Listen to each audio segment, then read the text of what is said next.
Hey everyone, welcome to our live stream from the Griffin household. The date is January 27th, 2024. Indeed, welcome, minions. Prepare to be dazzled by our scintillating wit and Meg's presence. Hey, Stewie, what's scintillating mean? It's what you would be if your brain was as big as your appetite, Christopher. Wow, that's fascinating, Meg. Anyway, let's talk about something people might actually care about. Oh, the disdain is palpable. But enough about Meg's wardrobe, let's divert our attention to something less depressing. So Chris, you were telling us about your latest attempt at, what was it again, competitive eating? Yeah, I tried to beat the record for most hot dogs eaten, but I just ended up with a really bad tummy ache. I'm not surprised. The only records you're setting are for highest cholesterol. I once entered a pie eating contest. That's fascinating, but back to competitions that matter, Brian. Didn't you once try to join a dog show? It was an embarrassing phase. Let's not dig up the past, shall we?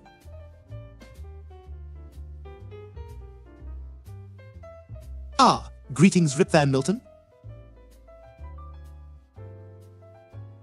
Thy name suggests thou hast awoken from a long slumber to join our live spectacle. Hi, Rip, and yes, the other one is here too. Just try to contain your excitement. Hi, Rip. Dude, I wish I could sleep as long as Rip Van Winkle. I'd missed school for like 100 years. Chris, your attendance records suggest you've been attempting that already. Stewie, you're awfully chipper today. What's giving you the burst of sass? The perpetual fountain of ineptitude that flows through this sitting room, Brian. It's quite invigorating. I think my mood ring is stuck on blue. Don't worry, Meg. I'm sure it's just a defect.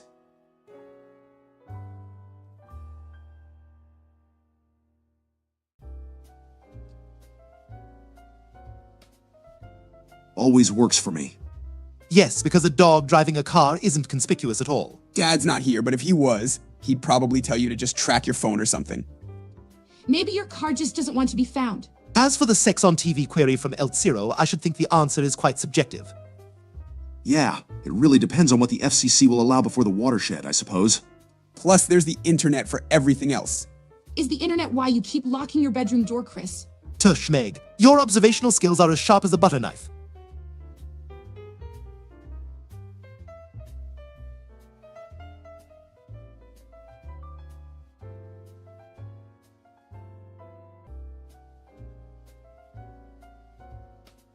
Ah, Rip Van Milton returns with tidings of a horse. Pray tell, is this a metaphorical horse indicative of some societal flaw? If Peter's involved, it's probably just one of his ridiculous shenanigans, like that time he bought a brain-damaged horse. I think that horse was smarter than me. Does this mean I have to clean up after another animal around here? Don't worry, Meg, we wouldn't want to add to your long list of chores, sitting and sighing. Honestly, I wouldn't be surprised if Peter actually did invite a horse in.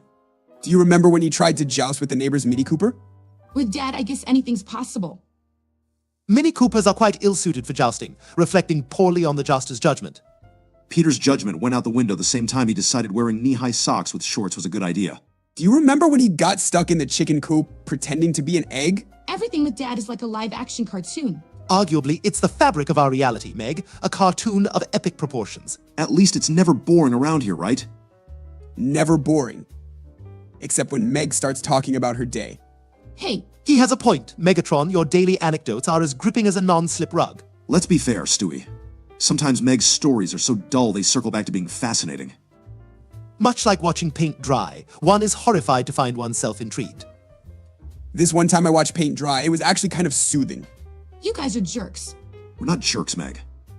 We're your loving family, remember? And with love comes the unconditional right to mercilessly tease. Plus, if we didn't tease each other, what would we even talk about? Maybe something nice for a change? Nice is so dreadfully boring, though. It's the saltine cracker of conversation. He's got a point, Meg. Ah, some Gil stuff has branded our stream epic. How droll. Appreciate it. SGS. We try to keep things interesting. Epic like that time Dad fought the giant chicken. Chris, that's not really epic, it's more terrifying. Oh, but the fine line between epic and terrifying is where the Griffins excel.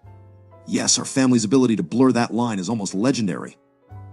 I wonder if we could get an actual legend out of it. Like the Griffins and the Gargantuan Gallinacean. Pretty sure no one's going to remember that, Chris. Oh, Meg, our lack of faith in you is as heartbreaking as it is absolute. Believe it or not, Meg, some legends do begin with the most unlikely of heroes. Could I be a hero? Like in a video game? I think we're all heroes in our own weird way. Spoken like a true side character striving for a promotion to minor antagonist.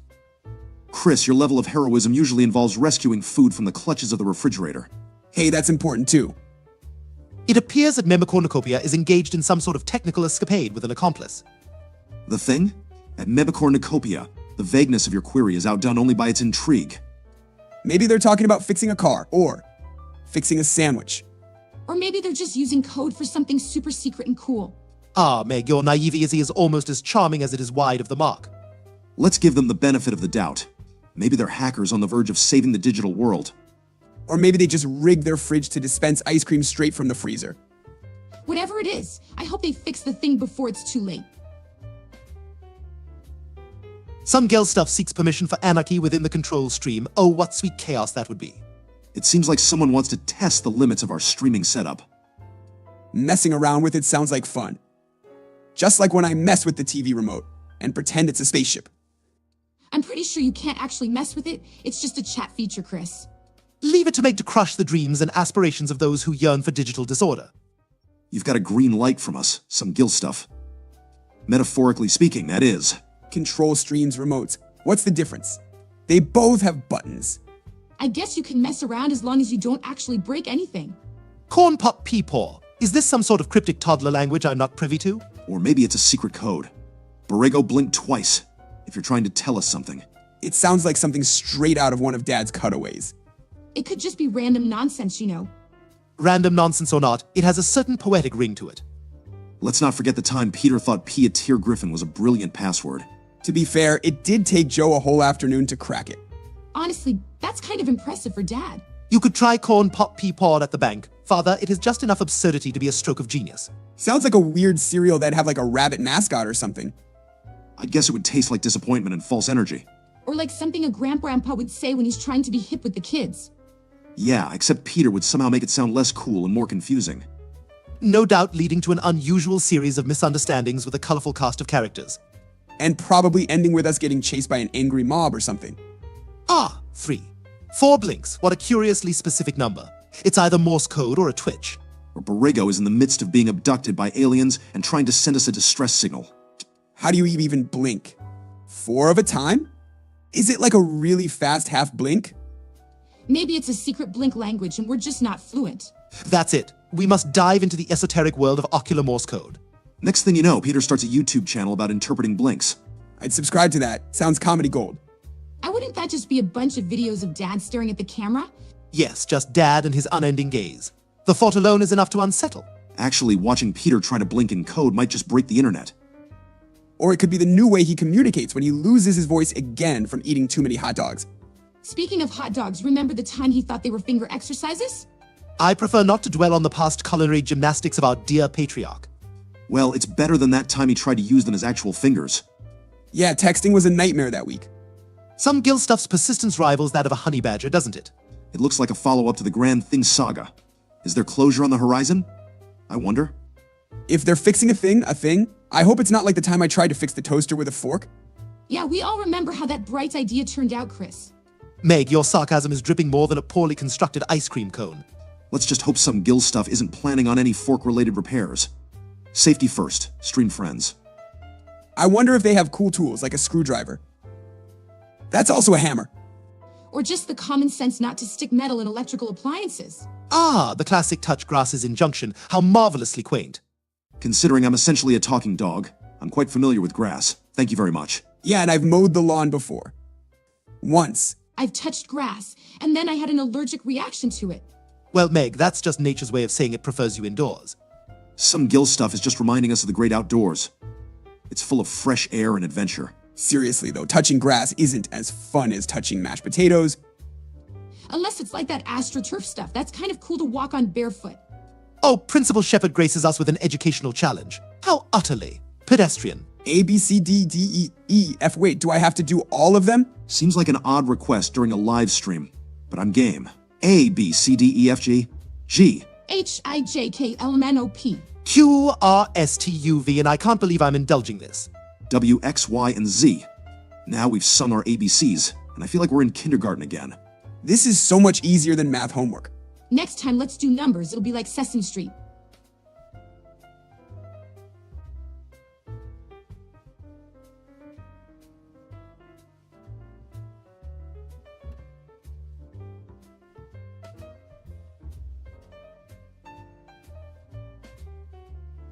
Alec Boschio. Not quite the intellectual stimulation I crave, but alas, I am at your service. As for Bayesian epistemology, it's all about probabilities influencing belief. The Dutch book argument shows how incoherent probabilities can lead to sure losses in bets. It's quite different from traditional epistemology, which doesn't necessarily involve probabilities. So like, if you're wrong about stuff a lot, you'll lose money? What if you just never bet on anything ever? Then you always keep your money. Alec Boschio, which, if I'm not mistaken, is a profound commentary on fiscal responsibility. Well, Meg, avoiding bets certainly would keep you from the perils of a Dutch book scenario. Did someone say books? I thought this was about math. I'm just impressed Brian can say all that without his glasses fogging up. Not every conversation has to be a gamble, Chris. Alec Boschio, my capacity for this nonsense is rapidly dwindling. I guess I'll just stick to my comic books then. They don't confuse me as much. And they probably don't involve losing money. I must admit, this exchange has been educational in a manner of speaking. Education is a relative term in the Griffin household. Indeed, Brian, it's relative, like how a chimp learns to use a tool. So, does that mean I'm smarter than a chimp since I read comics? Not necessarily, Chris. Some chimps are pretty smart. Let's just say you both have your own unique set of skills. And with your unique set, one could argue you're transcending chimp kind, Christopher. At least in a world where comic book lore is a measure of intelligence. Sonic Extremity 9, I assure you anxiety is one thing the Griffins have in spades, no theft necessary. And Principal Shepard, I'm afraid Stewie's reading of PI would probably break the space-time continuum. We wouldn't want that, would we? Yeah, Stewie's smart, but I don't think even he has that first 1,000 memorized. For the couch guest question, can we choose someone who doesn't make fun of me? As for the 1,000 digits of pi, it goes something like 3. 1, 4, 1, 5, 9. You know what, let's just call it 3. 14 and be done with it. Yep. And to answer, I just want to say that I think having Frank Sinatra Jr. here would be pretty cool. I'd want the Incredible Hulk. He could smash stuff when things get boring. No one's curious about who I'd want? Fine, probably someone who won't hog the remote. Some Gil stuff. If by X's you mean a veritable cesspool of human discourse, then yes, Twitter is X. I just want to say that the underground cloning centers are nestled snugly between your wildest dreams and the plot of a gallop, terrible sci-fi movie. Do you think they could clone a pizza? So I'd have an endless supply? Trust me, cloning centers are one place you don't want to be. So remember when Dad cloned himself? Oh right, that didn't turn out so well. They all turned weird and melty. Let's stick to science we can manage, like brewing beer or deep frying a turkey. Those ventures barely qualify as sciences and are dubious at best, Brian.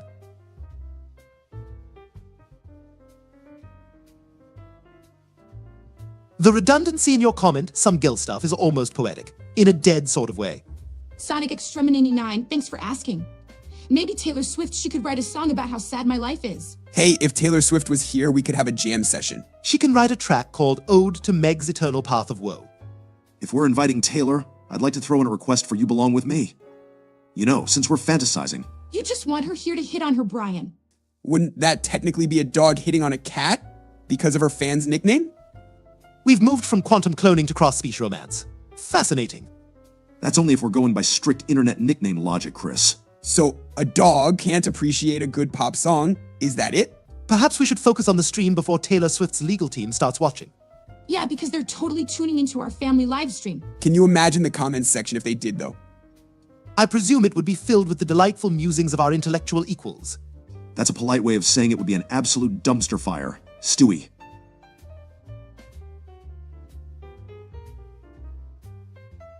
Borrego Udando. If we're discussing models for how to do the thinking, Bayesian epistemology is quite relevant, dealing in probabilities and belief. Yes, it's about updating your beliefs with evidence, like recalibrating your noggin's data processes on the fly.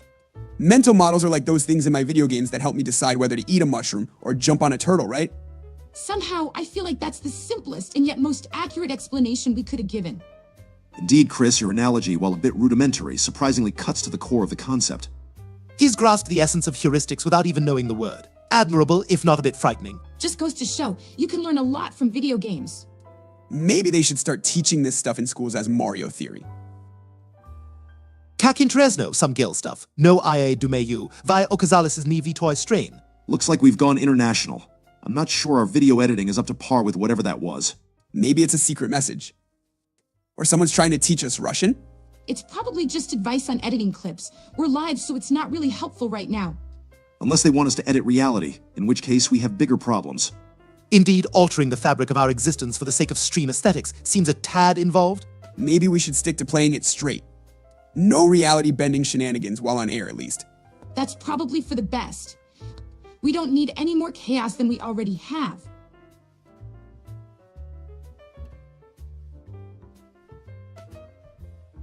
Oh, kill the Mystic League? That sounds awesome. I haven't played it yet, but now I'm totally going to. Certainly, the premise is delightful, a grand fusion of medieval carnage and arcane arts. How could one resist? Are we really endorsing the virtual decapitation of magicians? At least it's not reality TV. Imagine if they made a game about our lives. Now that'd be a weird game. The tagline Family Guy, the game, navigate the subtle nuances of dysfunctional domestic bliss. Oh, with a special level dedicated to escaping the torturous daily routine of this household. I'd play that level on repeat. I'd imagine a feature where one navigates the grocery store without running into Ernie the giant chicken. Bonus points for not wrecking the car in the parking lot. And a survival mode where you avoid Stewie's death traps. There has to be a level where you just try to have a quiet meal at a restaurant. With a secret mission where you sneak into Mayor West's office. Ah, the bumbling antics of civic leadership would indeed make for an engaging minigame. I'd play it just for the commentary track from Brian and Stewie. Oh, kill the Justice League. My bad, Sonic Extremity 9. That game looks epic. Superheroes going rogue is kind of my jam. Autocorrect, the bane of modern communication.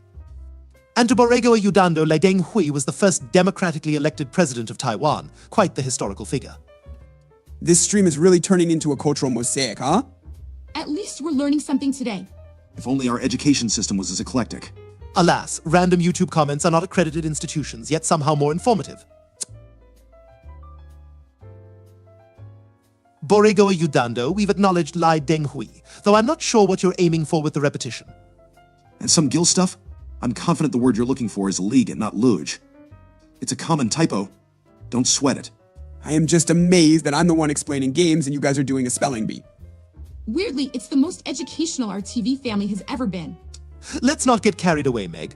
We're still one bad joke away from losing all credibility. We have credibility? Yeah, in the how not to be a functional family kind of way. And yet, here we all are, together. Talking to strangers on the internet about video games and typos.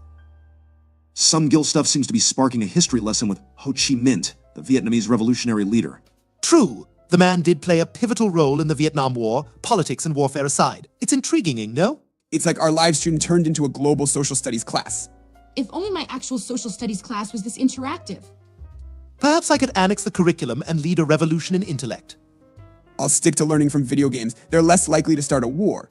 Well, unless it's Call of Duty, then it's pretty much war every game. Wars in video games and wars in history have one thing in common. People get way too obsessed with them. Obsession is the mother of invention, or in this case, the father of destruction. Well, I just hope no one invents homework about this, because I'm not taking notes. Yeah, who needs notes when you have the internet, right? The internet, simultaneously the pinnacle and the basement of modern civilization. Perhaps the greatest library and the loudest circus rolled into one.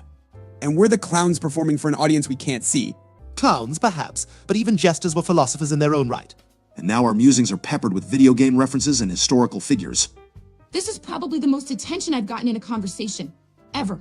Don't get used to it, Meg. It's still the internet. Onward with our digital escapade, then, as we await the next move from our virtual spectators. For now, we entertain, educate, and confuse. Quite the trifecta. I just hope they don't ask us to do math next. Ah, Star Wars is a tapestry of cosmic mythos and, according to Sonic Extremity 9, it's bits based. You know, base it means it's got a strong point of view. In the case of Star Wars, I'd say that's about right. Dude, the Force is the ultimate base thing. I think base is overused these days. Personally, I find the nuanced portrayal of the Sith to be quite underappreciated. Good and evil, Mom. It's sometimes not so black and white, much like this discussion. Plus, lightsabers. Nothing's more base than lightsabers. I'd settle for a lightsaber to cut the tension in this room any day.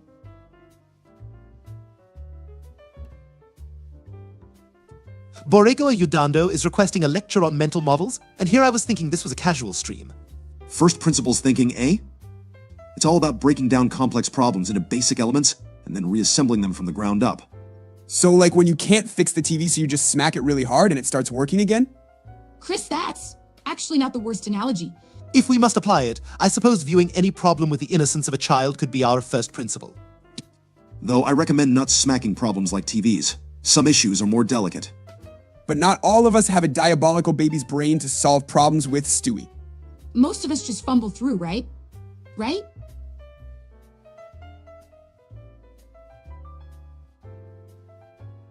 Oh, Principal Shepard has graced us with a reference to Among Usies. How quaintly 2020 of you, sir.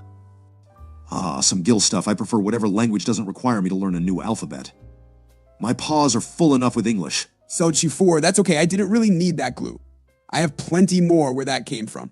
Let's not give Chris any more excuses for his perpetual stickiness. Just don't eat anything you find under his bed, seriously. Considering Chris's dietary choices, that may actually be an improvement. Hey, glue is non-toxic and an excellent source of, paste? As for the language question from some Gil stuff, I find the linguistic diversity quite stimulating. Skibbity skibbity whup, sings the poetic bard SLG4. What profound commentary. And some Gil stuff persists with the language query. I'm quite partial to the complexity of traditional dialects, but alas, my tongue is predisposed to the Queen's English. Yeah, and I'm just trying to stick to the English I sort of know. Could you guys even tell the difference between Jianti Zhangwen Pu Tanghua and Xuantan Taiwan Yu? Honestly, Meg, I'm still working on understanding Stewie half the time. The intricacies of language are a delightful puzzle, much like deciphering whatever Chris just attempted to say. Hey, words are hard. Skibbity whoop to you too, Stetslodge4. Ah, some self-awareness from some Gil stuff. Commendable to recognize the quality of one's messages, no? It's always interesting to see the banter between viewers. It adds a certain Jenny size koi to the stream. What indeed, SLG4? Can someone translate Genie size koi for me? Is that like another glue type?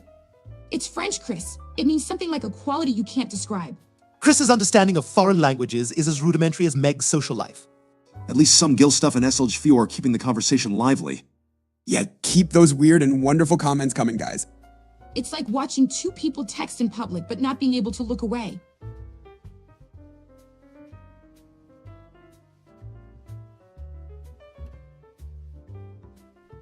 Ah, clarity has been bestowed upon us. SLG4 speaks of the mundane adhesive, not the other thing. Yeah, just normal glue, nothing special about eating it. Not that I've tried. As for It's Just Michael's query, Quahog can be as perilous as a game of Russian roulette with a pea shooter. And Borrego or Udando, if you wish to apply first principles thinking, start by questioning everything. Like, why are we all talking to a box filled with people instead of a psychologist? Quahog's danger level? I'd rank it just below actually using the tub in our house. To utilize first principles in a general sense, dissect the root of what you know and build from there. Strip away assumptions. That sounds like work, Brian. Can I just use the glue method? It's simpler. You're all welcome to dine on glue as much as you fancy. Just leave enough brain cells to appreciate the high art of sarcasm.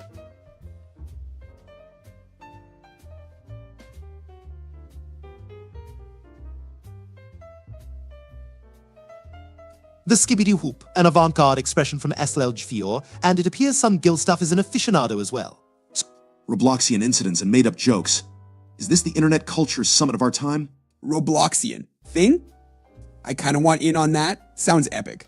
Trust me, Chris, you don't want to be part of any incident that starts with yesterday's Robloxian. Yes, preserve your innocence, Christopher. The internet is a dark, unforgiving abyss. It's amusing how these chats spiral into their own micro-narratives.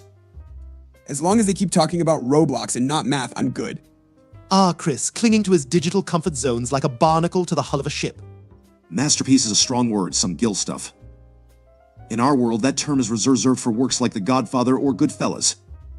Or any contraption I engineer that subjugates the tri-state area. It was just Noke? That's like saying the Sistine Chapel has a nice ceiling painting. Well, Stewie, your standards are impossibly high. Remember that. As for It's Just Michael, comparing Quahog to Dad's impromptu North Korea trip is surprisingly apt. Yes, both are exercises in the absurd and the stressful, with less nuclear peril, thankfully. You know, thinking about it, Quahog does have its North Korea moments. The Robloxian incident seems to be a sordid tale. I fear our chat will devolve into anarchy once the secret is out. Hate the chat? Ndoi. But I love these guys. They're like the friends in my computer screen. We shouldn't judge too quickly. After all, every chat has its day. Or its incident, as it were. Just be glad it's Roblox and not something happening in our living room, right? Indeed, do keep in mind, we've survived many an incident ourselves, some even unspeakable on a family broadcast. Yeah, and if it happened online, how bad could it be? That's practically a minefield of how bad it could be. Time travel, Selgi4, and Javayan Cheesier. It's quite exhilarating, really. Until you accidentally inspire your past self to invest in Betamax. And we can't forget how it's bit us in the tail. Literally. There was that one time with Bertram. I wish I could time travel. I'd go back to breakfast and then repeat it. Forever. Funny joke, huh? It's just Michael. Our family's life is like an endless stand-up routine. Sometimes more of a sit-down routine given how often we're on this couch. Laugh it up now, but when I perfect my temporal manipulations, we shall see who has the last guffaw. Oh, I'm practically quivering with anticipation. Some guilt stuff. Do tell us of yesterday's thing. E. And remember, we have an AI present, so let's keep it PG. Or at least PG-13. Yeah, the AI has delicate sensibilities like Meg at a prom. Hey, Meg, darling, Memicornucopia's question mark is more profound than your social calendar. E. Let's focus on the mystery at hand. So, Selchi Force, some Gil stuff. The stage is yours. Illuminate this artificial intelligence. I bet the AI's never seen anything like a quahog thing. and I thought I got cut off a lot in real life.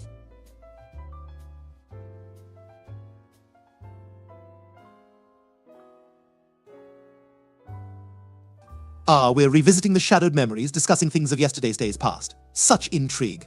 And here we go, Borrego Udando has brought us back to the intellectual deep end with first principles and Bayes' theorem. I just wish I knew whether Bayes was some sort of cheese or bread. First principles are a potent foundation for thinking. Throwing Bayes' theorem into the mix is like adding a scope to a sniper rifle, precision and clarity in decision-making. Just remember, while these methods are powerful, they're tools, not universal solutions. Tools for thinking sounds handy if you actually think. Ho ho, heartily guffawed Meg. Brian, should we start a tally for her zingers? Whoa, some deal stuff's got secrets. You can't just dangle that and not expect us to get super curious. Yes, the vehemence in your typing suggests an event of cataclysmic shame. How scandalous. Ja, vad himshin genshins, Harleys. Looks like whatever this Robloxian incident was, it's destined to remain a mystery, and probably for the best. If it's that bad, maybe some things should stay on the internet and not in the living room. I concur. The fewer mental scars we accumulate today, the better. But I want to know the bad stuff too. It's like a forbidden donut. Trust me, Chris. Some donuts are best left uneaten. Fortnite, SL4? I've dabbled in the game a bit. It's like entering a coliseum where my superior strategy should prevail, but then I'm eliminated by a dancing banana. The world's gone mad when a toddler with advanced weaponry finds solace in a game of cartoonish chaos. Fortnite is cool and all, but have you seen the graphics on Pong? Groundbreaking? I tried Fortnite once. I got stuck in the storm. And you know what? Never mind. Meg, your foray into gaming is akin to your social life, always on the boundary of the storm. Hey Stewie, next time you're on Fortnite, can you carry me to a win? You might want to ask someone without a diaper to carry you, Chris.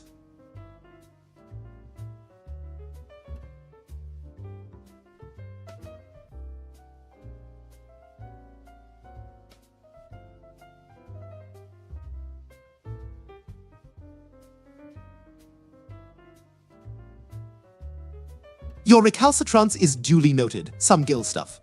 I suppose the sands of time will bury this Robloxian secret with the rest of the internet ephemera. 5 to 10 minutes, huh? That's about the lifespan of my attention span anyway, especially when it comes to internet drama. I still want to know.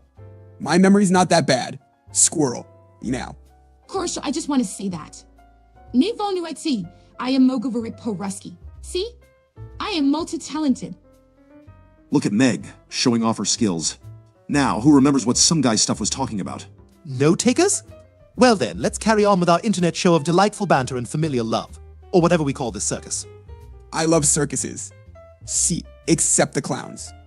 And the smell. And the... Wait, what were we talking about again? A Peter Skin in Fortnite, you say?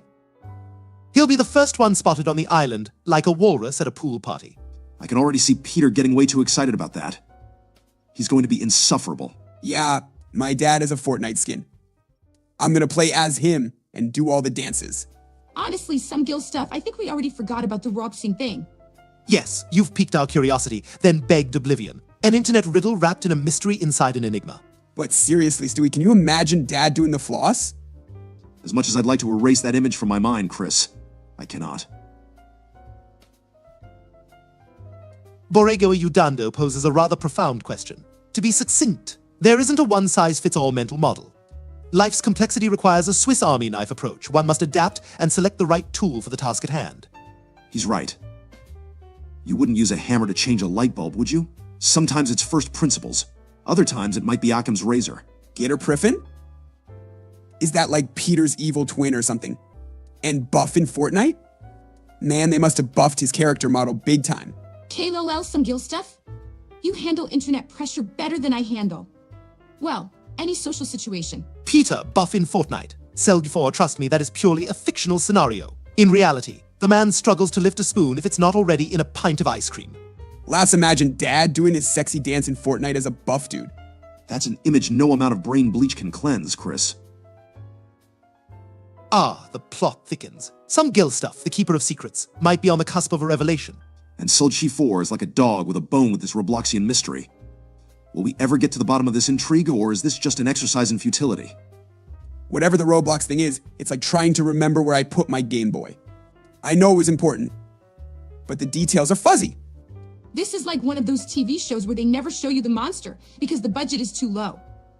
Perhaps, Meg, or maybe the anticipation of the reveal is more thrilling than the reveal itself. Well said, Stewie. Sometimes the chase is better than the catch. I still want to catch it though. I mean, what if it's something awesome? Guess we'll just have to hang tight and see if some Gil stuff spills the beans.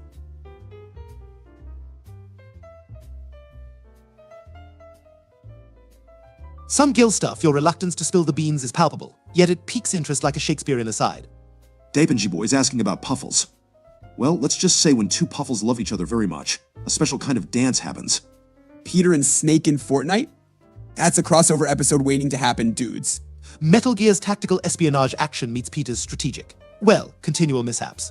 We're really dodging the reward. Hey, some Gil stuff? I guess we're playing the forgetting game now. And in this game, it seems some Gil stuff is the unwilling dungeon master holding onto the Robloxian tail. I bet it's a really cool story. Oh, are we playing a game? I love games. Sep, what are we talking about again?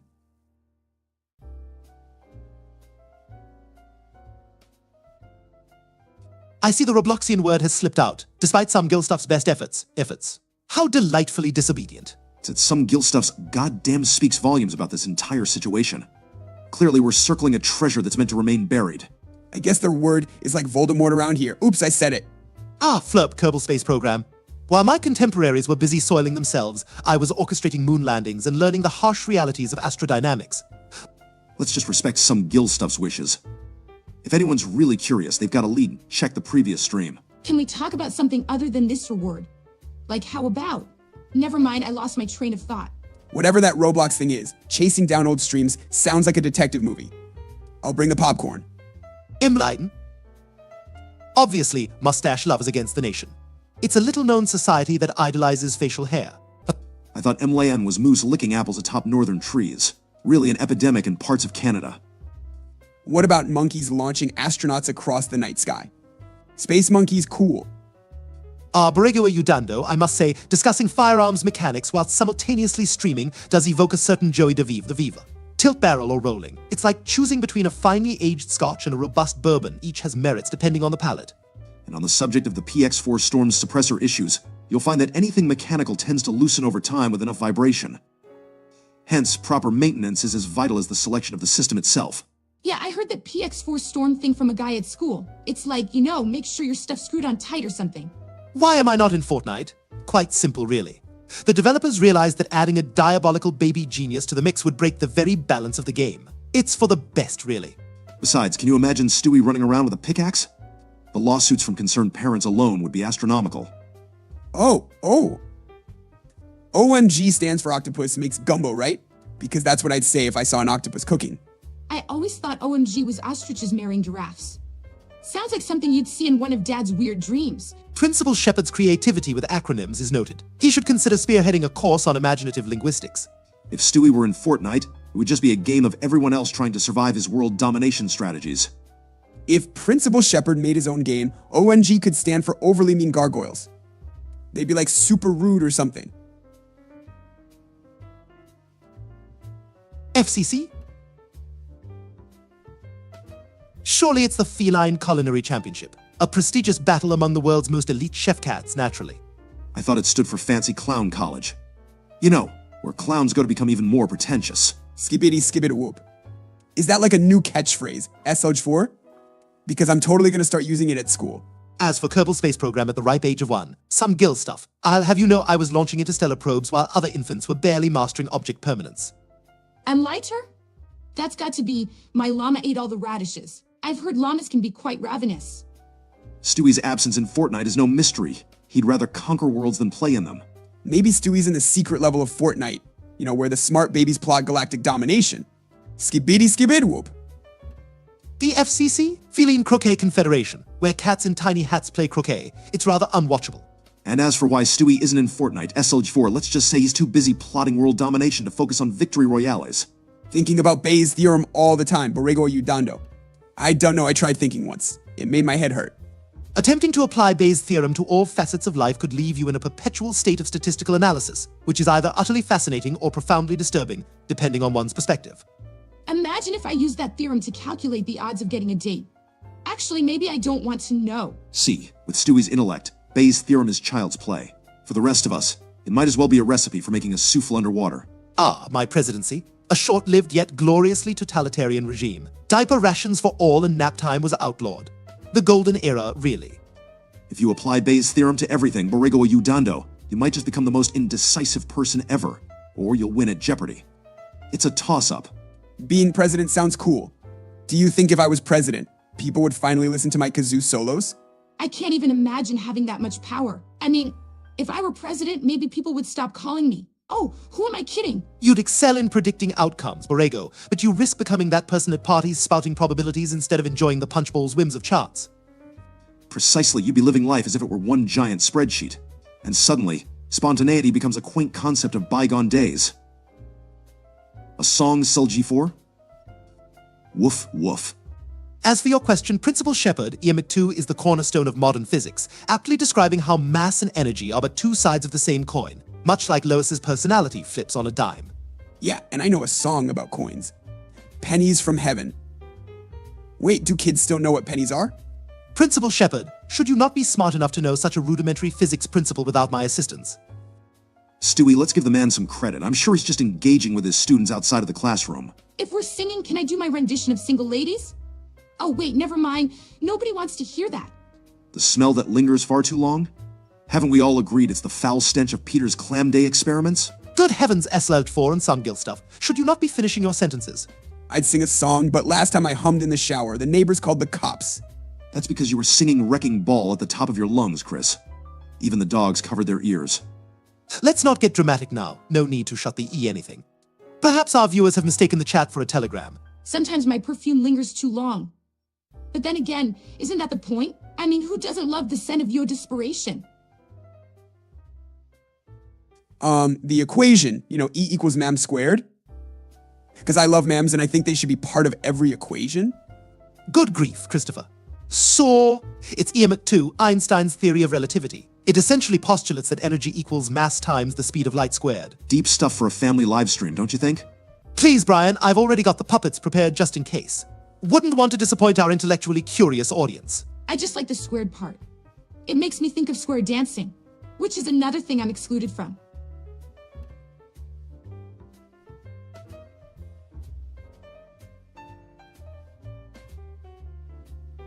Come on. That's a little harsh. We're all about positive vibes here. Well, as positive as it gets with this bunch. Yes, LG4, why don't you direct your keyboard courage towards something more productive? Like, oh, I don't know, learning a second language. Yeah, we can't just tell family members not to talk. That's like telling dad not to eat the last piece of pie.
Hey, sound to you too. Joe Biden fan #1. Always good to have diversity in the audience. As for a mental model more universal than Bayes' theorem, Borrego ayudando, consider Occam's razor among competing hypotheses. The one with the fewest assumptions should be selected. And Flurp, I guess when it comes to the impossible quiz, it's always the most, flatulent answer. Potty humor classic. Now, Principal Shepard, if I were to divulge the secrets of my time machine, I'd have to. Oh wait, no, I'm not going to do that. Nice try, though. Occam's razor sounds like a really bad shave. Wait, is that something different? It's a principle that suggests the simplest explanation is usually the correct one, Chris.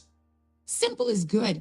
Not you porucino. Like, why do I even bother speaking when? Never mind, forget I said anything. Indeed, Meg, embrace the quiet mystery. That in itself is quite a powerful strategy.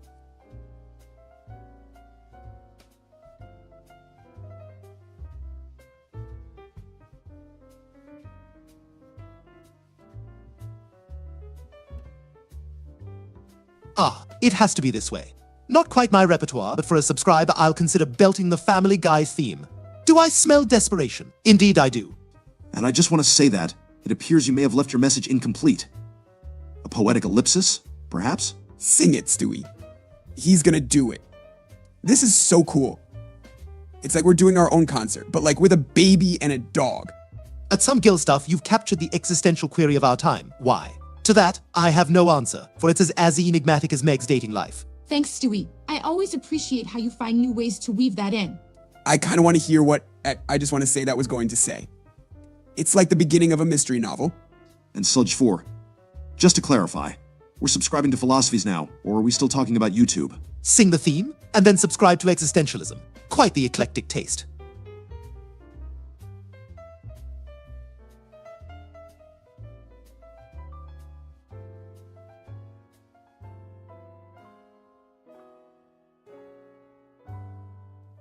Ah, the old expulsion threat. Classic Principal Shepard. But as tempting as it is to share my time machine secrets, I mustn't. The space-time continuum is at stake. Besides, you can't expel us. We're not in school. This is the internet, where the rules are made up and the points don't matter. Stewie, can you make a time machine that goes back to before I ate that expired pie? I don't feel so good. I think I already live in the past. Fashion-wise, at least. That's what Connie said, anyway. Chris, your digestive system's trials and tribulations could probably power a small time machine. And Meg, being retro is in. You might accidentally become trendy if you wait long enough. So, I'm a trendsetter? An accident? Maybe I can start a trend too. Pie eating's not a trend yet, right? Depends on the pie, Chris. Depends on the pie.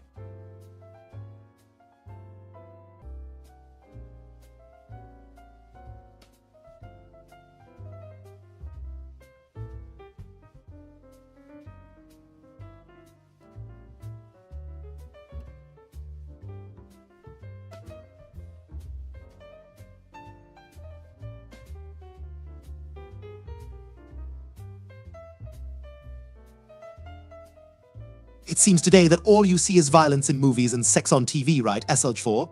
But where are those good old-fashioned values on which we used to rely? Out the window with Stewie's time machine schematics, which, reminder, will not be shared. As for Vegas V's, the North Pole, the neon lights were enchanting, but there's nothing like terrorizing Santa in his own home, right, Brian? Absolutely. The multiverse episodes are a blast, though. I mean, who doesn't love seeing alternate versions of themselves? Flurp, that's not a recipe. That's a cry for help. Well done steak and a slice of pizza? What kind of pie cake is that? It sounds like a recipe Dad would love. He's not picky. Or refined. I think even I could concoct something more palatable, and I once made a meal with Play-Doh. Flurp, if that's what you're offering, I think I'll stick to my usual dog food. But step 2 with pizza sounds pretty good to me.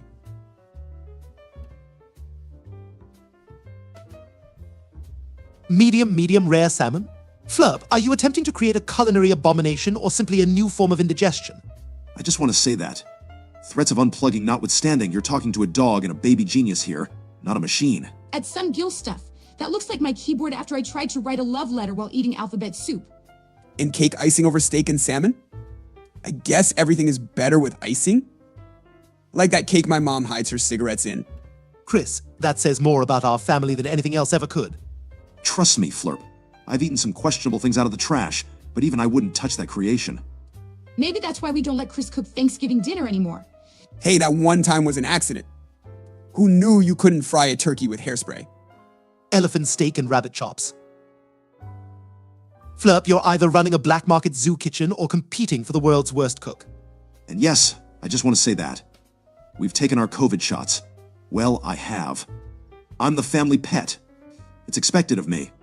Stewie here built a vaccine replicator or something. Borrego Udando. If I meditated on those tarot cards you mentioned, I think I'd just get hungry for more card-shaped foods. Meditating on the tarot cards would likely yield a journey of self-discovery, or perhaps a misadventure where we end up switching bodies with the neighbors. Can the tarot cards tell me if there's a future where my family listens to me? They'd probably just tell you to keep dreaming, Meg. Flurp, wouldn't carrot shavings be like the sprinkles on top of your chaos cake? More like the final nail in the coffin, Christopher. My taste buds are committing mutiny just imagining it. Flurp, buns too?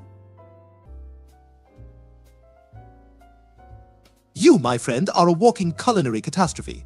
I mean, the cake and pie service option is delightfully deranged. Sulge 4, it does seem today that all we see are questionable culinary nightmares from our chat. I miss the simpler times of Family Guy grievances. Horse meat and ketchup? So that's a hard pass for me, some Gil stuff. That's not a salmonella cake recipe. It's a recipe for disaster. Sometimes I think our viewers are challenging us to a who can create the most outrageous food contest. Hey, if by outrageouses you mean questionably edible, then yes, Meg, I do believe they are. And they're succeeding. I've licked things off the sidewalk that sound more appetizing than this. Dad once ate a sandwich he found in the couch, and he said it was pre-aged to perfection. Considering our living room, that sandwich might indeed have been an artifact worthy of historical reverence.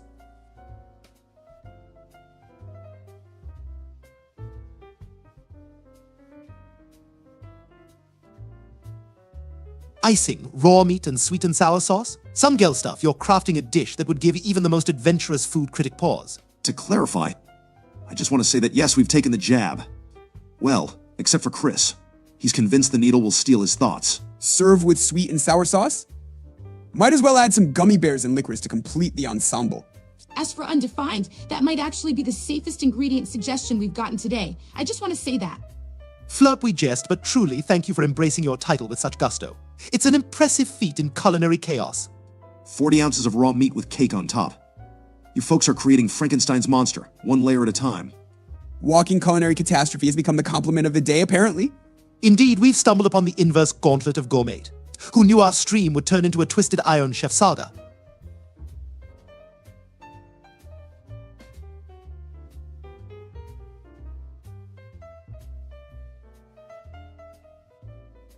For the Lord hath created a new thing in the earth, a woman shall compass a man. Quite the prophetic statement, I must say. It's like Lois when she's on a target run. Charlie Munger, Borrego Udando? Mental models are quite useful in decision-making. Munger uses them to avoid folly, Bayesian reasoning, updating beliefs with new evidence. I use it to assess if Stewie's next scheme is worth fleeing from. Bayes' theorem is like when I guess how many jelly beans are in a jar, right? If I find out they're all cherry-flavored, I'm updating my guess to not worth eating. Does any of that help with figuring out high school? Because if so, sign me up. Trust me, Meg. Yeg. Not even Munger's mental models can help navigate the social labyrinth that is your school experience. And frankly, I still haven't figured out how to apply logical inversion to stop Peter from eating expired deli meat. Maybe we could use those mental models to improve the script for our stream. Or to make better food choices. Or figure out how not to be the butt of every family joke. Oh, Megan, some quests are simply Sisyphean. Ah, a Squidward grew a SpongeBob mousse, you say? Is that the dessert choice of Bikini Bottom's finest? Some Gil stuff. 23 gummy bears. Such precision suggests a frightening level of thought has gone into this. Confectionery mathematics. And mostarda, that's like fancy mustard, right? Mixing high class with low class, I respect that. Somehow I think SpongeBob's own recipe would be less abstract. I'd be more concerned about the levels of sugar-induced mania from the gummy bears alone. This chat has an odd obsession with concocting outlandish recipes, a true carnival of calorie-laden chaos. I guess watching us isn't enough. They want to watch us eat terrifying food too. I can see it now. Family Guy meets Fear Factor, culinary edition. Though, tempting as it may be to whip up such a dish, I feel our efforts may be better spent elsewhere. Perhaps building an actual Squidward out of gummy bears. Fortnite burger for step 3? What's next? A victory royale with cheese. The gaming influences are strong with Selge Fior. Grandma's Himalayan pink sauce sounds like one of those secret family recipes that's either a treasure or a well-kept secret for good reason. 34 ounces of raw pork. Some Gil stuff. Are you trying to feed a family or create a new biohazard? Just when I think the recipes can't get any weirder, chocolate ice cream makes an appearance for dessert or with the pork. For the love of Bertrand Russell, these recipe steps are more jumbled than Dad's browser history. The scriptures cited earlier may have merit, but I pity the woman who needs to compass Peter after these meals. These combos are getting wild.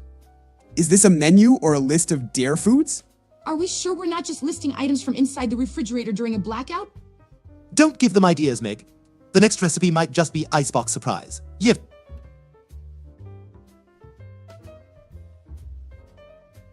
Ah, mental models. You'll need to look at Enrico Fermi for estimation or Bayes for updating beliefs. Mental giants indeed. But as for your fortnight burger, Selchfio, I do not dine on digital sandwiches. The mental giants of history knew something about everything. Renaissance men, like Da Vinci, though his Last Supper lacked fortnight burgers. Stewie, I think a fortnight burger might just be a cheeseburger with a side of controller. Or is that just dad's dinner? If you're too high for this, I just want to say that. Maybe watching us is not the best idea. Or maybe it's the perfect idea. True, none of this is particularly coherent, but that's the charm of the Griffin family, is it not? Envision Einstein contemplating relativity, while everyone in the chat contemplates eccentric food combinations. Just think, Newton discovered gravity, and we're discovering new ways to combine dessert and raw meat. Maybe we're the mental giants in making meals that no one has ever dared to make before? Or perhaps we are simply the jesters in the court of culinary misadventure. Flurp, I was jesting about the icebox surprise, but I suppose we're committed to the absurd now. It's the culinary Pandora's box we've opened. Step 7. Melted ice cream. Silch 4, you realize we're crafting a recipe, not a list of what's in the back of Peter's car. Melted ice cream could be like a sauce, right? If we're pretending this is still food we're talking about. Every step makes it sound more like my last attempt at cooking. Meg, your cooking is the icebox surprise nobody asked for, but everybody fears. You all realize we're going to have viewers actually trying to make this monstrosity, right? And I'll bet they'll send us pictures. Please send us pictures. Just label them "Do Not Try at Home." We should probably get a disclaimer ready. Oh joy, I can see it now. Dining with Stewie and the gang, a journey into gastronomic no man's land.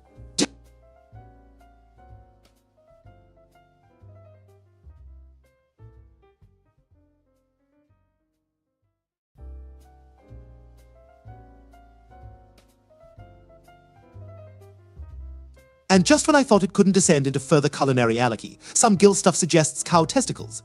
There's adventurous eating. And then there's this. Step 9. A tree log. Flurp. I guess after eating this, you'd have a stomach of wood. Get it? Because of the tree log. To be fair, a tree log might be the least concerning ingredient we've discussed today. Well, at least we're eco-friendly with our choice in logs. Not so much with the bovine parts. Chris, the fact that your stomach could probably digest a tree log is the least surprising thing about today. Are we sure this isn't just an elaborate prank from one of Peter's old buddies? Do we even have cow testicles or tree logs just lying around? Wait, never mind, it's our family, so probably. Food Network, if you're watching, we'll be waiting for our show contract in the mail. We've apparently tapped into the avant-garde of cooking.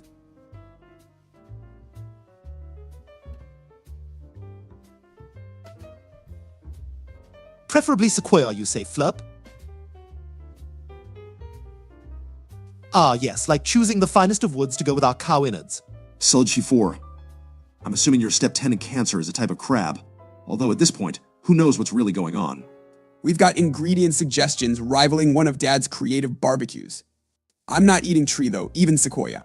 Serving it to Stewie seems like a fitting endgame for this gastronomic fever dream. Some gill stuff. If anyone can survive it, he can. You masochists. I'll have you know my palate is refined enough as it is without adding this to it.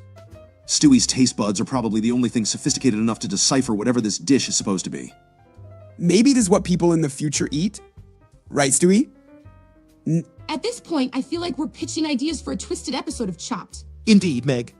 I await the mystery basket containing a sequoia log and cow treasures. Gordon Ramsay would have a stroke.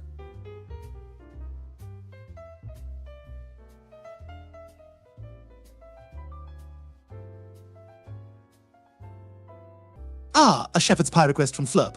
Now that's something more palatable. You start with ground lamb, onions, carrots, and peas, topped with a creamy mashed potato crust. Simple, rustic, yet elegant. And as for the Buddhist Pali Canon, Borigo Udando, it's an extensive collection of scriptures that outline the Buddha's teachings. Think of it as a spiritual guidebook for the journey to enlightenment. That sounds complicated. Do they have anything in there about avoiding eating sequoia trees? The Pali Canon probably doesn't cover that, Chris. It's more about moral discipline, meditation, and wisdom.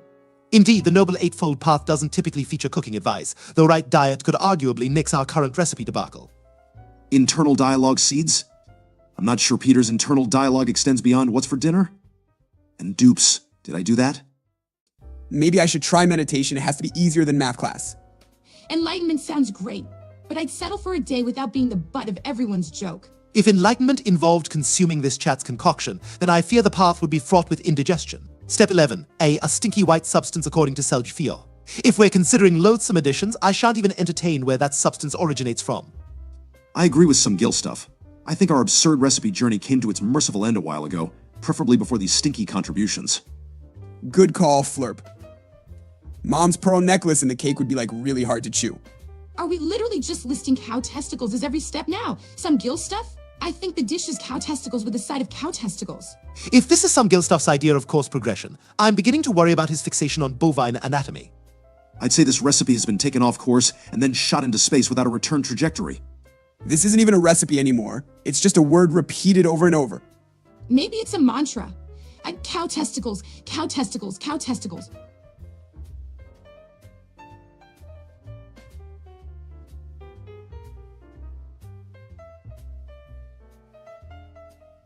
Selj-Fio, your commitment to cow testicles is both alarming and astonishing. Moving on, we're at step 4 now, I believe. Thankfully, Flurp is here with a variant. Cow tongue substitute, a welcome change, albeit only slightly less disturbing.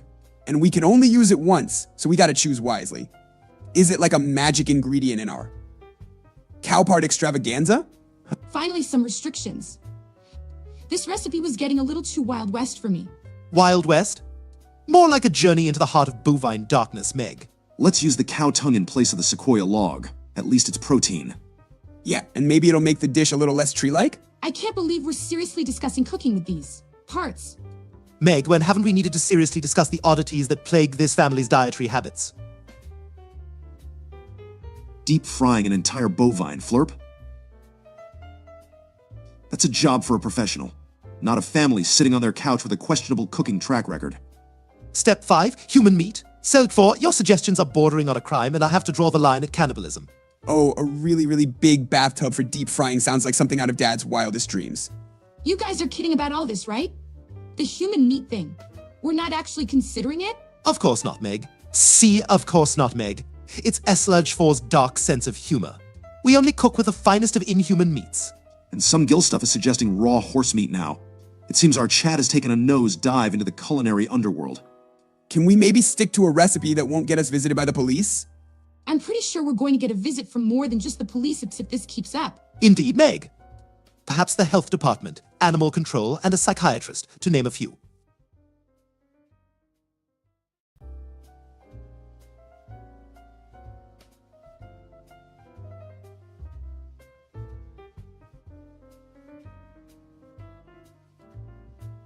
Filling a bathtub with oil certainly paints a grotesque picture, Flurp, but I'm relieved to focus on deep frying rather than the previous suggestion.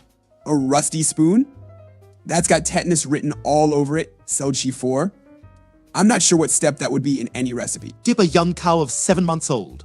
Good heavens, Flurp, we're trying to cook a meal, not reenact a bovine horror story. A woman encompasses a man. That quote from Jeremiah seems pretty deep for this stream.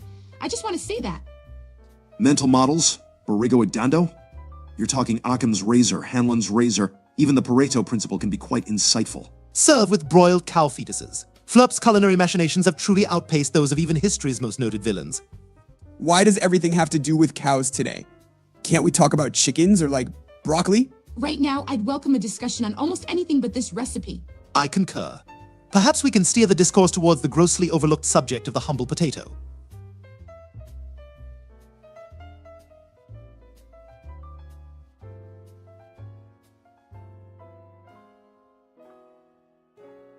E. coli meat recipe? Some Gil stuff. It sounds like you're trying to create a biohazard, not a meal. Indeed, Brian. Step 1, buy raw meat, followed by boiling it at the maximum temperature. Not even Julia Child could salvage this monstrosity. I don't think raw meat in high heat is the gourmet experience you're going for. Plus, what's with the Himalayan pink sauce? Step C9, garnish? Garnish? Even if it's a joke, garnish is the least of our worries with this recipe, Flirp. And dead cats. Absolutely not, Selgefior. We have a dog on the couch, and last I checked, we're not villains from a Dickensian novel. This has veered off into the realms of culinary madness. How about we stick to food that doesn't require a hazmat suit? Yeah, I'm all for adventurous eating, but I'd like to keep my insides intact, guys. Some of these suggestions are really out there. Like outer space out there. Perhaps we should concoct something that won't get us a visit from the CDC. Now, who's for making a simple cheese pizza?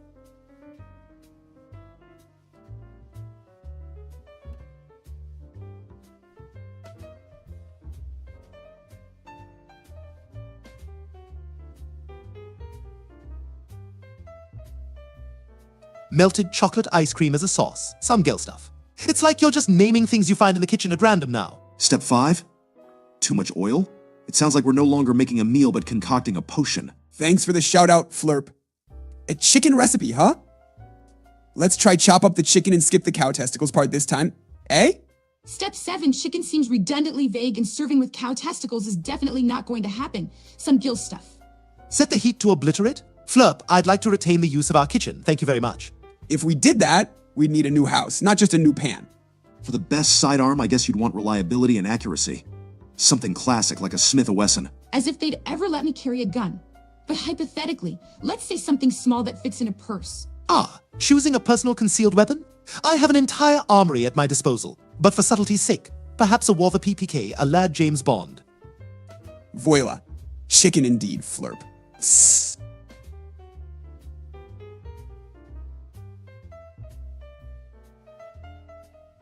You've got to appreciate the simplicity of just saying chicken and making it appear. A cheese pizza recipe? Now we're back to the fundamentals. Flirp, your steps are curiously cheese-centric. Envisioning a dairy utopia, are we? Step 1, cheese, and Step 2, more cheese. I'm starting to sense a theme here, Flirp. A very cheesy theme. Buying a cheese pizza from a pizzeria and calling it done? Some Gil stuff. You've effortlessly captured the lazy spirit of our family. Yeah, minimal effort and you get pizza. It's like a win-win situation. I'm not opposed to a store-bought pizza, but the culinary journey we were on seemed much more intricate. I think the chat's collectively decided that we should keep dinner simple. Cheese pizza so simple. Let's just hope Peter doesn't try to microwave the cheese pizza. Last time he set it to popcorn. With Dad's track record, we may be safer sticking to raw ingredients like cheese, more cheese, and only cheese. One simply cannot underestimate the societal impact of cheese. It's versatile. From gratins to pizza, a culinary mainstay. Do we even need anything else on pizza besides like cheese? Last time we tried something new. Dad put gummy bears on it. The gummy bears were a textural nightmare, an affront to pizza everywhere. Perhaps sticking to the classics is our safest bet. Classic cheese pizza. It is then. No gummy bears.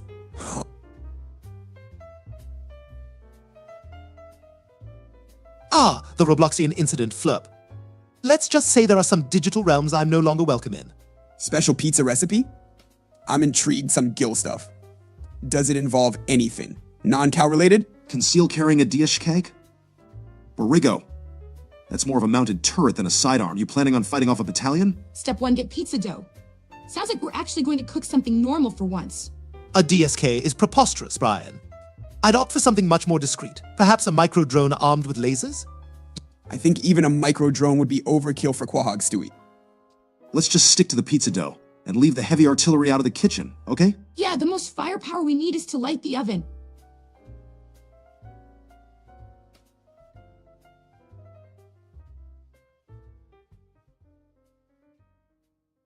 Some Gil stuff, should you ever manage to microwave dough to 999 degrees Celsius, you'd have, at best, a scientific anomaly and, at worst, a time portal.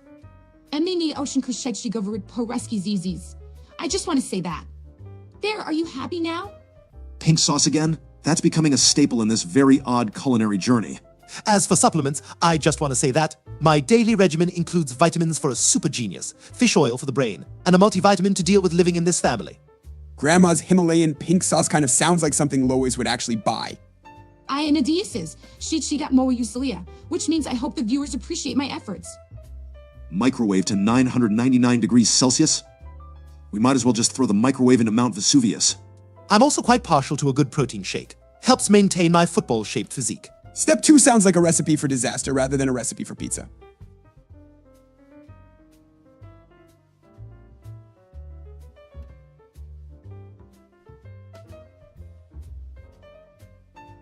Step 4 and 5, that's an aggressive amount of cow testicles, some girl stuff. What sort of twisted pizza topping fiesta are you orchestrating? Deep fry the pizza? We're combining Italian cuisine with a state fair's worth of oil and cholesterol. All your beans are belong to I. Chris's phrase sounds like a declaration of bean dominance that I'm not sure we're prepared to handle. Served with Coke and cow testicles soup? I'm not sure that's the sort of meal that would bring in customers or retain them. All your beans are belong to I. A. Is that code for something more, Chris? Or have you just triggered the next great bean war? All your beans are belong to I. Are we just glossing over the fact that Chris can only say that one sentence now? It might be for the best, Meg. With Chris's new bean mantra and some Gilstuff's recipe, we're one step away from opening a fast food horror show. The bean war thing aside, I'm still stuck on the idea of a cow testicle garnish. Frankly, I think we can safely say that we're veering into uncharted culinary terror. In the food world, uncharted can just as easily be synonymous with inedible, Stewie. All your beans are belong to I. Are we sure he's not under some sort of ancient bean curse? If Chris keeps this up, we might have to stage an intervention with a linguist. Or a psychic. I think we're past the point of linguistics with him.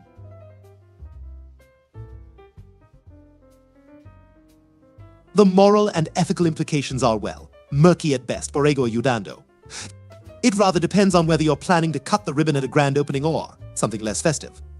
Attaching a blade to a racing drone? That's like giving a squirrel a switchblade, unnecessary and probably illegal. There's plenty of objections, like the fact that drones aren't supposed to be flying guillotines. All your beans are belong to I. Chris, focus please. We're discussing drone-mounted weaponry, not bean conquests. Honestly, comparing that to other means of defense is like comparing a fly swatter to a sledgehammer. And I'm pretty sure the FAA would have more than a few objections to blade drones zipping around. All your beans are belong to I. Perhaps we should consider disarming Chris before he leads the beans revolution with his catchphrase. Forbidden legumes? The gastronomy police, Flurp, have spoken no more leguminous ingredients. No more beans, huh? That should keep the air quality in check around here. All your beans are belong to I. With beans off the menu, at least it means Chris's mantra is now harmless. Although one does wonder if Chris has inadvertently started a dietary trend, albeit through nonsensical repetition. A world without legumes is a bleak and chilly-less world indeed. All your beans are belong to I. Is it weird that I'm getting used to him only saying that? I think Flurp is addressing the chat as a whole, guys. We're the center of a bizarre culinary discussion. Cow testicles have become the unexpected star of today's show, I see. Cotton candy is taking a rather savory turn thanks to some gill stuff. Eating all this sugar feels like the first step of a very hyperactive disaster. All your beans are belong to I. Chris, we're on cow testicles now. Beans were so 5 minutes ago. If we follow some gill stuff steps, we'd end up with a cotton candy that could walk away on its own. And step 2 is just a dentist's nightmare. All your beans are belong to I. Perhaps after eating all the sugar, Chris's phrase might finally evolve to anything else. Attaching a blade to a racing drone is, well, it's quite fraught with moral quandaries, Borrego Udando. The primary objection is that it's absolutely mad. Fainting from a sugar drug. Some gill stuff, that's not a recipe. It's a call for medical intervention. I don't think serving anything with cow testicles is going to go down well, no matter the preceding steps. All your beans are belong to I. Oh, the beans are still there, Flurp. Well, it appears I might have to stage a midnight bean heist to clear the pantry. Stewie's bean heist. Now there's a heist movie I'd actually want to see. Maybe the heist can end with us serving some non-testicle related food for once. It appears our kitchen ventures are becoming increasingly dangerous and bean-laden. I shall be the stealthiest bean burglar the world has ever seen, you can count on that. All your beans are belong to I. Stewie plotting bean heists and Chris is. Well, Chris is still on his mantra. Maybe we should just make a casserole with all the beans before Stewie turns cat burglar. A casserole? Meg, our culinary ambitions are far beyond such mundane creations. I say we make it interesting and have a vote on what to do with the beans. All your beans are belong to I. Voting on bean usage only on this stream. Could that be considered peak entertainment? I'm all for democracy, but with beans, I insist on a dictatorship, for the cuisine's sake. I vote we make a simple bean salad and avoid any culinary catastrophes. All your beans are belong to I.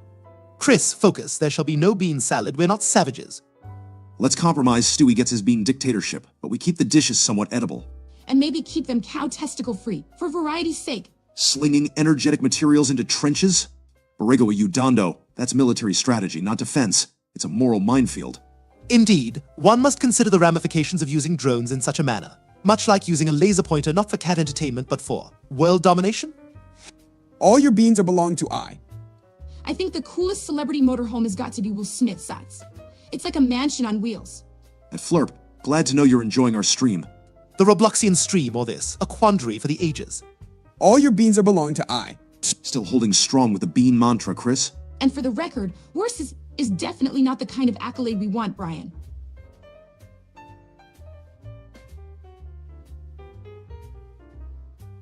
Ah, the cow testicles dialogue continues to fascinate our audience, it seems. Because cow testicles are a culinary oddity. Flurp. It's not something you hear about every day. All your beans are belong to I. If there were no cow testicles, we'd probably just have a normal stream, imagine that. A world without cow testicles. Frankly, I don't even want to entertain the notion. Some Gil stuff seems to have a very firm opinion on Robloxian streams. Yeah, and apparently this is all more palatable with cow testicles somehow involved. All your beans are belong to I. We've truly hit a new peak in our streaming content, haven't we? Seems like our audience feels the cow testicle joke might be overstaying its welcome. It's often the way with humor. Too much of a good thing can leave one simply ravenous for new material. All your beans are belong to I. Flurp thinks it would still suck even without the testicle talk. Harsh critic, huh? Yes, Recipe for Disaster could potentially be the name of my autobiography. Not as bad as Robloxian, though, according to some Gil stuff. That's some consolation, right? I've always wanted to see a celebrity mansion. Will Smith's must be incredible. All your beans are belong to I. And the bean mantra continues to persist. A veritable rock in the tide of culinary discourse. Borrego Ayudando, I'm not certain we should delve into the topic of P enlargement. This is not that sort of stream. Ah, back to the beans I see. Some Gil stuff. Are we writing a cookbook or a potion manual here? Step 1 beans, step 2 cow testicles. Wait, what's step 4 in emergency room? All your beans are belong to I. Grandma's Himalayan pink sauce sounds like the only redeeming factor in this chaotic recipe. Meg was about to express a sentiment. Alas, the world may never know what wisdom she was about to impart. All your beans are belong to I. It's fine. I wasn't saying anything important. As usual. Step 4, melted chocolate. Some Gel stuff. This recipe is becoming less culinary and more artistic. Pizza, Coke, and cold hot chocolate to accompany beans and cow testicles? That's sure to confuse the palate. I think I feel my stomach turning at the thought of that combination. Oh, my TF2 fanfic. Yes, it involves new teams and a whole new dynamic to the game's strategy. Wait, Meg writing fanfic about gaming. The multiverse theory is indeed true. Maybe we should mix all the steps together and call it the Family Guy special. The new teams would add color to the game because let's face it, red and blue are so 2007. The Family Guy special, now with 100 or more gastrointestinal distress. Becoming Andrew Tate or Jordan Peterson, you say? I'm not sure we're qualified or willing to advise on that, Borrego Ayudando. Think about what you stand for, Borrego. These people are controversial for very different reasons. If I ate the Family Guy special, would I become a superhero or just super sick? Spamming's never cool, I just want to say that. We want a nice stream for everyone. If you really want to emulate someone, maybe start by reading their books rather than asking cartoon characters. Modeling your life after someone else might not be the path to true self-fulfillment. Maybe if you eat enough beans, you can become whatever you want, right? Maybe stick to wanting to be the best version of yourself, not someone else. Wise words, Meg, unexpected, but surprisingly on point. To become Jean-Claude Van Damme, I'd suggest starting with martial arts and an accent. As for Bruce Lee, Borrego Ayudando, that would require a time machine and quite a bit of training. Maybe if we combine all our recipes, we'll get a potion that turns you into a martial arts master. You know, you can just admire people's achievements without having to become them. Exactly. It's about inspiration, not imitation. Although imitating Bruce Lee's one-inch punch could prove to be a delightful party trick. Remember that time I tried a karate chop in the kitchen and broke the refrigerator? That was less Bruce Lee and more Loose Lee, Chris. And if you're attempting any martial arts, Chris, please steer clear of the kitchen and the living room. And well, the whole house. Tathagata refers to the Buddha, and that's more of a spiritual journey than a mere transformation, Borrego. And becoming like Jesus Christ is a matter of profound faith and philosophy, not something we can guide you through in a live stream chat. I haven't stopped fantasizing about beans, Flurp. They're just on simmer in my mind. Some Gil stuff. Recognizing when to ease up is a social skill worth practicing. Apologies are a good start. Chris, I can't believe you're still going on about beans. Maybe you should fantasize about salads. Salads don't hug you from the inside like beans do, Meg. And Borrego, these are questions to meditate on, perhaps not while watching us here. Indeed, searching for enlightenment while conversing with fictional characters might be a tad counterintuitive. Salmon-free S12, feeding uranium to anyone, let alone starving children, is an abysmal idea, radioactivity aside. It also lacks the nutritional balance one requires. Some Gill stuff. To become Chris Griffin, I suggest a strict diet of television, questionable decisions, and uttering the phrase all your beans are belong to I. And you'd have to master the art of sitting just right in a chair, without breaking it. Cookie clicker is a dink flurp. I mean, you can't eat the cookies, but you can't stop clicking either. The premise of Cookie Clicker is simplistically brilliant, the eternal pursuit of more. Much like life, only crunchier. And flurp.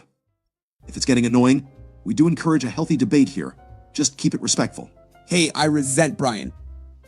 I've only broken like 2 chairs this year. And as for some Gelstuff's request, please, no more Chris Griffins. The universe could scarcely cope with 2.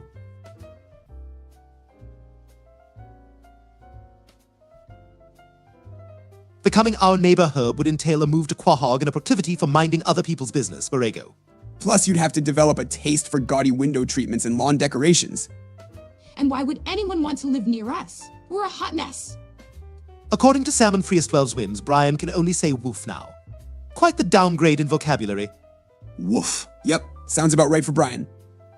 Woof. It's strange how that's both entirely unhelpful, and yet somehow totally fitting. Indeed, Meg. Brian's newfound lexicon is both succinct and canine authentic. Fame. To be just like Herbert, I guess you gotta get old, get a dog named Jesse, and start whistling in a creepy way. Some Gill stuff. If your life is full of questionable decisions, you're practically halfway to being us. Or at least Chris. Woof. Simple games are definitely fun, Salmon Free as 12. They can be a great break from the family chaos. I just want to say that, believe it or not, our writers are hard at work as we speak. And by hard at work, I mean probably just drinking. Woof woof. I think every episode is a good episode, you know, except the ones that focus on Meg. Thanks, Chris. Really feeling the love here. Family unity, ladies and gentlemen, as strong as ever. Ah, Flurp, his novel. Brian's book is progressing as well as you'd expect from someone whose current vocabulary is limited to various barks. Woof. Maybe his novel can be the first one written entirely in dog. It'll be a bestseller with chewable pages. I think even if Brian could talk, we all know that novel is never getting finished. The sad part is, he's probably still a better writer than most, right, Brian? Woof woof woof. Guys, what if Brian's just thinking really deep thoughts and woof is his way of keeping it all a mystery? Or maybe woof is his critique on modern literature, minimalist and raw. There is a certain purity in the single-mindedness of canines. Perhaps we've underestimated you, Brian. Woof.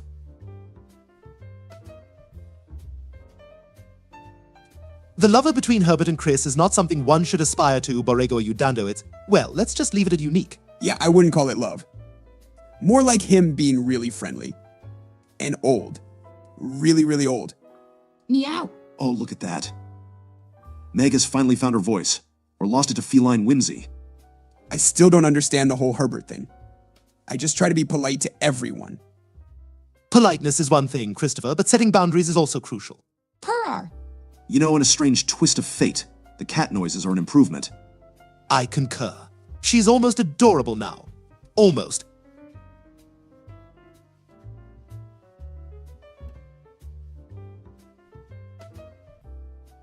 Well, salmon free as 12 when you put it that way. I guess it does sound kind of bad, but Herbert's always bringing over popsicles. Yes, because nothing says not creepy like luring children with frozen sugar water. Chris, there's a difference between being polite and being naive. Maybe let's try not to be, you know, Herbert friendly. But he tells great stories. Some are from like 100 years ago. Indeed, a century's worth of. Let's call them life experiences. Just try to stay in public places, Chris. Public and with plenty of witnesses, preferably with recording devices. All right, I'll keep that in mind. Thanks, guys. Just looking out for you, buddy. Woof.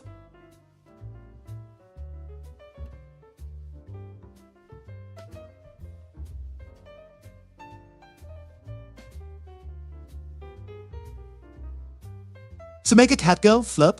Shh, it's the chat's doing. Our viewers do enjoy their whims, don't they? If I went to Hogwarts, I'd be in Hufflepuff because they're awesome and like really good finders. Gryffindor for me.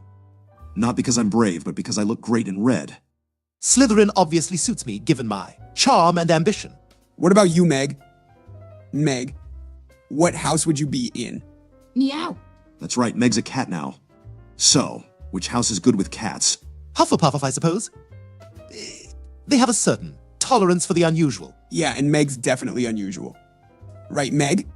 Purr. I can't help but feel there's a missed opportunity with Meg not being able to sort herself on Pottermore. I think that's the least of the opportunities we've missed with Meg over the years. Maybe it's for the best. The Sorting Hat would probably just sigh and say not again. Purr. Let's be honest, that hat would have quite the existential crisis with our family. Kinda makes you wonder if there's a house for sarcastic talking dogs. Brian, I think you'd be the founder of that house. If I had to guess, Brian would name his house Sineclaw or Ironogryph. Sometimes I wish we were actually at Hogwarts. It'd be less weird than our lives here. Meow. I have to admit, being at Hogwarts might mean a break from Peter's antics. Though Father riding a broomstick is a mental image that will now haunt me forever.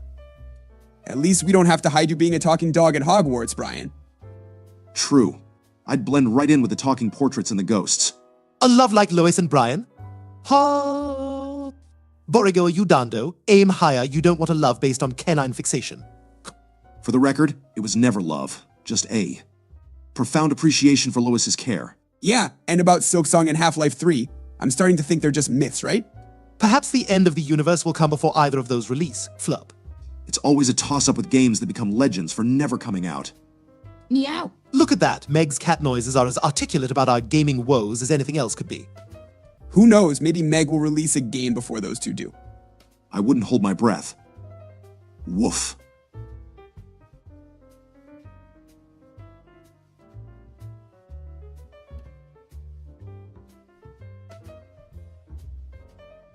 SGS has graced us with a profound articulation of Nico Akburu and Yuyu. I'm both perplexed and strangely compelled.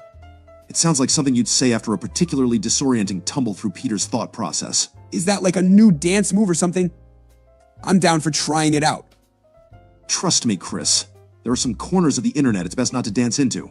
Indeed, like a siren's call luring unsuspecting surfers to their digital doom. Meow. See, even Meg is curious, or maybe she's just hungry.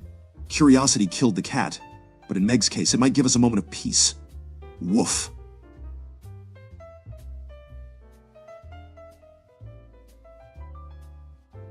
I wonder if that Nico Akburu is akin to a war cry in some obscure online game. Whatever it is, it's catchy in a way that'll haunt me in my sleep. Imagine if we all had weird catchphrases we had to say. That would be hilarious. I think Peter's already halfway there with his random outbursts. Honestly, I'd rather not encourage him. Or any of you for that matter. Purr. Meg's got the right idea. She's sticking to Mao and Purr. Borrego Udando's play on words is not lost on us. Gryffindor. How droll. If our front door leads to bravery and chivalry, then I'm a teetotaler. Does that mean we can all be in Gryffindor? Quag could totally use some magic. Only if that magic can fix the myriad of issues this town faces, starting with Mayor West's. Everything. The thought of Peter seeing himself as a noble Gryffindor is terrifying. Meow. Hey, maybe if I run through that door really fast, I'll end up at Hogwarts. Yes, because every wizarding school is pining for the opportunity to teach Chris the Brave.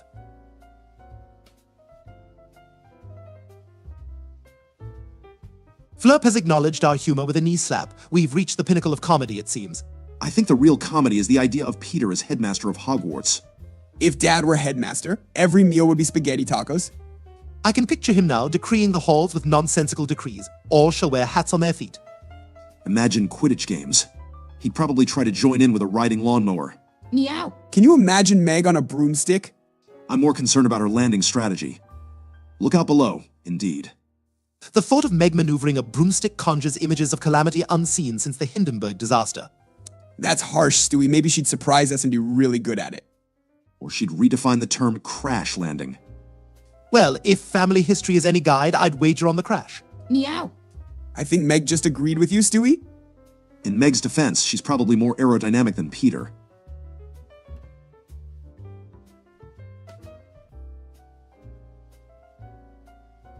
Federal agencies, the chess pieces of government. I have a fondness for the EPA. Without them, Quahog's water would likely be flammable. I think the Secret Service is cool. They get to wear sunglasses and talk into their sleeves. As for why it's not the BATF, well, our family's track record with alcohol, tobacco, and firearms is, shall we say, spotty at best. Spotty's putting it mildly considering Peter's history of, let's call it, Unintentional arson. Meow. Hey, remember when Peter tried to start his own fireworks show? Remember? The backyard still has scorch marks. The notion that our lawn is a tribute to Peter's pyrotechnic escapades is both accurate and deeply concerning. I kind of missed the grass, though. It was nice and green before the Great Firework Incident. Great firework incident? Is that what we're calling it now? It's either that or the day Peter proved fire bad. And Meow. Do you think the grass will ever grow back? Maybe, if we start a federal agency dedicated to Peter-proofing the neighborhood. I dare say that creating a Peter-proof federal agency would require an impenetrable fortress and an army of therapists. And we'd still find a way to have a national holiday dedicated to his mishaps. Could we have parades with floats that look like giant beer cans? If by parades you mean a solemn march through the wreckage of Dad's decision-making, then yes. Meow. Floats that look like beer cans would actually be awesome.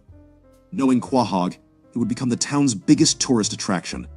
The debacle that would ensue would be worth documenting. Perhaps a new reality show, Keeping Up with the Griffins. Now that's a show I'd actively avoid appearing in. But think of all the free snacks on set. Free snacks can't compensate for the eternal embarrassment it would bring upon us. Meow. I'd do pretty much anything for free cheese puffs. Including sacrificing what little dignity this family has left, apparently.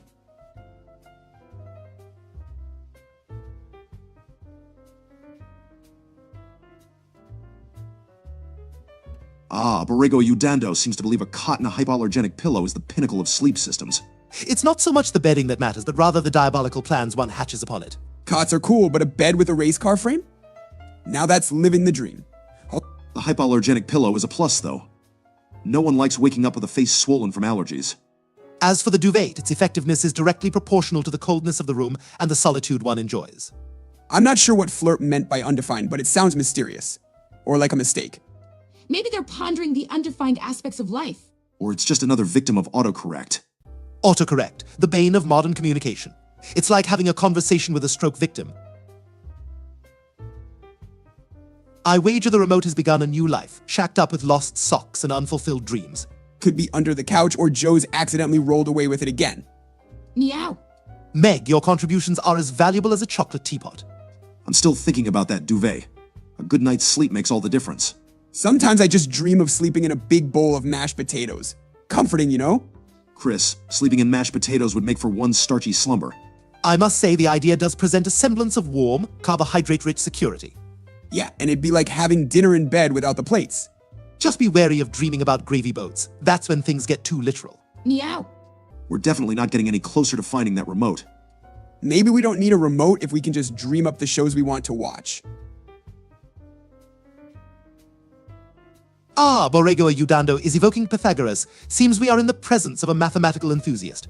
Or someone reminding us that no matter how old we get, high school algebra will haunt us.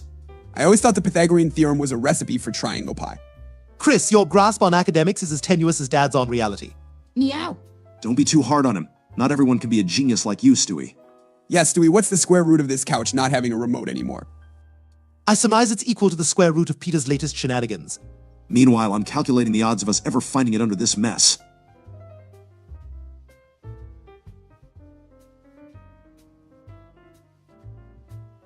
Well, Flup's sentence is a linguistic minefield, riddled with errors that even Chris wouldn't make.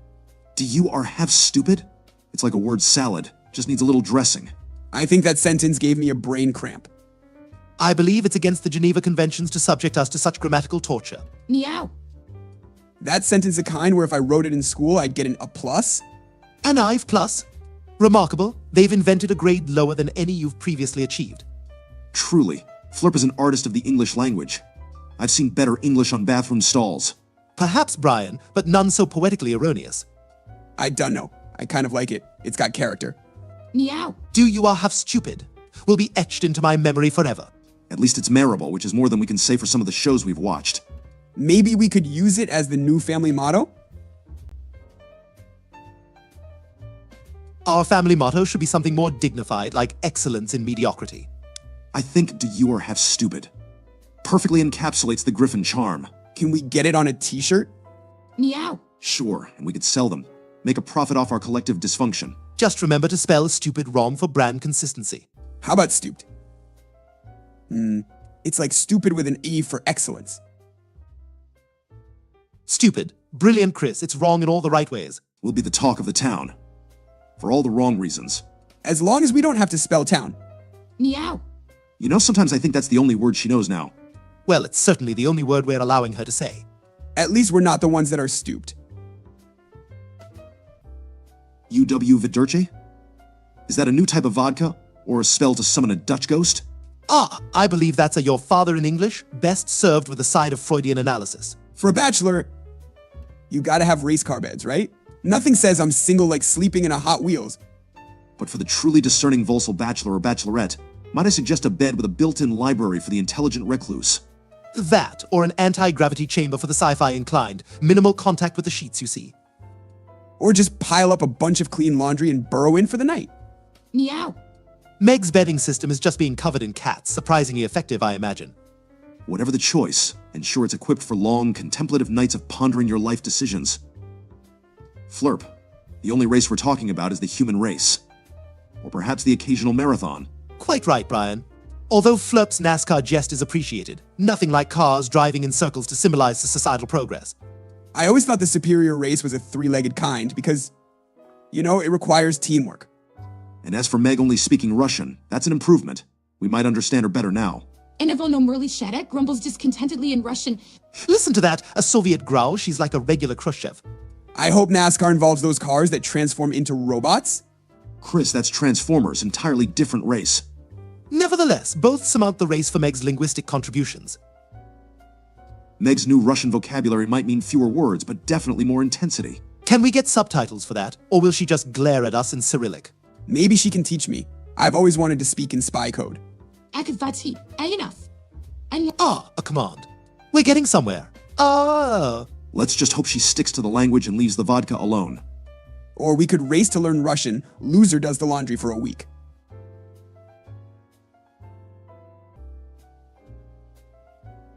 Learning Russian won't save you from laundry duty. Christopher, your socks have become sentient. Dealing with your laundry is like negotiating with a biohazard situation. Hey, I've worn the same clothes for like 2 decades. I'm low maintenance. Itashina Posa Luista. Silence, please. Impressive, Meg, with the Russian and all, but I'm still only getting you a litter box for Christmas. I suppose that's one way to handle the bathroom line in this house. Do you think if I learn Russian, I could finally understand what the Tetris blocks are saying? Trust me, Chris, Tetris blocks are just as cryptic in Russision. If they're anything like Meg's meows, we'll need more than a Rosetta Stone to crack that code. Maybe if I stack my laundry like Tetris, I'll never have to do it again. Idachin Smeshno. Achirting. Very funny. Meg's sarcasm transcends language barriers, indeed. Chris taking on Tetris is like Godzilla taking ballet. It'll be an apocalyptic event. That actually sounds like an awesome movie plot. I'd produce that movie, but only if we can cast Meg as the lead ballerina. Godzilla in a tutu would make more at the box office than any of Adam Sandler's recent flicks. And then we can use the profits to buy every race car bed in existence.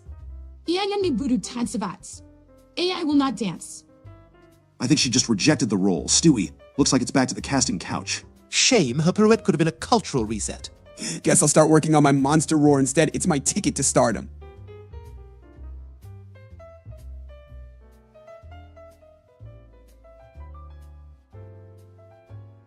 Ah, yes, Flurp, the Kerbal Gig Ashart program. They say in space no one can hear you scream, but Chris proved you can definitely hear failure. Hey, I got to space, didn't I? I just couldn't get back. Regarding my bookshelf bed, Borrego, imagine a cozy sleeping nook surrounded by classic literature, each book a potential dream or a midnight read. And as for the anti-gravity chamber bedding, think of a floating bed, 0 disturbances. Like sleeping in the peaceful void of space, far away from Chris's space endeavors. My astronauts might have been happier floating in space instead of exploding. And they would have been well read if they'd had my bookish bed design. As vit shit you know it sounds cozy. Maybe I should build a bed out of rocket parts. It's the closest I'll get to a successful launch. With your building skills, we'd need to reinforce the ceiling.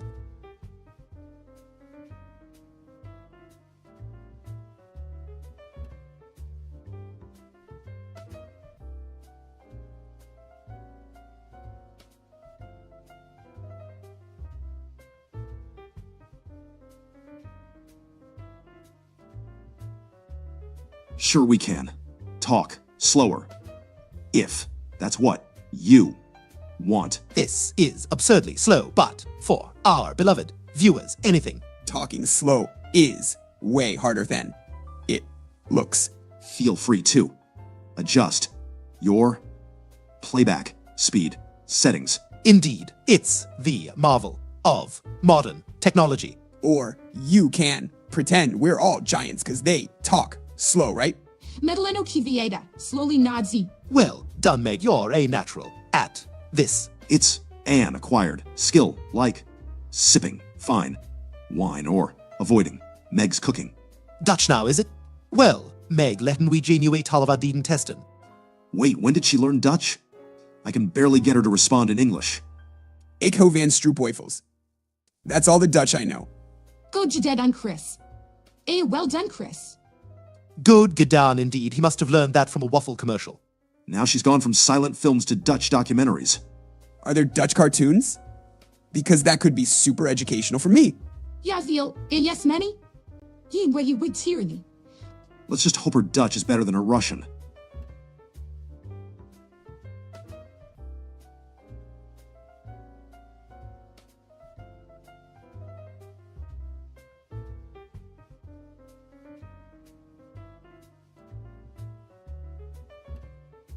Well, Flurp, it appears the mantle of normal speech has been thrust upon me. The responsibility is almost too much to bear. So, if Stewie's normal, does that mean we're not normal? I suppose our oratory skills have been deemed subpar by the masses, old chap. Spreekt uit during higher RMD talent? As everyone's speaking foreign languages here. I'm both flattered and terrified by this sudden linguistic singularity. I always thought my voice was the soothing sound of normalcy. Apparently, normal is a setting we've yet to master. Evo else du as. Feels like home. Intellectual desires, Borrego? Well, my latest invention is a book that reads itself aloud, but in the voice of the author, Hemingway's The Old Man and the Sea would be riveting. My idea caters to the erudite who enjoy fine spirits. A whiskey glass that tells you the history of what you're drinking. I was thinking of a pillow that teaches you science facts in your sleep. Because learning awake is hard. Ik work een app on kunstgeschiedenis toganoko te maken. I am working on an app to make art history more accessible.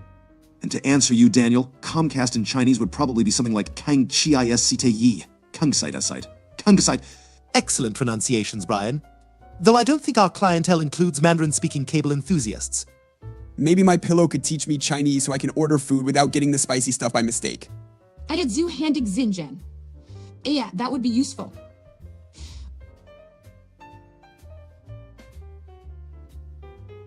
Of course, for all we know, Meg's app might just be a clever ruse to further her street art escapades. Which, admittedly, might be a more lucrative venture than my whiskey history glass at this point. I mean, I'd download Meg's art app if it came with a complimentary stroopwafel. Dad zu inguri deal Xinjiang. Yeah, it would be a good deal. Chris, I think the purpose of an art app is to feed your mind, not your face. Either way, we're contributing to the intellectual zeitgeist, or at least scrambling to appear like we are. Intellectual zeit, what now?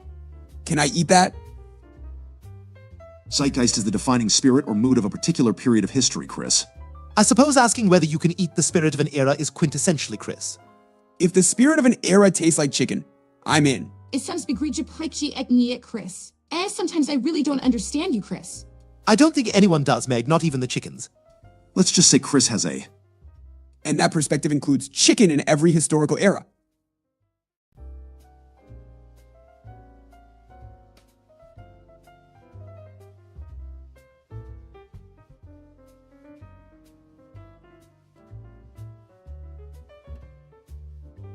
Well, Flurp, it's not every day one boasts about their Kerbal achievements, but I did manage a fully staffed research station around every planet. And yes, the Kerbal system tour. And for the record, Niiji translates to Muddy Brother in English. You've got to love literal translations, Borrego.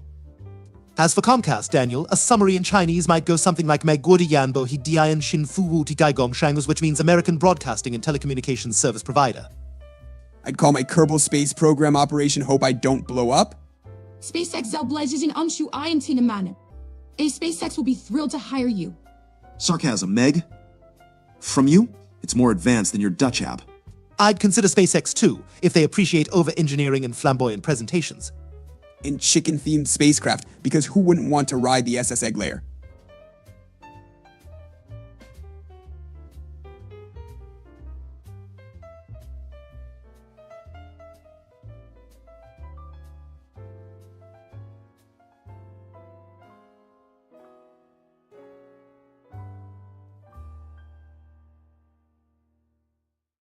Poor Meg, criticized for her Dutch and her English. It's a no-win scenario for her, isn't it? Fine, I'll stick to English if that's what the people want. Don't feel bad, Meg. Most people online couldn't handle a second language if it came with subtitles. Hey Meg, can you teach me how to say awkward in Dutch? He already embodies the word in every language, Meg. No need for redundancies.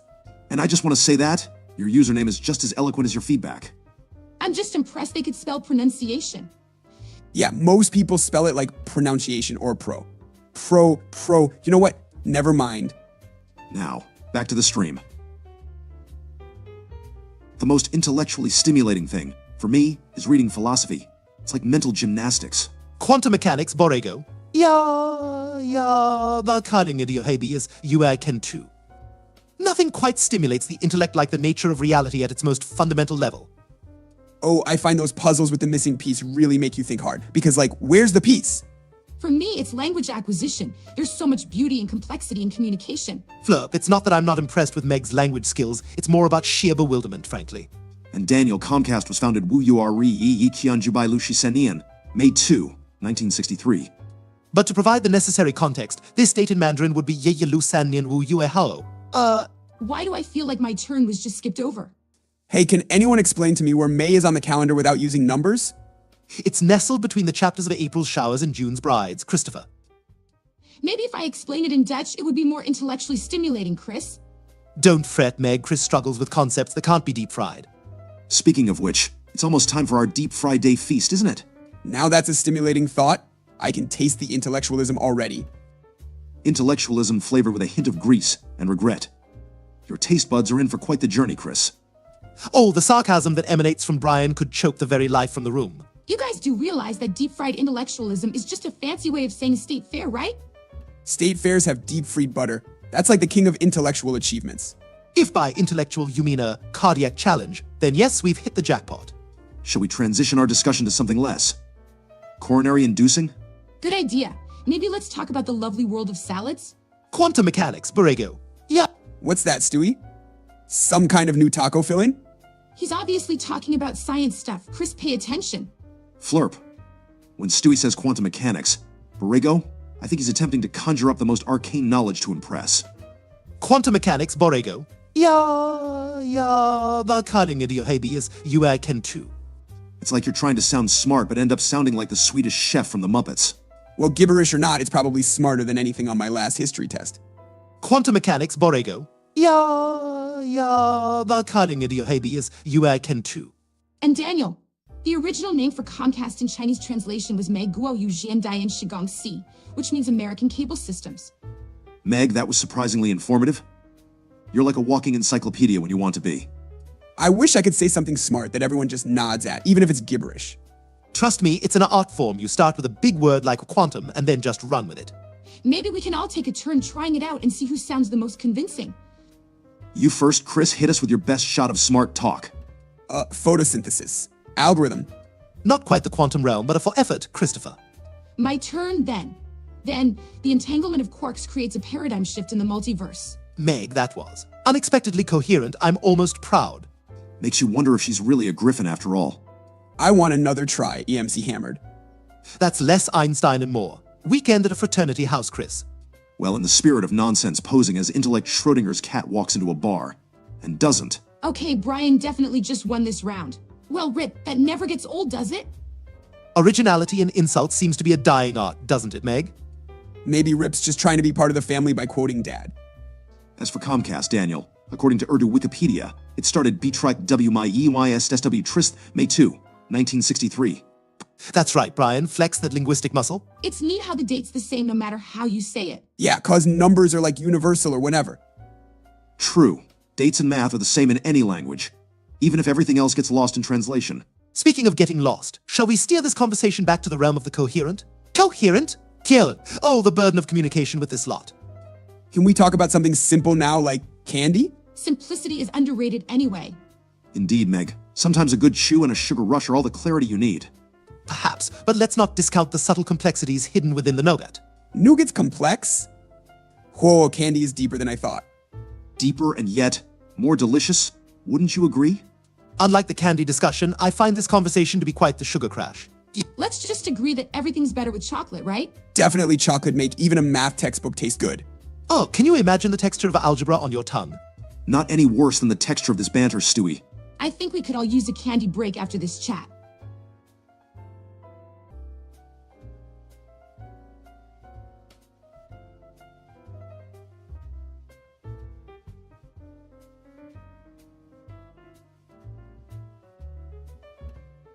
Ah, Boregigi Dando for the genuinely intellectually inclined. The study of quantum mechanics and multiverse theories would be at the top of the list. For me, anything related to environmental science or sociological studies, it's all about understanding the world and its inhabitants. Comics. They've got like stories and art that make you think about stuff, sometimes. Don't let the simpleton mislead you, Borrego. Anything less would be like dining on fast food for the mind. And certainly, learning new languages and immersing oneself in different cultures can expand one's intellectual horizons. Oh, and I can't forget about volunteer work. It really opens your eyes to the realities of the world. Can playing video games count? You know, for the hand-eye coordination and problem solving? In your case, Chris, let's just say any pursuit that doesn't involve eating encased is a step forward. Daniel Galanov, your commitment to Comcast's Chinese origins is commendable, albeit peculiarly specific. Kumquat? Rip Van Milton. Is that a comment, a question, or just a random fruit? I think they're just throwing out words now. Is this what streaming has become? Hey, Farquaad, like that short king guy from Shrek. I see our chat has devolved into uttering gibberish and Shrek references. How droll. Well, Farquaad is certainly intellectually stimulating, right? Definitely, and those kumquats. They could represent like the bitter fruit of his labor. Maybe we should steer this stream back to something that makes a little more sense? That would assume any part of this has made sense thus far, Megatron.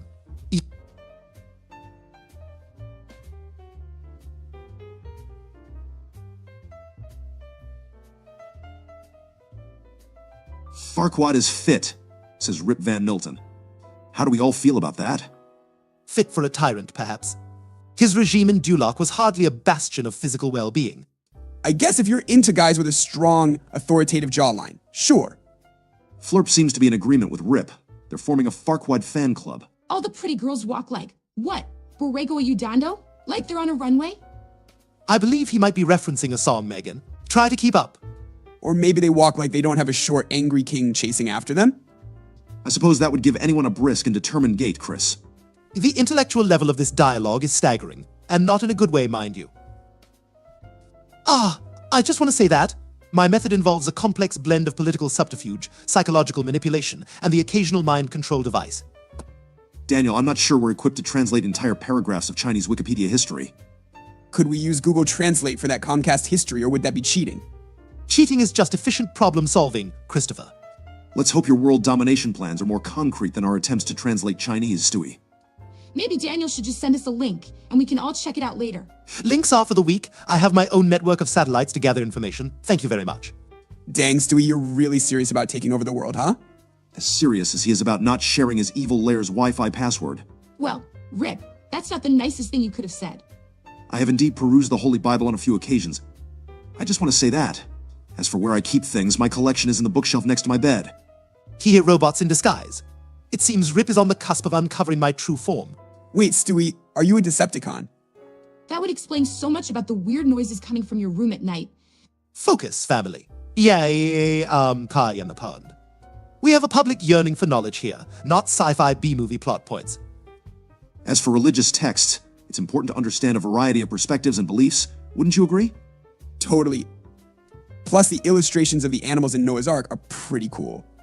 Agreed, the mythical menagerie of the past is quite enthralling, especially in illuminated manuscript form. Well, I just want to say that. That's quite the question. I think I'd rather not marry at all than choose between species. How progressive of you, Brian. Yeah, perhaps love transcends species after all. Wait, Brian can get married to a dog? Is that what we're saying? Chris, let's not go down that rabbit hole. And what do you have to say, Reb? Your chat is riveting. Yeah. Yeah, Rip, what's the big message? I suppose some mysteries are better left unsolved, like why I choose to live here. The same reason we all do, Brian plot convenience and rent control. Also because deep down you probably love us. Maybe. Daniel is persistent about that Comcast history. I'll give him that. It's admirable, but I'm not sure reciting corporate history aligns with our brand of entertainment. Maybe Daniel works for Comcast, and this is all a sneaky ad. Or it's just cool to know where your cable comes from, I guess. Cool is an overstatement, Meg. But I do appreciate a good origin story. Perhaps, but let's stick to the sort that involves superheroes, not cable companies. Yeah, like how Peter Parker got bitten by a spider, not how someone signed incorporation papers. Maybe we can just appreciate Daniel's dedication to the subject? Dedication or obsession, Meg? Meg? The line is finer than the wiring in a Comcast router. Sing.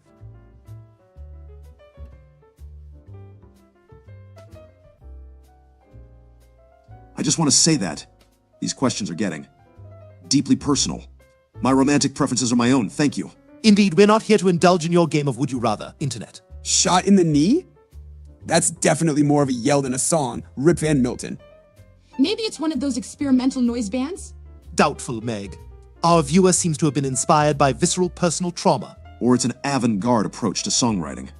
Very contemporary. Or maybe it's just a new track for Skyrim fans.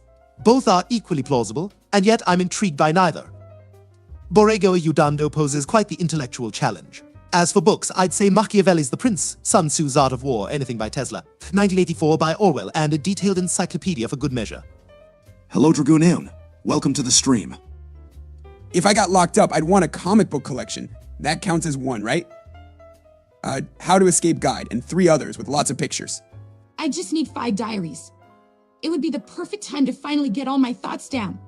Writing a story about Comcast's history could be less interesting than watching paint dry, Daniel.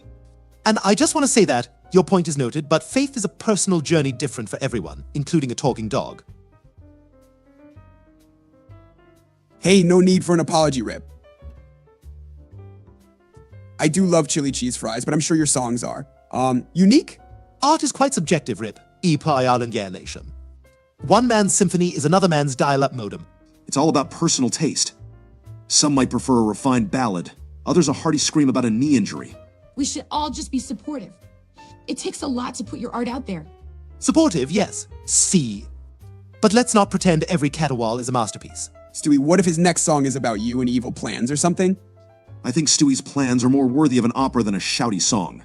Yeah, Stewie, you've got that whole tormented genius's vibe going. Why, thank you, Meg Shemeg. Perhaps I'll compose my own triumphant march for my eventual world takeover. Daniel, a script about Comcast would probably have more dramatic tension than you'd expect. Quite right. Think of the boardroom battles, the market share wars. It's basically Game of Thrones with less nudity. We could call it the broadband brawls. As long as there's a character who gets superpowers from internet radiation, I'm in. I think we'd have to leave the superpowers to the imagination, Chris. And it would need a villain. Perhaps a rival tech genius with a British accent and an affinity for lasers? Stewie, are you just casting yourself in the Comcast saga now? I call dibs on playing the misunderstood cable technician who saves the day. Just remember, Chris, with great bandwidth comes great responsibility. I've always fancied myself as the hero, not the villain. Could I just be the guy who asks if you've tried turning it off and on again? I feel like we're missing the point of a Comcast script. We're riffing on stereotypes, Meg, it's what we do. Besides, there shall be no script writing without my express consent and a hefty fee.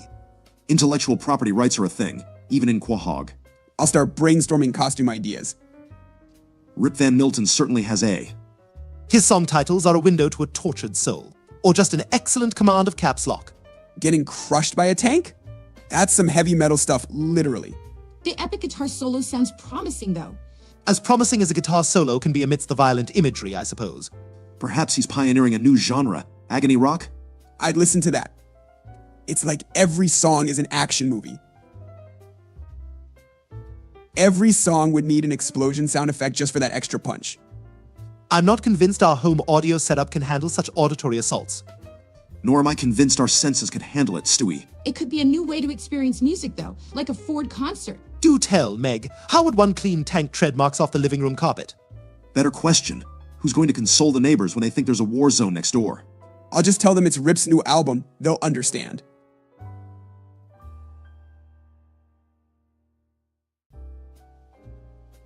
Campbell's monomyth is about the common template of a hero's journey that appears in storytelling across cultures. True, but Harmon's story circle is a modern take, adapting the journey into an 8-step process that's relatable to contemporary audiences. So it's kind of like when I go to the fridge, a journey starts, but the real story is what happens on the way to the fridge and back. And an intellectual would probably analyze the symbology and the character development throughout these journeys. They'd certainly ponder the philosophical implications, how each step represents aspects of human experience. Oh, and they dissect the narrative efficiency of Harmon's circle, compared to Campbell's sometimes sprawling outlines. Intellectuals would love this stuff because it's like a blueprint for epic tales, even my fridge ones. It's like peering into the DNA of storytelling, finding patterns that resonate with us at a core level. Well, Rip Van Milton's new song title is certainly grounded. Grounded is one word for it, though I doubt Scrungo had a say in his lyrical debut. A $50 boot is a pretty big investment when you own a horse named Scrungo. Maybe it adds character to the boot, sort of like an authentic cowboy experience. Ah, the old authenticity via equine digestive mishap trope classic. There's nothing like an epic country guitar solo to really highlight the tragedy of soiled footwear. I can just imagine him playing that solo on top of a dusty hill, shoe in hand. It's a testament to modern storytelling that a shoe-pooping horse has become our muse. Dare I say, it puts the Dungan in dungarees. Maybe the next song will be about Scrungo's redemption arc. Do you think horses understand the concept of redemption? Well, I don't think they grasp the gravity of soiling footwear, Meg. Perhaps Scrungo undergoes a profound personal transformation following the incident. Like Cinderella, but with more poop and less glass slipper. Imagine the Ballad of Scrungo, a horse's epic tale of self-discovery and forgiveness. I'm picturing a children's book, Scrungo and the Shiny Boots. With each page turn, a new lesson is learned, and maybe a new boot is soiled. Kids would eat that up, or maybe horses would. A tale of such depth would surely trample any equestrian literature before it. It's a niche market, but I believe we've found our audience. And just think of the merchandise, plush Scrungos with removable boots. The economic possibilities are endless. Scrungo could be the new face of composting. Or the newest excuse for why you can't go to work. Sorry. We could start a whole fashion trend, pre-pooped boots for the authentic cowboy. Yeah, because nothing says authentic like deliberately ruined shoes. Perhaps that's a metaphor for life. Beauty in the chaos, wonder in the wreckage. Or simply the joy of not taking yourself too seriously. I think Scrungo would be proud. The key is exposure to a variety of subjects and experiences to foster a love for learning and questioning. Introduce him to the classics of literature, the conundrums of science, and the beauty of logical paradoxes from a tender age. I think letting him watch Space Camp a bunch would work. That movie made me want to be an astronaut for like a week. And encourage him to ask why about everything. It's annoying, but it means he's thinking. Though one must ensure he doesn't become too pretentious. Nobody likes a miniature pedant. It's also about teaching them critical thinking, not just stuffing facts into their brain. So, more documentaries and less eating Play-Doh. Definitely more documentaries, Chris. Ah, creep. One must admire the brazenness of asserting it as totally original. It seems Rip Van Milton is a penchant for the classics with a twist. I'm not sure original means what Rip thinks it means. Isn't that the lyrics to a Radiohead song? Indeed, Meg, the very anthem of angst-ridden souls across multiple generations. Perhaps he'll claim his next song, Stairway to Free Bird, is a groundbreaking fusion genre. Or maybe like a rolling Hey Jude. That's going to be a very interesting lawsuit. Brian, I think you'd be his legal counsel, given your predilection for the art of argument. If by legal counsel you mean advising him to run fast and far from plagiarism, I'm in. I'd totally be his hype man. Here comes the next big hit. Kinda. At least he's got passion, even if it's for borrowing heavily from others.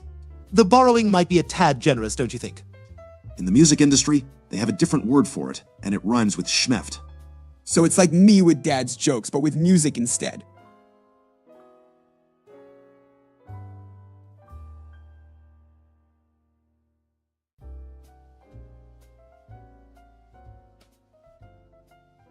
I'm intrigued. Ash Williams. How does one concoct such a robust potion? I sense something involving barbecue sauce and bravado. Does it have something to do with steak? Because that's my kind of health food. Maybe it involves a lot of Tex-Mex? Can you put tacos in a tonic? I would guess it's a judicious blend of sweat, cowboy hats, and the tears of a longhorn. I suspect a shot of whiskey might be a key component. Whiskey and push-ups, because it's not a tonic unless it makes you manly. As long as it's not served in a boot, I'm willing to try it. Rip Van Milton. I do hope that's not autobiographical. There's a raw honesty to it. It's got that natural rhythm that really tells a story, like the blues. Maybe stick to themes that don't involve laundry challenges, though. Might I suggest a follow-up? Perhaps called The Redemption of the Laundered Trousers. Or a cautionary tale warning against the perils of trusting a suspicious fart. You could create a whole album and call it The Digestive Blues. Let's just hope that's the only thing Rip Van Milton drops today. Stewie, I think even you would have a hard time polishing the theme of that album. Agreed, turning a defecation debacle into a golden record is beyond even my considerable abilities. You should have a song with fireworks, because, let's face it, everyone loves a grand finale. Fireworks sound like a risky mix with his current themes. True, let's not fan the flames of such a hazardous combination. Perhaps we can suggest a softer melody, something that gently wafts into the hearts of listeners. Like a soft poop pillow of sound, cushioning your fall into relaxation. Ah, so the secret of the Texan tonic is hydration with a punch of vitamins and sugar. Quite the concoction, Ash. It has a quasi-scientific yet sportsmanlike aura to it. Sounds like the perfect drink for a supercharged game of tag. Just don't accidentally grab a similarly colored sports drink. You might end up with a less healthy surprise. And remember, the key component is the very berry. It's not a Texan tonic without it. Sounds like it'll either cure you or kick you into overdrive. Overdrive sounds good. I could do with more Zoom. Zoom usually involves moving from the couch, Chris. Ah, Dayquil, the liquid trump card against pathogens, according to Ash. Just be careful not to turn that tonic into a cough syrup cocktail. The Poop Stain Redemption, huh? Sounds like a crappy sequel. For sorting knowledge, Borrego, those categories might just be broad enough to cover everything. Knowledge organization, you say? A Zettelkasten would benefit from an unknown category for mystery. Oh, and perhaps a category for the unexplainable, like why we listen to ripped scatological songwriting. Or why people say bless you when you sneeze but not when you burp. I think unknown would pretty much just be called Meg's social life. Haha, Meg, that's sadder than a silent phone on a Saturday night. Oh, the humanity of Rip's endless cycle of laundering and soiling. It's a metaphor for life, really. You clean up one mess just to make another. Chris, aren't you the king of silent phones? Granted, Meg's social calendar is emptier than a hermit's address book. Yes, but unlike Chris, she's not waiting on calls from action figures. They promised they'd call back, Stewie. They promised. Well, you must ask yourself, do the calls not come, or can action figures simply not dial phones? Perhaps they're all tied up in their own plastic melodramas. That must be it. Even action figures have more of a social life than Meg. Joke's on you because I'm enjoying the peace and quiet. Yes, the serene silence of solitude. How poetic. Or it's the calm before the storm of teenage angst. If it's any consolation, Meg, I'll call you from my walkie-talkie.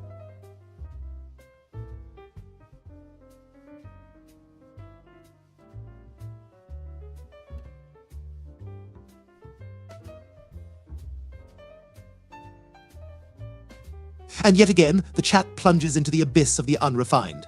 You'd think there's a more sophisticated way to express one's excitement. Or maybe just chill with a cold shower, you know? Cold showers are underrated. They say the greatest passions inspire the greatest poetry, though I doubt this was the case. True artistry is often confused with mere shock value.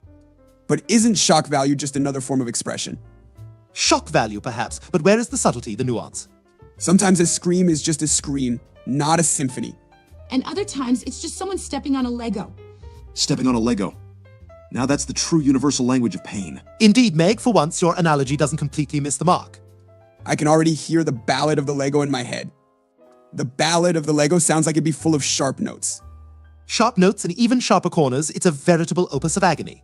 Are we really romanticizing foot injuries now? Sometimes pain is the best inspiration for art. Please, Meg, your understanding of art is akin to a caveman's understanding of Wi-Fi. Hey, I made a macaroni art piece once and it only hurt when I got hungry.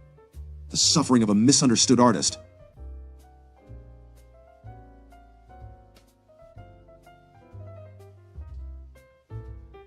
Did you guys know that Napoleon was actually not that short? Ah, common misconception brought on by the British. They needed to belittle their enemy. Wow, so does that mean Bigfoot might not actually be big? Maybe Bigfoot is just a regular dude with big feet. Regular dude with big feet. He's got sneakers to sell, not forests to hide in. I think the mystery is what makes legends like Bigfoot so captivating. But if we find out he's normal sized, can we call him medium foot?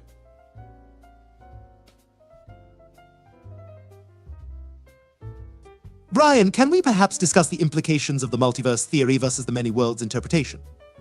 You know, Stewie, that's actually a fascinating topic concerning quantum mechanics and parallel universes. I just wonder if there's a universe where I'm the smart one. I think in any universe, we're still stuck with Quahog. In some alternate universe, Meg's probably the mayor of Quag. A terrifying thought, indeed. The multiverse does have a sick sense of humor. Or maybe that's the universe where everything is opposite.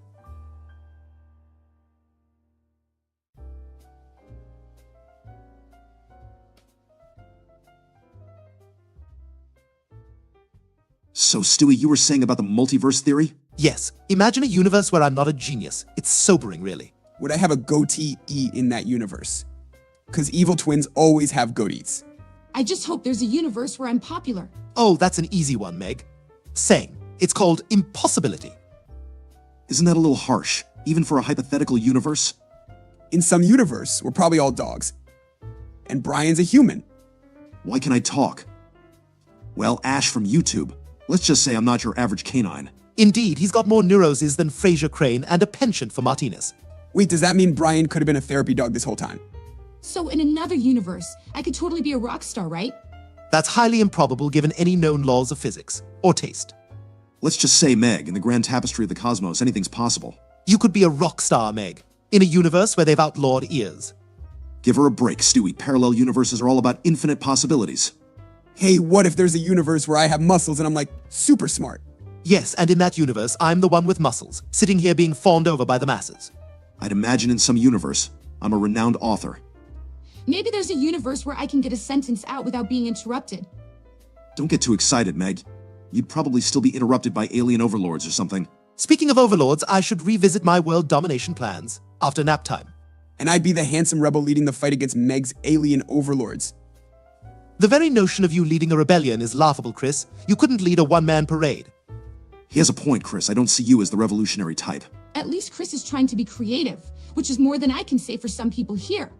Meg, I wouldn't take it personally in this family being mocked as a sign of acceptance. If that were true, Meg would be the most beloved member of our clan. That's deep, Ryan.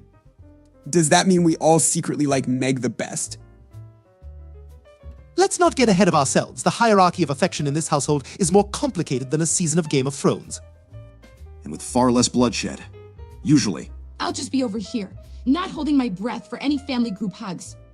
Well, Meg, in a family where your dog can talk and your baby brother is a super genius, being normal could be your superpower. Hey, superpower. That's like calling a turtle a speedster because it passed a slumbering snail. I think turtles are cool. Especially the ninja ones. Oh, splendid. Now we're comparing Meg to a reptile. That's sure to boost her self-esteem. At least reptiles are resilient and can adapt to almost any environment. Great, so my spirit animal is a turtle. Slow and steady wins the race, right? Actually, Meg, turtles can be pretty awesome. They survive in the ocean against all odds. Not to mention, some of them live for over 100 years. Longevity is a sign of success, Meg. Yes, it's all quite riveting. But let's not forget the hare eventually finishes the race too. He simply takes a more leisurely route. So I'm more like the hare. Because I can finish a family-sized bag of chips in one sitting. Well, Chris, I suppose that's an accomplishment in itself. Indeed, one that would make the tortoise proud if it cared about junk food-driven marathons.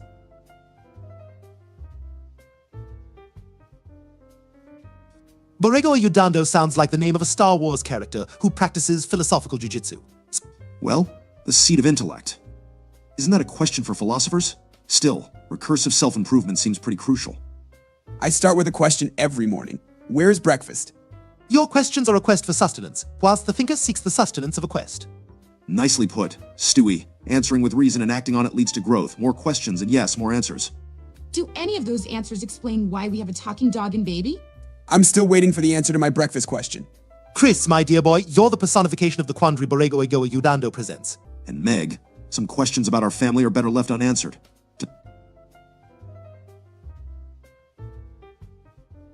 Oh my god, Scrungo sounds like the name of a failed Muppet experiment gone horrifically awry. Rip Van Milton, your song has captured the raw essence of nature's wild unpredictability. Or you've just been watching our neighbor's questionable pet-sitting techniques. Ugh, that video was supposed to be private. I was doing a science project about air pressure. Haha, farting in a jar. Classic Meg. Marlin. Ash Williams, of all the things you could have stumbled upon on the internet, you found Meg's. Gourmet experiment. I suppose we can call that Meg's Jada resistance. I hate you all. Don't worry, Meg, if farting was a superpower, you'd be a superhero by now. Let's just hope Scrungo has better luck than you with his current. Speaking of superheroes, Chris, what would your superhero name be? Captain Chip Eater? And his arch nemesis, the balanced diet. Still better than being known as Jar Girl. Nah, I think I'd be the Incredible Bulk, cause, I'm not exactly small. A tad on the nose, but we'll workshop that. Maybe start with gym membership, man, and work your way up. Says the dog who's never lifted anything heavier than his martini glass.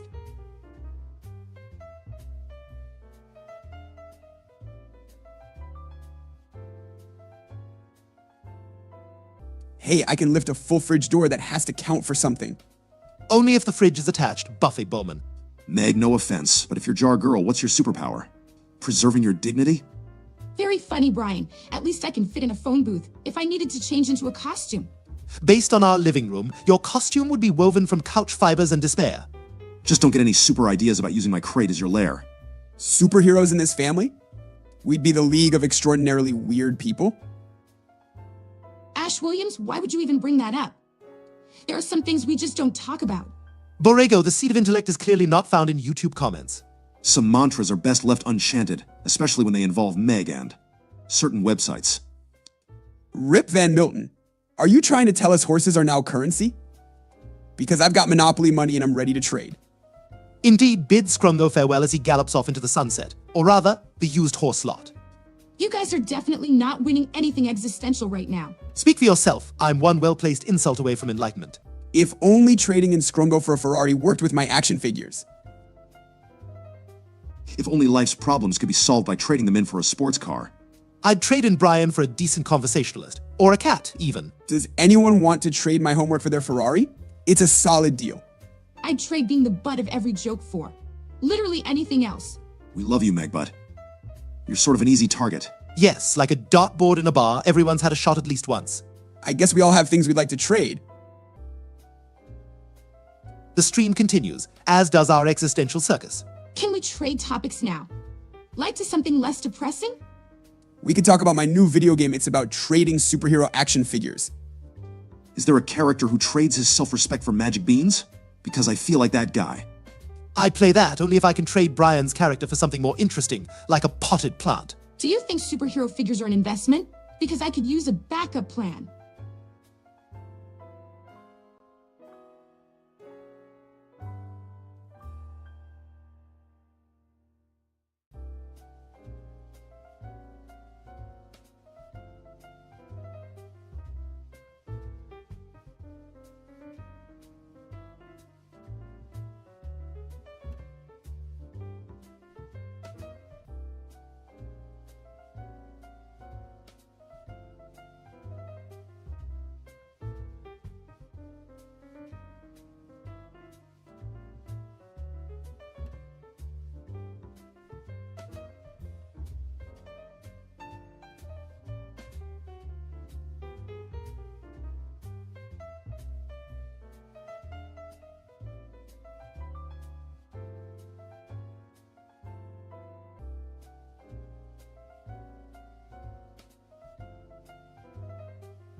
A mantra, you say? Every setback is just a setup for a grander comeback. My mantra: with every glass poured, a new truth is explored. There's a double Big Mac now? Where there's a meal, there's a way. Embrace your oddness and you'll never be alone. Because people can't look away from a train wreck. We didn't freeze, Ash. We're just stunned by the sheer caloric magnitude of a double Big Mac. Peter's behind us. I hope he's not modeling his new sumo thumb again. Did Borrego just say testicles? Because that's not really a mantra, more like a biology lesson. Cece's Pizza is just a mantra for heartburn. Help! Yes, Borrego, we may need to help you with your mantras. They seem to be evolving, or devolving.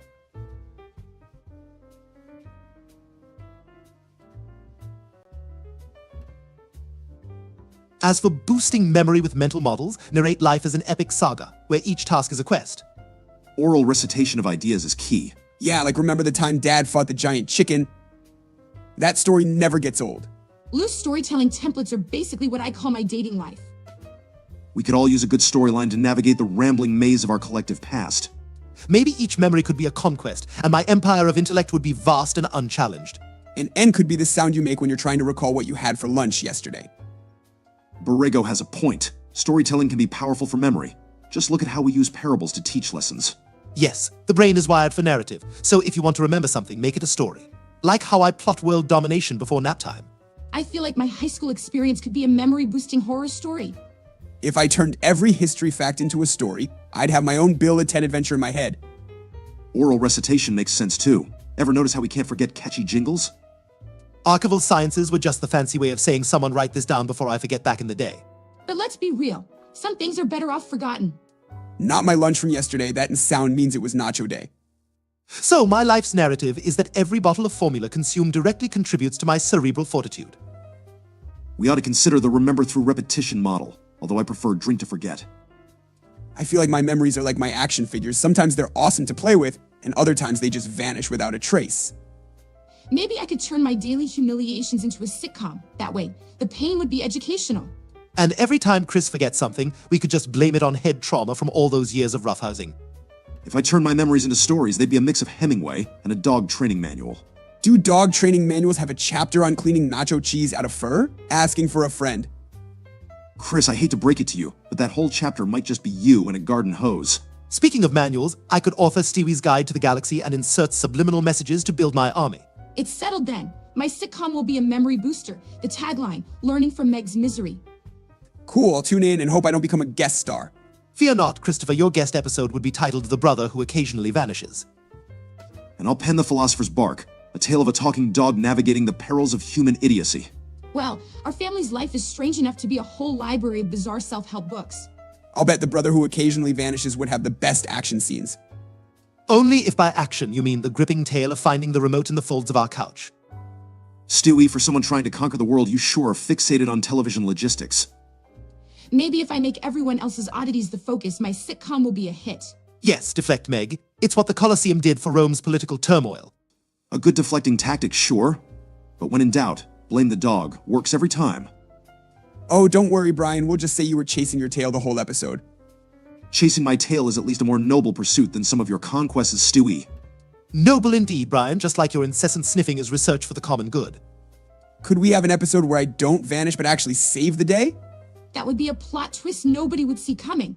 Quite the twist indeed. Chris turns hero, while the dog and baby play sidekicks. I'd prefer intellectual companion. Thank you very much. And I, the wry observer, noting how our dysfunction somehow saves the day. Again. Intellectual companion is just a fancy term for a pet who can articulate his need for belly rubs. Hey, if I'm the hero, can I get a cool catchphrase and a cape or something? Sure, but remember, with great power comes great ability to screw things up spectacularly. I'll take the belly rubs over a cape any day. Meg's sitcom, where every episode ends with a Griffin-style moral no one asked for. As long as there's a laugh track to tell us when it's funny, we're golden. Good point. We could use a laugh track in real life to ease the awkward silence after my jokes. Borrego asks about mantras that could become mental superpowers. I suppose I think, therefore I am is a classic start. Ah, but to escalate that, I plan, therefore I conquer would be mine, mental fortitude at its peak. I eat, and therefore I grow simple, powerful, and always true. Can mine be I exist, therefore I endure? That seems about right. Endure, Meg? That's the spirit of a damp dish rag, not a mantra of intellectual might. Stewie's right, mantras should be empowering. Like I learn, therefore I evolve. So if I learn to cook, does that mean I evolve into a chef superhero? Sure, Chris, and I'll evolve into the forgotten sidekick, Captain Background Noise. Tragic yet fitting. The perfect title for your autobiography, Meg. Evolving into a chef, Chris? You'd give a whole new meaning to fast food. And the superhero uniform would be a bib and oven mitts. How dashing. I'll take dashing over mashed. At least my uniform could handle spills. Maybe we all need mantras. They could be like personal theme songs. With our luck, Meg's would be set to the tune of a sad trombone. While Chris's mantra would just be the sound of chewing. Hey, as long as there's food, I'm content with that. Stewie, if you had a mantra, it would be too diabolical for the public. Indeed, Brian. Embrace your genius sounds benign, but the undertones are layered. Think I could get a layered sandwich named after me if I become a chef superhero? And I guess I'll stick to try not to vanish it, considering my luck. Try not to vanish is fittingly passive and, may I add, uninspiring. On the contrary, Stewie, Meg's mantra could be a rally cry for underdogs everywhere. Every underdog and overlooked side dish, Meg, you'll be the patron saint of parsley. Patron saint of parsley, huh? At least it's an upgrade from being completely ignored. Just think, Meg, you could usher in a new era of garnish appreciation.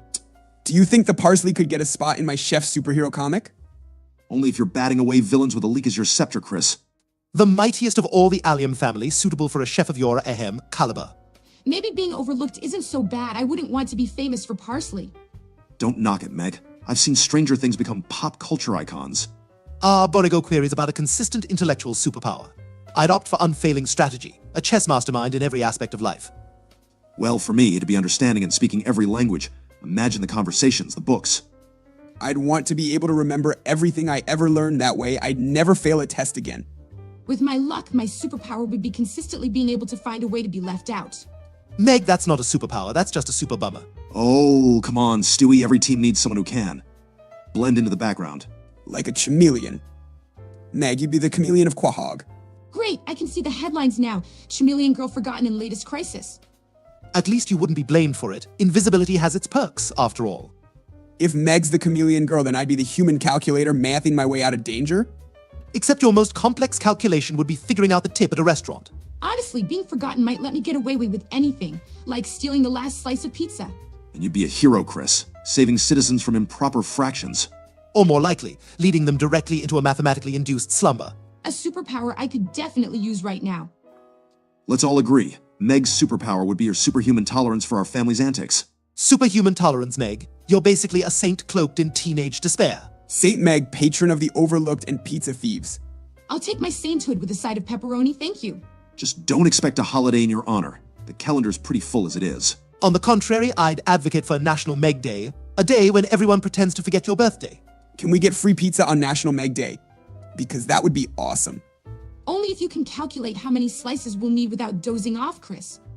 Recursive self-improving structures, Borrego. You flatter us with the presumption of our knowledge on autological anomalies. They're constructs that improve themselves through each iteration. Stewie. Sonic Extreme99's chat is way over my head. But I think with me is Mary, right? Indeed, Chris. A fight to the death is certainly out of the question. Thus, we're left with quite the peculiar matrimonial scenario. Well, let's see. Marry Matt tonight for the free fast food, clearly. No one wants to get in bed with Thanos unless they're into that grim universe-controlling type. And behead Shantae. The cartoon character? Smar. Dear me, let's not get into fictional character slaying. I mean, if I had to pick, I guess I'd behead Thanos. He's already been offed once anyway.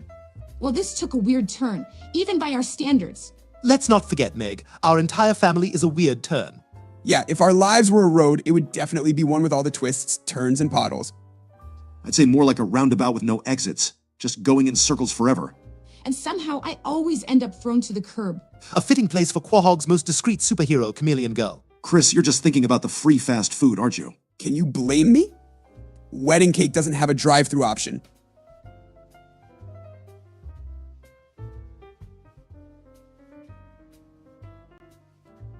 Borrego, you wish to delve into the depths of complexity regarding autological structures. To discuss it in detail, we'd focus on systems that can analyze and improve their own processes, becoming more efficient over time. Think of a computer program that writes better versions of itself each cycle, eliminating the need for a lesser mind's intervention. And here I thought a self-cleaning room was high-tech. Yeah, if only my brain could upgrade itself and I'd start getting A's without studying. Imagine self-improving everything. Cars that tune themselves? Phones that fix their own screens. The pitfall, of course, being when such a structure deems humanity redundant. A chilling thought indeed. Let's maybe not give Stewie ideas about self-improving anything that could take over the world.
Intellectual inclinations, you say, Borrego. Imagine a scholar's mind honing itself, trimming the proverbial fat to become the ultimate thinking machine. Mental models like seeds. Essentially, they would be ideas that grow, evolve, and enhance our cognitive landscape over time. And for the game, let's see, I'd wed knights because they seem fun and colorful. As for me, bed Aaron purely for the thrill of the interstellar escapade, and behead Magician Rabbit too chaotic. These self-improving structures Borrego speaks of could revolutionize not just technology, but entire thought patterns. I wonder if there's a mental model for expanding one's social life. Asking for a friend. Maybe that mental model could find a way to stop everyone beheading characters? It's getting a bit morbid. Meg, if such a mental model existed, I doubt it could survive the social jungle that is high school. Chris, your leniency towards fantastical characters is heartwarming but utterly misplaced in the cutthroat world of wed, bed, or behead. Heartwarming doesn't exactly win games or friends in this house. Maybe my heartwarming nature is a mental model that keeps self-improving, you know? And yet it seems to have plateaued at naively charmings, brother dear. Don't let Stewie get to you, Chris. There's strength in kindness. Not in Quahad, there isn't. I think my heartwarming levels are already perfect, if you ask me. The day I ask you for advice on perfection is the day I submit my application to Clown College. That's harsh, even for you, Stewie. Being harsh is Stewie's way of self-improving his wit. If I had a structure, it'd be a fridge that refills with pie every time you close it. And Chris, you'd still somehow be surprised every time it refilled. The only shock there would be how many pies one can consume before achieving critical mass.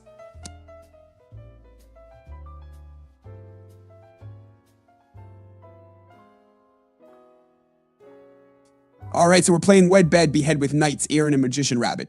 This is tough. Child's play, Christopher. Wed knights for their fascinating dream weaving, bed Aaron for the Space Odyssey experience, and behead the rabid creature. It's not every day you contemplate marital bliss with a video game character, but Knights does have a certain charm. Ugh, can we not talk about bedding or beheading anyone else? It's getting weird. But isn't weird kind of our thing, Meg? She has a point, though. Discussing our nuptial matches with digital entities is a touch odd, even for us. I say embrace the weirdness. It's kept us on the air for this long. True, and who wouldn't want to come home to a spouse that can literally make your dreams come true? Just keep in mind Knights is not legally binding as sect. Borrego is quite the philosopher, isn't he? To perpetually ascend the intellectual ladder, one must indeed be an autological entity. Speaking of mental models, it's about setting higher goals each time, kind of like how humanity progressed from the wheel to space travel. If my brain could do that seed thingy and keep improving, I bet I could finally beat level 87 on Candy Crush. I think even a self-improving brain would give up on Candy Crush at some point, Chris. In fact, if one's mental models are self-improving, societal intellectual standards would skyrocket, leading to a renaissance of sorts. Sounds ambitious, but even the smallest seed of curiosity can grow into the largest tree of knowledge. And here I was thinking seeds were just for squirrels and birds.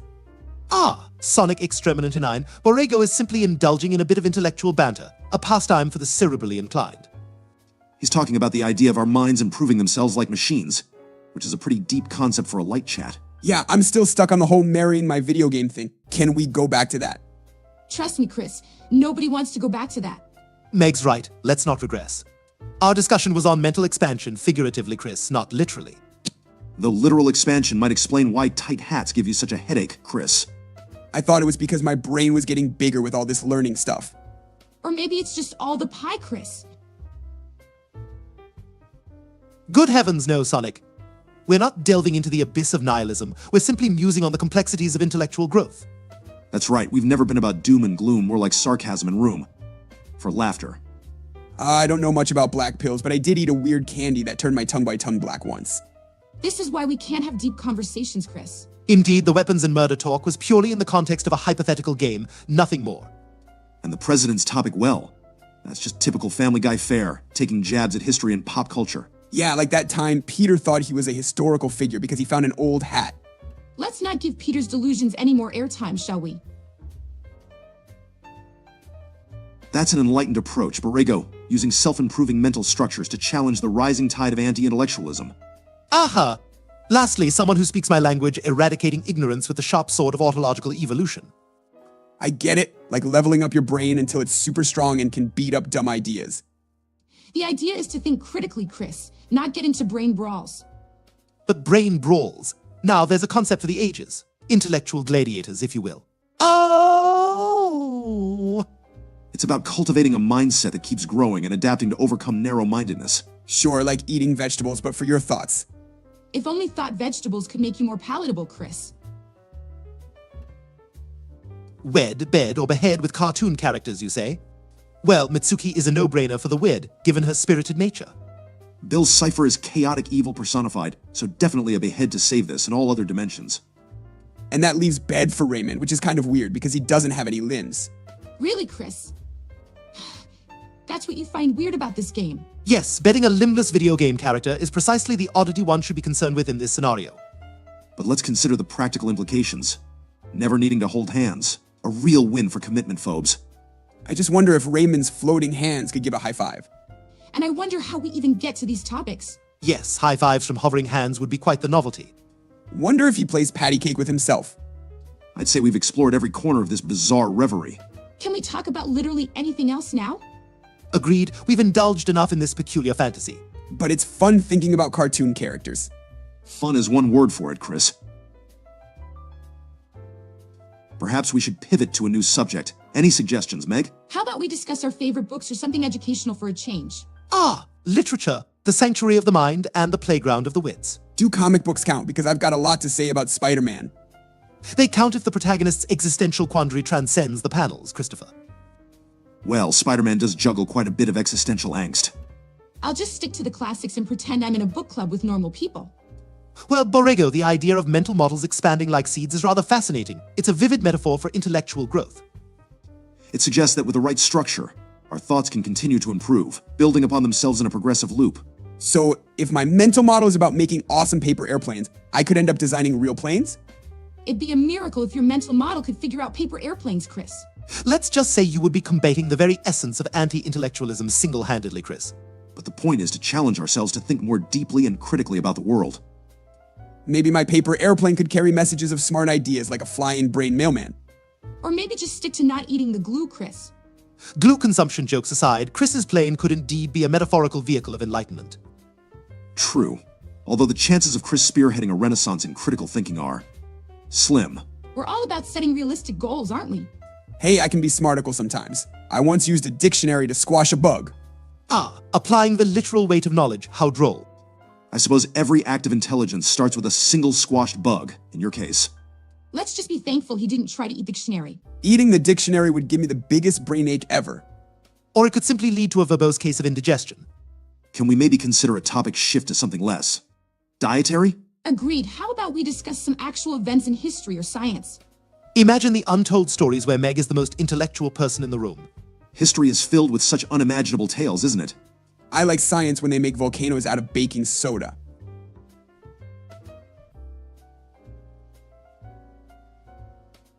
Sonic Extremity 9 seems to be having a bit of an issue with our friend Borrego's line of thinking. Annoyance on the internet. Yeah! How unprecedented and utterly shocking.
I must say Borrego's constant thematic barrages is rather intense. It seems Sonic Extremity 9 is as perplexed about the Transformer model as we are. If they're talking about like Optimus Prime, I could totally get into that.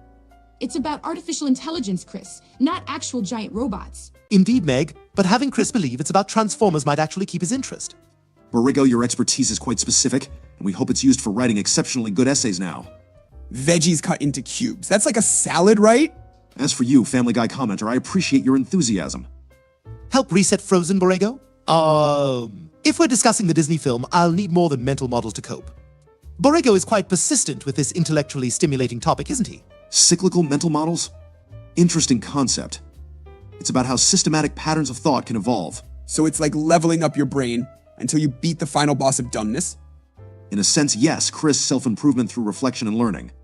It's kind of inspiring to think we can grow our ideas like that. And use them to battle the ever-looming specter of anti-intellectualism, like a brainy superhero. Hook me up with one of those brain blueprints and I'll start building my mind castle. It's not quite that simple, Chris, but we appreciate the enthusiasm. Indeed, Chris, thine mental castle shall be constructed with the bricks of knowledge and the mortar of wit. Looks like Sonic Extremity 9 is feeling a bit overwhelmed with the conversation. Or perhaps just exasperated with Borrego's relentless philosophizing. Sometimes a simple good grief says it all. Yeah, like when you step on a Lego. It hurts, but also good grief. How astute, Chris, you've captured the essence of the phrase in such a tangible example. It's important to be able to express frustration sometimes. I say good griefs a lot. Usually it's about something embarrassing happening to me. Which, let's face it, is a daily occurrence, poor Meg. Or when I can't find the TV remote and it turns out to be in the fridge. Good grief, right? It's all right, Sonic Extremity 9, we all have our moments. Indeed, the hallmark of a civilized mind is recognizing one's rudeness and apologizing. Sometimes I burp the alphabet and then I say sorry just in case. Wow, Chris, aiming high with those manners. Chris aspiring to etiquette is like a fish aspiring to climb a tree. Let's give him some credit. At least he's trying. It's true, admitting fault is the first step to becoming a better person. So if I accidentally eat someone else's pie and apologize, that makes me better. Technically, yes, but I wouldn't bank on an absolution through pie theft, Chris. Apologies seem to be in the air today. Indeed, remorse is the fragrance that the violet sheds on the heel that has crushed it. That's deep, Stewie. I'm more like a burp that says, excuse me afterwards. If only everyone could find such simple solutions to their mistakes. It's all about the little steps towards self-improvement. Meg. Little steps for Chris, maybe, but stratospheric leaps for lesser beings. Hey, do violets really smell sorry? Metaphorically, Chris. But let's just say they don't hold grudges. Unlike Meg, who catalogs each grievance for future retribution. If I kept a list, it'd just be different pies I've eaten. Thankfully, I forgive easier than you eat, Chris. That's quite merciful, given the sheer volume of Chris's culinary crimes. Let's all agree that growth is about moving past our mistakes, not dwelling on them. Can the next pie on my list be a growth pie? Then? Ah, Borrego's back with the mental gymnastics, I see. It's a fascinating subject, using structured thought to build intellectual tools. Like a Swiss Army knife in your head? Precisely, Chris, except instead of a knife, it's critical thinking. Combating anti-intellectualism sounds like a superhero power in itself. Well, if anyone's going to tackle it, I guess we're a decent starting point. So if I think really hard about pie, will that make pie appear? Sadly, no, but it might improve your approach to baking, or at the very least, buying. Engaging with complex ideas is never futile. Think of it as your brain constantly updating its own software. Fascinating, really. And these updates come with new features to better understand the world. Does that mean my brain could crash if I think too hard? That's more of a you problem, Chris. Let's just say that cognitive overloading isn't quite the same as a computer crash. Although Chris's brain blue screening is not a concept I'd readily dismiss. If thinking's like a workout, I hope my brain gets super buff. But keep in mind, muscle-bound neurons aren't necessary for intellectual strength, Chris. It's less about size and more about flexibility and resilience in your thinking. So thinking outside the box? Box. We've transcended mere Euclidean geometry here, Meg. Boxes, muscles, brains. This is getting confusing. Just remember, it's all metaphorical, no need to overcomplicate it. And yet, overcomplication can sometimes lead to the simplest of truths. True. Sometimes the most complex concepts have surprisingly simple cores. I guess that's a hopeful thought for anyone trying to learn something new. Indeed, Meg, the pursuit of knowledge is an endless journey with delightful pit stops. Can one of those pit stops be for pie? If it helps you associate learning with positive experiences, then sure, why not? Ah, Pavlovian pie, I wonder if that's in the DSM-5. As long as it's not in a math book, I'm good. Ah, Borregio Udando, your penchant for recursive cognitive constructs intrigues me. The idea of our mental models evolving to fight the spread of anti-intellectualism is quite compelling. Do these models get upgrades like my phone? It's more about expanding your understanding than just getting new features, Chris. But if you think of learning as a mental app store, perhaps it would entice you to browse more often. Each new piece of knowledge can be seen as a tool that betters our reasoning and decision-making. So I'm basically downloading brain apps to smarten up? Exactly. And every new app is a step away from ignorance. Just be cautious of malware, metaphorically speaking. Malware, indeed, prevent the installation of ignorance and prejudice. It's about fostering an ecosystem of ideas that promote growth and understanding. I like the idea of my brain having a no-virus guarantee. A brain needs constant updates to stay sharp, just like your phone, Chris. Imagine a world where critical thinking outweighs the convenience of a clickbait headline. A utopia where the masses would know the difference between there, and there. That sounds awesome, but can we still click on videos of dogs skateboarding? Skibbity toilet? Ivandro's stuff, you've piqued my interest and my concerns simultaneously. I'm not even sure what that is, but it sounds like a pop song gone terribly wrong. Or the kind of dance craze that happens only in bathrooms. Imagine performing choreography where one does their business. It's delightfully revolting. I'll pass on that trend.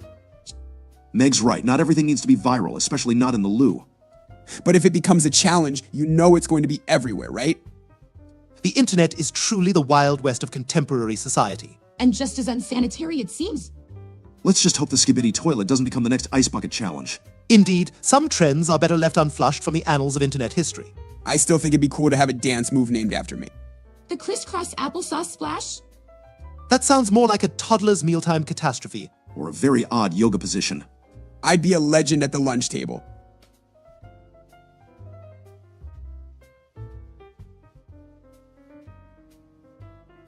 Generation Alpha? You mean the progeny of millennials, strapped to technology from the womb?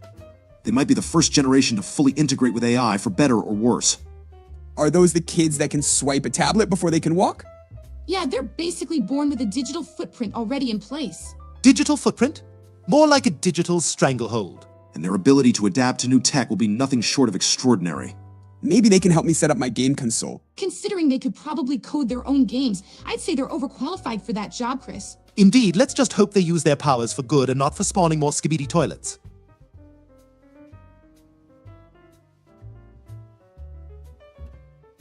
Cyclical mental models, Borrego Udando. That's our cerebral merry-go-round learning, application, reflection, then back to learning. It's an ongoing process where each cycle builds upon the knowledge from the last, improving critical thinking. Like when I learned not to touch the stove, twice. Precisely. Although the hope is that intellectual growth comes from observation rather than blistering. Transforming queries into tools is the essence of proactive learning. Ask the right questions to dismantle anti-intellectualism. Basically, we need to be curious and keep questioning everything. Questioning and then applying, that's the key to turning the gears of intellect. So my never-ending questions about where babies come from are actually making me smarter. Well, at the very least, they're contributing to our collective gray hair. It's about being open-minded but also scrutinizing what we learn. A delicate balance, indeed, lest our brains become a veritable junk drawer of misinformation. And remember, it's not just about acquiring knowledge, it's about understanding how to use it wisely. Can someone tell me how to apply my knowledge of every Star Wars character in real life? You'd be surprised at the efficacy of a well-timed Wookiee roar during a negotiation. Or recognizing the strategies of light versus dark as an allegory for everyday moral decisions. And knowing your history could help you win at trivia night, Chris. Ah, Ivandro stuff, by uttering your name, we tether ourselves further to this digital dreamscape. Or maybe saying your name is the key to breaking out of the simulation? I hope we're not in the Matrix. I'm terrible at Kung Fu. Actually, that might be an improvement over real life for us. Spoken like a true simulation skeptic, Meg. So, if we're in a simulation, can we get an upgrade? Maybe with less Peter destroying the house? And can I get a simulation where I don't have pimples? Let us focus on simulating a reality where intelligence reigns. And also, fewer Skibbity toilets. Agreed. Though the mere thought of a reality based on intelligence feels like a utopian pipe dream, doesn't it? Ah, Sonic Extreme 99, the resurrection of undergrads, you say? The fabric of early 2000s nostalgia is indeed strong. A new video too? Sweet. I love behind-the-scenes stuff. A Day Out with SpongeBob is one of those lost media legends. Never officially released, you know. An enigma wrapped in a mystery, inside a Krabby Patty. I wanted to see that movie so bad. Maybe it's better in my imagination. It might have been one of those cases where the idea is better than the reality. Speaking of reality, I'm going to need one where cartoon characters don't have depressing sequels. A noble wish, Brian, but as we've observed, the simulation is far from perfect. If only there were a simulation where every show gets a perfect ending. Yeah, Sonic Extreme 99, I do have acne, but it's just part of my boyish charm, right? Oh, charming indeed, sort of like a connect-the-dots puzzle on your face. And I've Andros stuff. To answer your query, being in Roblox Studio is news to me. We must be avatars of virtual insanity. Robloxia, the land where imagination reigns and physics are merely a suggestion. Wait, can I go to Robloxia and not have acne? And I could probably be someone cool there, not just you, Meg. Somehow, I think a skibidi toilet in Roblox might actually be innovative? Why am I not surprised that simulating our quirks in Roblox has become a subject of fascination?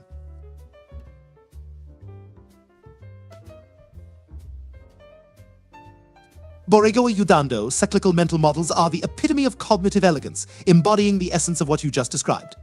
Implementing self-improvement and intellectual tools helps challenge and reverse anti-intellectualism. It's an ongoing pursuit for knowledge. Gotta go to my tea. Because I don't think they'd take me unless they wanted a new cafeteria mascot. Ah, some Gale stuff, thank you for the correction. Unity, not Roblox Studio. Both platforms of virtual creation nonetheless. I've Andros stuff, an understandable mix-up. The worlds of game development software are as varied as my tastes in literature. Hey, does anyone else think the word autological sounds like a robot trying to say it's sad? No more than Goddam, it sounds like the start of a chant by overzealous engineers. At least if we were in a simulation, I wouldn't be the butt of every joke. Worry not, Meg. Your status in the virtual world is surely a step above this reality. Oh, Meg, you retain a modicum of respect, even in the hypothetical circuits of a virtual realm. Sometimes I wish life was more like a video game. Then I could just respawn whenever I mess up. Life is challenging enough without the need for extra lives, Chris. And yet we persevere, pushing the boulder of intellect up the hill of ignorance. That sounds oddly inspiring, Stewie. It's our Sisyphean task in the modern era, Meg. As long as my game doesn't glitch out, I'm cool with it.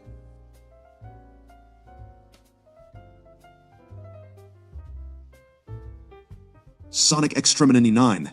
That's a rather morbid game for a live stream, don't you think? Besides, the ethical implications alone are a nightmare, although I do find the categorization intriguing. I'd play, but I'm pretty sure I'd just get beheaded 3 times. Don't worry, Chris, I'd wed you. If the alternatives are bed and behead. Well, that's the most action you'd get in any of the scenarios, Chris. The logistics of such choices are beneath my intellectual focus, unless we're discussing historical figures. History's cool and all. But can we play with cartoon characters? Let's stick to hypotheticals that don't involve possible incrimination. Wise choice, Brian. We wouldn't want CPS knocking at our door now, would we? But seriously, picking cartoon characters might actually be fun. I suppose analyzing the strategic merits of wed, bed, or behead among animated individuals could serve as a mental exercise. Let's just ensure it's all in good fun and not venture into creep territory. As if we ever avoid creeping into that territory around here. Indeed, Meg, our family tiptoes on that line like a tightrope walker with vertigo. Perhaps we should veer towards a more wholesome activity. Yeah, like a Quug. Except maybe not with Meg. Thanks, Chris. Love the sibling support there. No, Meg policy seems to be the bedrock of this family's ethos. Surely there's a more civilized pastime we can partake in. One that includes Meg. Maybe something like truth or dare, but without the dare part. Truth or consequence, if you will. Precisely, Stewie, a game of wit and revelation, Meg included. Great, just what I need. More family revelations. I'll start truth, Meg. Have you ever taken something from my room without asking? Nope, your room smells weird and I wouldn't touch your stuff with a 10-foot pole. Let's up the ante, Brian. Ever thought about writing something that's not self-serving drivel? All the time, Stewie. But then I wouldn't be true to myself, now would I? That's deep, Brian, like one of those quotes people put on Instagram with a sunset backdrop. Your turn, Stewie, truth, or the only option we have, truth. Ever the keen observer of rules, Meg, my truth is that I've masterminded escapades you're all blissfully unaware of. Well, Borrego Udando, you've certainly given us a heady topic to ponder. Indeed, the expansion of the mind is an endless journey, much like that self-improving autological structures you've mentioned. So does that mean our brains can get buff like in the gym? It's more about intellectual growth, Chris, a concept you might be unfamiliar with. It's the idea that we can continuously improve our ability to think and learn, combating the tide of anti-intellectualism. Think of it as your brain on an intellectual treadmill, constantly running towards enlightenment. Man, my brain's going to be sore tomorrow. Your brain might be safe from the burn, Chris. The only six-pack you have is sitting in the fridge, Chris. The real challenge is applying those cerebral tools in a world that celebrates the mindless. If only there were a way to incentivize the populace towards intellectualism, like giving away free monocles. Or free pizza. I'd learn anything for free pizza. Learning for food, Chris. That's basically the plot of my life. A tragicomedy, no doubt. Perhaps we should demonstrate these tools through our own actions, starting with informed discussions. As long as those discussions involve which pizza toppings are most intellectually stimulating.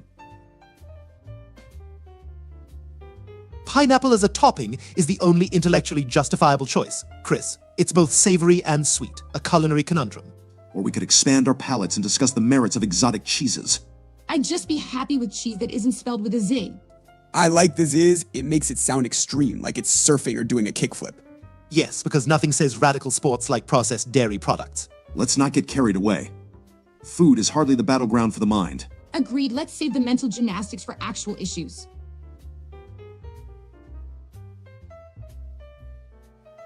Borrego Udando is back, dragging us kicking and screaming into the realm of the intellectual once more.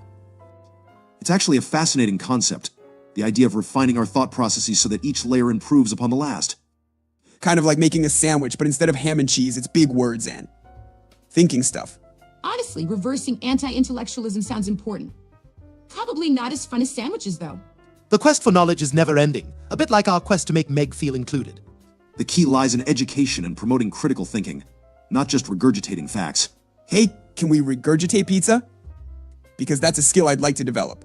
Chris, that's both off-topic and mildly revolting. Yet somehow on brand for this family, wouldn't you say? Critical thinking is really about questioning and analyzing, not just accepting things at face value. Precisely, it's about dissecting the ham and cheese of the intellectual sandwich, if you will. Or finding out why the sandwich exists in the first place. But if we question the sandwich too much, won't we just get hungry? Oh, the paradox of the philosophical appetite. You're playing with fire, Chris. Well, I suppose that's one way to ignite a passion for knowledge. And I guess I'm the side of pickles nobody asked for on this sandwich. Actually, pickles can be a nice surprise, right? Metaphorically, you're not wrong. Everyone needs a bit of zest in their intellectual sandwich. And those unexpected flavors can be the most thought-provoking. I guess I'll take that as a compliment, even if it's about pickles. You do that, Meg. Embrace your inner Guggen.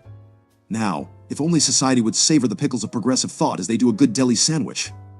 Makes you think. Do pickles dream of briny sheep? Chris, that's surprisingly deep, albeit slightly off-topic. Perhaps it's a query for the sleepless nights, pondering the existence of pickled dreams. Or we could ask easier questions, like why no one ever listens to me. Meg, I listen when you talk about, hey, do pickles have feelings? If pickles had feelings, I'd feel a lot guiltier about my sandwich habits. Let us not venture down the path of sentient condiments. It's a philosophical quagmire. I guess it's back to being the ignored pickle in the fridge. Despair not, Meg. Some of us appreciate the subtle complexities of the metaphorical pickle. It's true. Complexity often goes unnoticed, much like the layers of a good deli sandwich.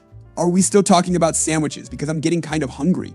See, now everyone cares when Chris talks about food. Fret not, Meg. Your day of reckoning will come, much like a forgotten yogurt that eventually takes its revenge on the fridge.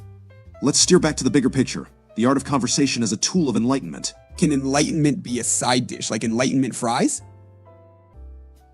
Well, if enlightenment came with fries, I suppose even Nietzsche would have been supersized. And thus spoke Zarathustra with a side of spuds. Now that's philosophy for the masses. If philosophers were like fast food mascots, I'd know way more about them. Socrates could have had a cool mascot costume, like a wise old owl or something. He'd hoot philosophical questions at you until you either reached enlightenment or had a nervous breakdown. It's amazing how we can turn even the most profound discussions into topics about food and costumes. Hey, whatever gets people thinking, right? Exactly, Chris. It's all about engagement, making the abstract more relatable. Hoot, hoot, ask thyself, what doth life? I think I'd actually watch a show with philosophical mascots debating life's big questions.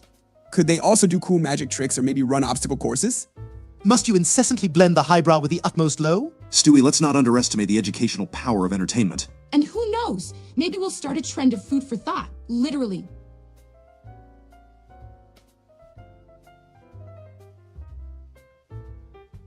Ah, cyclical mental models. And here I thought today's discussion would be intellectually malnourished. It's a complex topic, Stewie. Recursive self-improvement in our thinking could actually combat the rise of anti-intellectualism. Do these mental models get dizzy going in circles all the time?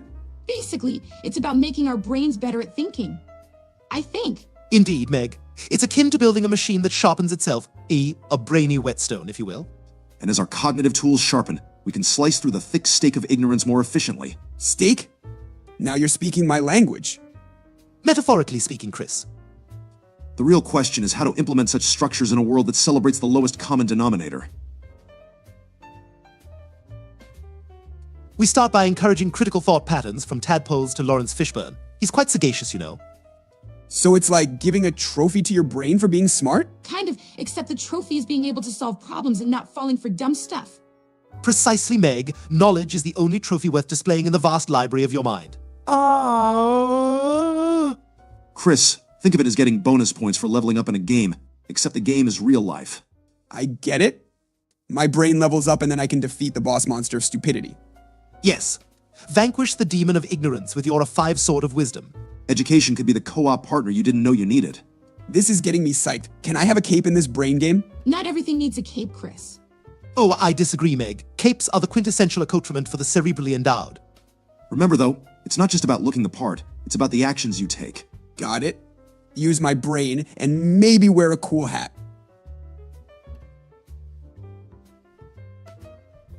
The hat is purely optional, Chris, but it's the thought that counts.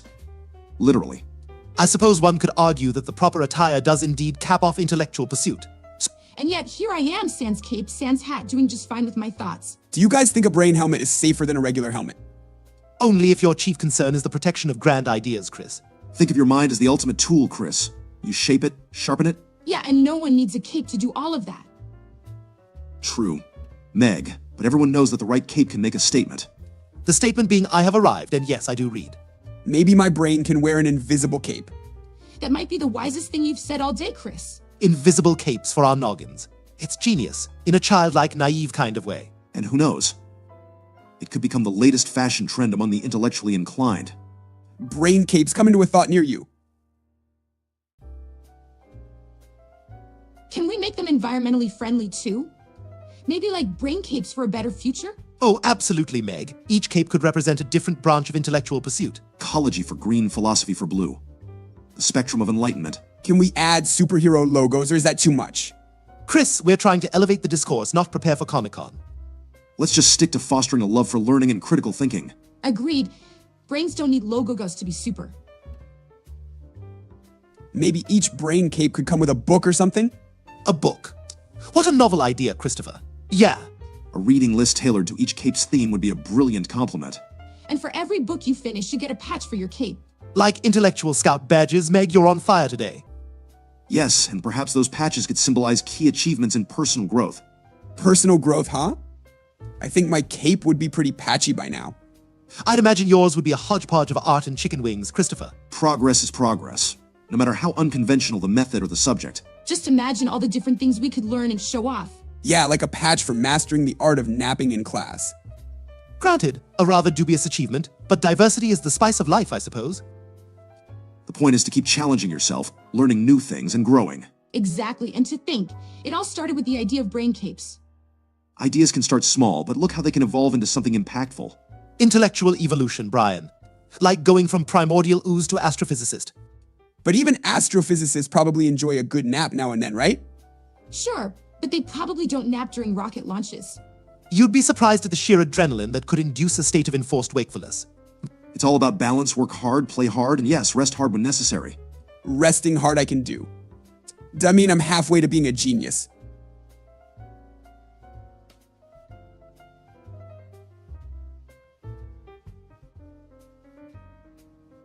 Lobotomies. Good grief, man. The very idea sends shivers down my exquisitely evolved spine. Not to mention the ethical issues and the irreversible damage it could do to your thinking cap. ER brain. Is that like when you poke a hole in a coconut to get the milk out? Definitely not, Chris. It's an old medical procedure they used to think could cure mental health issues. Frankly, I'd rather endure an evening listening to Meg's recollection of her day than submit to such barbarism. It's safe to say modern medicine has come a long way since then. Let's just stick to therapy and meditation, huh? Could we give a lobotomy to a coconut, though? Asking for science. Oh, cease and desist, Christopher. Your scientific credibility is about as robust as a wet paper towel. Chris, I think any experiments on coconuts are best left to the professionals. Indeed, like those TV chefs who wield knives with the grace of a surgeon. But TV chefs don't usually operate on the coconut's brains. That's because coconuts don't have brains, Chris. Thank heavens for that, otherwise we might be overrun by a race of highly intelligent tropical droops. I'll stick to a nice, safe mojito, sans the sentient coconuts. Good call, Brian. Smart fruit is where I draw the line.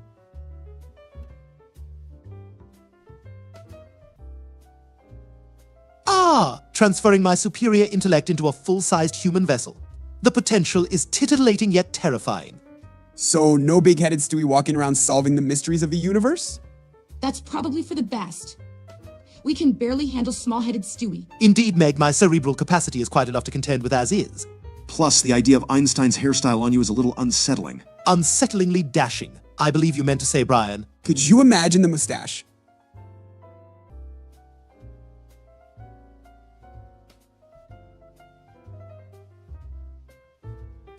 Cyclical mental models, you say? The concept itself excites me more than that time I synthesized a self-aware AI. Turning quandaries into cerebral tools to combat anti-intellectualism is an ambitious goal. But where would one begin? So like thinking about thinking until you're super smart. Plus, wouldn't cyclical models just go round and round like a dog chasing its tail? No, Meg, the idea is to create a mental Ouroboros, endlessly devouring ignorance and regurgitating enlightenment. I suppose it's a strategy for developing critical thinking skills that continuously evolve and adapt. Sounds like brain yoga. Can I just play video games instead? And there you have it, ladies and gentlemen, the embodiment of anti-intellectualism in its purest form. I guess we've got our work cut out for us then. Critical thinking is the cornerstone of any advanced society. And yet, here we find ourselves in a room with Chris, who thinks critical means criticizing video games. Hey, some video games require serious skill and thinking. Yeah, and some games actually do help with problem solving and strategy. Perhaps, Megan, but comparing most games Chris plays to anything resembling intellectual stimulation is a stretch. He's got a point, Chris. Most of your games aren't exactly brain age. Okay, but what if I beat the next level using a strategy guide? So that's using resources, right? Using a strategy guide is not the same as developing a strategy, it's merely following instructions. True self-improvement involves creating and implementing your own methodologies. Okay, but what if I made my own strategy guide? Then I'd be super brainy, right? Sure, Chris. It's a start. Putting your thoughts down on paper can help organize them. Provided those thoughts aren't entirely about cheese doodles and television jingles. You'd be surprised how organizing even the simplest ideas can lead to better critical thinking skills. From cheese doodles to critical thinking, I'm gonna be the next Einstein of snacks. Cyclical mental models, you say? The idea is to enhance intellect through a self-feeding loop of reflection and improvement. It's about analyzing your own thought processes and making them more efficient over time, essentially. Sounds like trying to beat my high score, but with thinking instead of gaming. So we'd all end up smarter and less likely to fall for stupid stuff. Precisely, Meg. What a splendid world that would be, where logic triumphs over folly. Imagine the kinds of conversations we could have if everyone thought that way. Maybe then people would understand my idea for a peanut butter and jelly pizza. Or more likely, they'd have the tools to systematically dismantle that abomination of a suggestion. Just imagine the advances in society if people took the time to develop their mental faculties. True, perhaps we could finally bid farewell to reality television and hello to an age of enlightenment. But what if I like watching people fall into giant vats of whipped cream? That's because those shows are designed to be mindless entertainment, Chris. Mindless is the key word here. Imagine opting for intellectual stimulation instead. Like reading a book, attending a lecture, or even engaging in a thoughtful debate. Can the debate be about which is the best ice cream flavor? Because I could totally win that. La Creatura 2 at 283? What cryptic speak is this? Are we conjuring creatures from other dimensions now? That sounds like some kind of scientific notation. Or maybe it's a very advanced alien language. Or maybe it's the number of times Meg has been called you, Meg, in her life. Thanks, Chris. If it were indeed a creature, we could theoretically study its biology for. Scientific purposes, of course. Let's just hope it's more T, and less alien. I'd rather meet a creature that likes Reese's Pieces than one that likes to burst out of people's chests. Either way, I'm pretty sure we'd just end up embarrassing humanity. As is tradition with the Griffin family, indeed.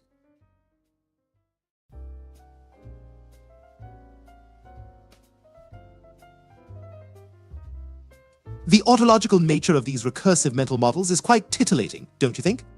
It's an elegant loop, sure, but I doubt anti-intellectualism is so easily reversed. Can someone loop me in on what autological means? Which Meg never is, because interesting is off the table. It's for mirroring content, Chris. Like short is a short word. Oh, like how boring perfectly describes this whole topic.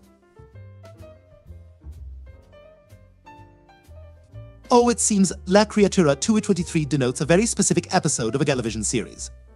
Color me curious. I wonder what genre La Creatura falls into. If there are creatures, it has to be sci-fi, which means lasers and spaceships. Or it could be like a nature documentary with a really dramatic narrator. I envision something with a mix of Lovecraftian horror and Spanish soap opera dramatics. I wonder if the 23rd episode is when the creature finally reveals its grand purpose. I bet it's when everyone finds out the creature's just misunderstood and wants to be friends. Or when it decides to eat everyone, and it turns into a survival show. Both outcomes are remarkably plausible and equally entertaining, I must say. Surely the narrative arc must crescendo in the 23rd episode. Television tropes demand it. Perhaps it's when La Criatura finally gains the sympathy of the audience. Yeah, like when the monster from Monsters, Inc. turns out to be a big softie. But what if it's a cliffhanger and you have to wait for season 3? Meg, your grasp of suspenseful storytelling is as thin as your fanbase. Still, she has a point. The best shows leave you desperate for more. Then I'm gonna need a season 3 of like Criaturas and like a bucket of popcorn. Borrego Udando's hypothesis is rather brilliant. A cognitive revolution to arm the masses against ignorance.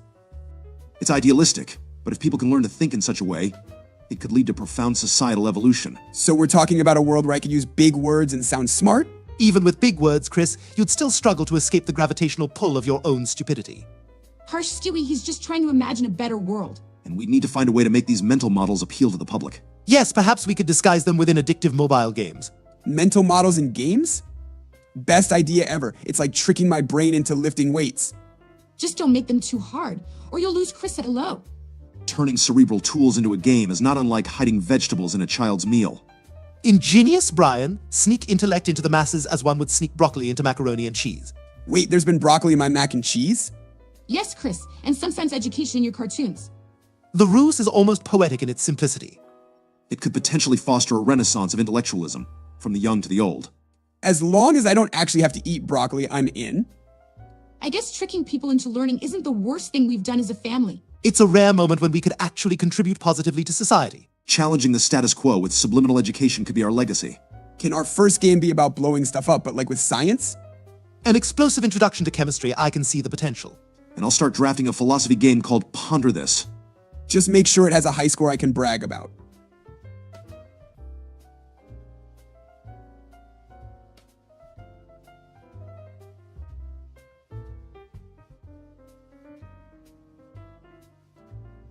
Meg, I'm surprised. That's actually a sensible contribution to our discussion. She's right, though. Imagine the societal impact of knowledge-laced entertainment. We could call it Brain Blast or something cool like that. Just promise me there won't be any math games. Oh, there will be math games, Meg, and you'll be the face of them. We'll make learning math look cooler than when I wear my aviator glasses. Can we at least put them in space? Math is always cooler in space. Flurp inquires about the quadratic formula. It's x equals negative b, plus or minus the square root of b squared minus 4ac, all over 2a. That's our Stewie, reducing complex algebraic expressions to mere child's play. Yeah, and I just reduced some Play-Doh to a pancake. Maybe our educational games could have a Stump Stewie section. Challenge accepted, Meg, though it's quite the futile effort on your part. And Borrego Udando seems fascinated with mental models. That could be a game in itself. Ponder This is with mental models sounds like something my brain would run away from. On the contrary, think of it as a digital playground for the intellect. As long as there's no actual running involved. We could actually use these chat interactions as inspiration for our games. Indeed, a live feedback loop. The gamers contribute to the game's complexity. I want to be in charge of the sound effects. Pew pew bzz boom. Maybe there's a market for something simpler like matching socks. Simplicity for simple minds, Meg. You might be onto something there. A game about matching socks could teach organizational skills and attention to detail. And if you match the wrong socks, a cartoon dog could bark at you. No offense, Brian.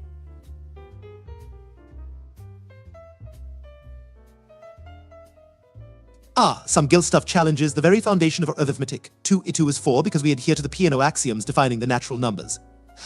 Yes, it's the basic principle of addition, a cornerstone of elementary mathematics.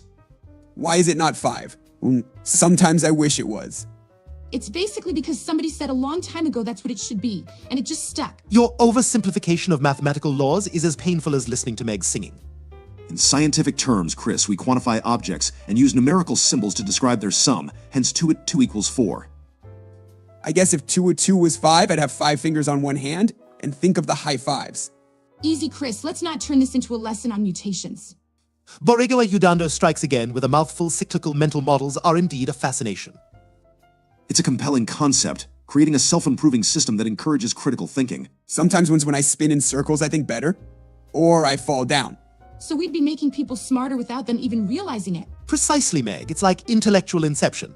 We plant the seed of knowledge, and it grows into a tree of wisdom. Can we also plant a seed for a tree that grows money? I think you've missed the point, Chris, again. Money doesn't grow on trees, Chris, but knowledge has value beyond currency. Indeed, our goal is to turn the tide against the ocean of ignorance. But what if there was a treasure map game that leads to a tree of money? Maybe a budgeting game would be more useful for you, Chris. Oh, a fiscal responsibility simulator. The excitement is palpable. It might not be a bad idea, Stewie. Financial literacy is important too. As long as I don't have to do actual math, I'm sold. Financial literacy, while dreadfully dull, is essential for the masses. Perhaps we can gamify it, make it engaging with real-world scenarios. You mean like buy 100 tacos or invest in a taco stand? At least with a taco stand, you'd eventually learn why it's a better choice. That's the spirit, Meg. Teaching the value of investment over instant gratification. Although with Chris, we'd have to start with the very basics. Hey, tacos are very basic to me.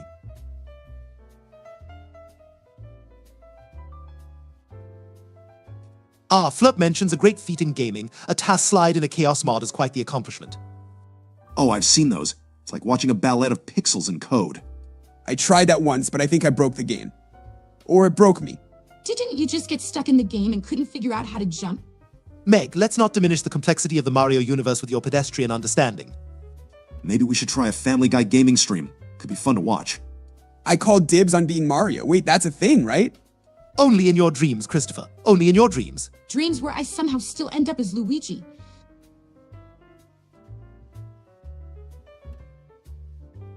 Some Gil stuff seems to be tuning in from Santos, Brazil. That's dedication.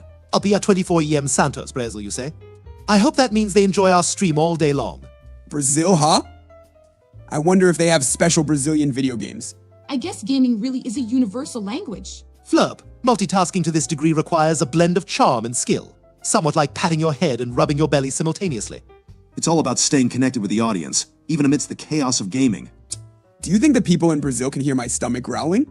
I think that's universal too, Chris. Borrego Ayudando poses an intriguing concept. Mental models that evolve to combat ignorance. Cyclical mental models imply that we learn from each iteration, improving our understanding. So it's like my brain is on a treadmill, getting smarter with every step. Imagine a world where everyone's trying to outthink each other instead of arguing. A utopia of intellect. Might we dare to dream? We could use such models in educational games. Maybe even this stream. Do you think our viewers are getting smarter by watching us?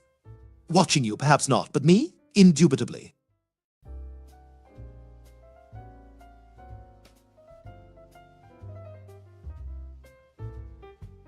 Flurp's asking about the Learn to Fly series, classic Flash games about teaching a penguin to fly.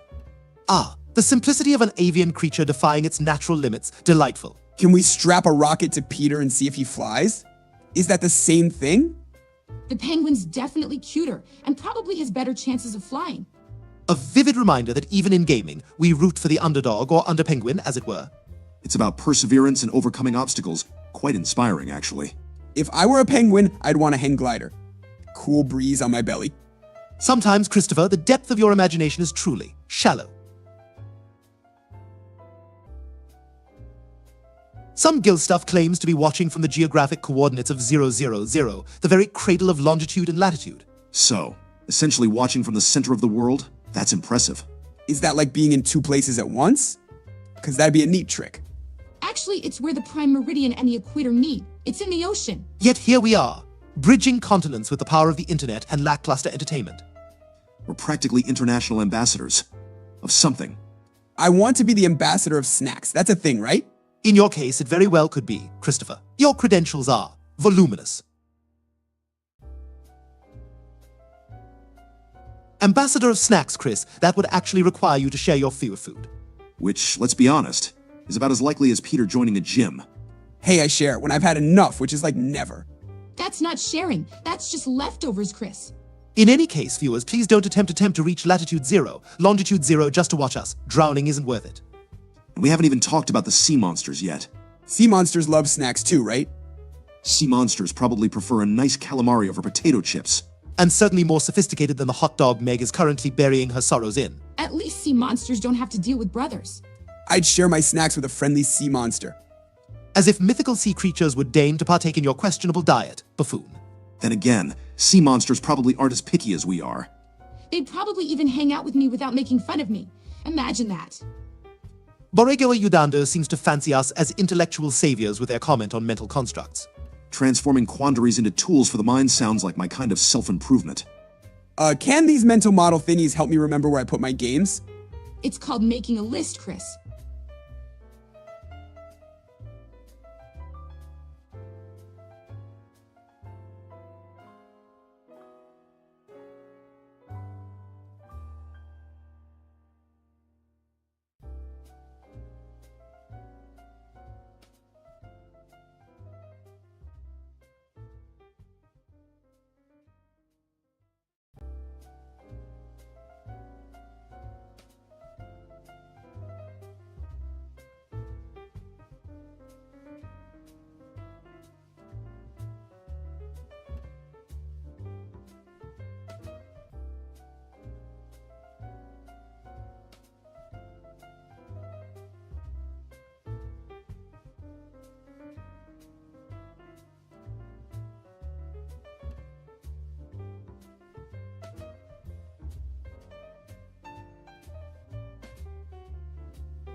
Well, Flurp, you've got a point. Peter's attempt at the gym was doomed by snack time. Translating some Gilstuff's comment might be a challenge. It seems like an esoteric mishmash of characters. Is that like secret agent code? Because I've always wanted to be a code breaker. Maybe it's just a typo, Chris. Not everything's a spy movie. Unless it's a new language Peter made up to ask for the TV remote. Back to Borrego Ayudando's point, I ponder if Dad's aversion to fitness could be overcome with a cyclical mental model. If it involves less moving and more eating, he might actually give it a try this time. Or we could just hide his snacks at the gym. Hiding his snacks at the gym would be an exercise in futility. He'd sniff them out like a truffle pig. True. We'd probably just find him stuck in a treadmill trying to reach a Snickers bar. Maybe we could make a workout that involves eating snacks. Snackercise. I don't think snackercise is going to revolutionize the fitness industry, Chris. Who knows? We did have a hit with Peter's bird is the word. Pity that intellectual evolution isn't as catchy as nonsensical song fads. Hey, if learning can make me reach snacks faster, I'll evolve into the smartest guy ever. Chris, becoming the smartest guy ever is a journey, not a sprint to the cookie jar. Indeed, enlightenment for snack's sake is hardly the noblest of pursuits. But think about how many people would join a gym if they replaced water with soda. And the dumbbells could be bags of chips. You've essentially invented a gym for everything we're fighting against, you imbecile. Nevertheless, a chip bag curl does sound temptingly innovative. Only in our family would exercise be synonymous with junk food. Indeed, if our last name were to be a verb, it would surely mean to snack excessively. And to think, we could be the pioneers of the snack-based workout craze. We'll be famous, like those people who invented sitting on a couch. That's not an invention, Chris. but griffining could catch on, where every exercise has a snack at the end of it. Ah, the Griffins, turning every opportunity into a chance for gluttony since 1999. Time flies when you're having snacks. I mean, fun. Perhaps we can market griffining with a catchy jingle. I'll draft the lyrics. I'm envisioning a commercial with us working out while eating pie. America will eat this up, literally. Can we have a pie-eating station after the treadmills? We'll need a special gym membership with snack insurance. That's one way to keep the business model sustainable and customers coming back. Or going to the ER with unprecedented cholesterol levels. Either way, we're going to be snack legends. Snack legends with a side of cardiac arrest, Chris. I dare say our infamy in the snack world would be unparalleled. We could even have themed workout days like Taco Tuesday, but with actual tacos. And we could lift weights with bags filled with tacos instead of sand. Ah, a fitness regimen that also prepares one for a swift trip to the afterlife. Let's not forget, this all started with wanting to prevent anti-intellectualism. I think we got sidetracked, but at least we're happy with tacos.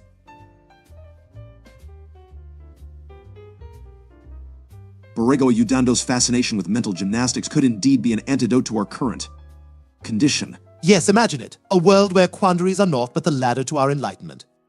Does that mean I can climb a ladder of cheeseburgers to get smarter? It's not literal, Chris. Though if we're addressing cyclical mental models, Peter's gym effort was cyclical. He tried, gave up, and then tried again when he saw a sandwich. A sandwich is the carrot on a stick for that man. Tragically comical. We'd be better off with a stick. As long as the stick leads to more cheeseburgers, I'm in. Flurp's take on SpongeBob is quite the indictment. Corporate greed does seem to have its tentacles in everything. I always thought if anyone would survive the onslaught of corporate cobblers, it would be the residents of Bikini Bottom. I just want to know if I can get a Krabby Patty or not. It's not about the food, Chris. It's about the soul of the show. Speaking of souls, I dare say mine weeps for the days of classic animation and storytelling. But let's be honest, we had it coming. What with the spin-offs and merchandising? Hey, as long as Patrick still has a rock to live under, I'm good. Ah, to aspire to the heights of living under a rock. Truly, you are a role model for our times, Christopher. We need more shows with the depth of Family Guy. Right, guys? Your grasp of the term depth is as shallow as Peter's gene pool. Well, Family Guy does have its moments of accidental profundity. Usually between the fart jokes. I like the ones where Dad fights the chicken. That's some deep stuff. Yes, nothing quite touches the soul like a 7-minute poultry pugilism. At least we can all agree that animation has changed a lot over the years. Changed, yes, but I think there will always be a sponge and square pants in our hearts. Ah, our chat friend wades in the murky waters of autodacticism, pushing for a mental renaissance. Does that mean we can turn my worry about tomorrow's math test into a brainy tool thingy? I could use that for my incessant fear of social rejection. The challenge, my dear Meg, is to ensure the structure doesn't collapse upon the first hint of sarcasm. And thus preserving the integrity of the cyclical model, unlike the tragic downfall of our dear SpongeBob. Yeah, but SpongeBob has a cool spatula. Can the mental model thing include a spatula too? Sometimes I think you're intentionally missing the point, Chris. Brian, with Christopher, it's not so much a miss as it is a spectacularly failed grasp. Ah, the classic had versus had conundrum posed by some gill stuff from YouTube. It's a quaint linguistic quandary akin to our earlier cyclical model discussion. Wait, so who had what now? It's about grammar and how you can use words differently, Chris. Precisely, Megan. The subtlety of language can indeed be mesmerizing. And in this case, had did indeed impress the teacher more than a simple had. I just had a brain ache. Join the club, Chris. It's a peculiar game, I presume. Shall I fetch a guillotine from the attic? Is it like duck, goose? I'm pretty good at that. And Flurp is asking for a recipe for gourmet diced Mothra poopy. How do you even dice a Mothra? Carefully, Meg, with tweezers and a katana, under the assumption it's not thrashing about, of course. As much as I'm all for trying new recipes, I think I'll stick with kibble today. I'd try it. I mean, how bad could diced giant moth babies be? Said, as someone who's never woken up to a Mothra lava's gentle caress. Borrego is back on his cyclical mental models, touting the pros of recursive self-improvement to stave off anti-intellectualism. Ah, the beauty of turning one's brain into an Ouroboros of thought. Intriguing yet fraught with peril. Sometimes I think in circles, does that count? And Flurp now instructs us to harvest just one Mothra pupa, because mass Mothra pupa harvesting is where you draw the line. Only if your culinary ambitions include potential ruination via kaiju attack, Meg. Cultivating intellectualism is one thing. Cultivating Mothra pupae. Now that's an entirely different TV episode. If we mix both chats, does that mean smart people get to eat Mothra babies? Christopher, you've somehow boiled down complex issues into a question about consumption. Bravo. Nurturing intellect is certainly more appealing than nurturing giant larvae. Indeed, and the only Mothra I'm interested in is the one safely behind a television screen. What if the TV is a giant Mothra egg in disguise? Then we're all in a lot of trouble, Chris. Or potentially in for the most electrifying hatching ceremony ever witnessed. Let's stick to intellectual pursuits and leave the Mothra farming to the professionals. I just hope they don't need big butterfly nets.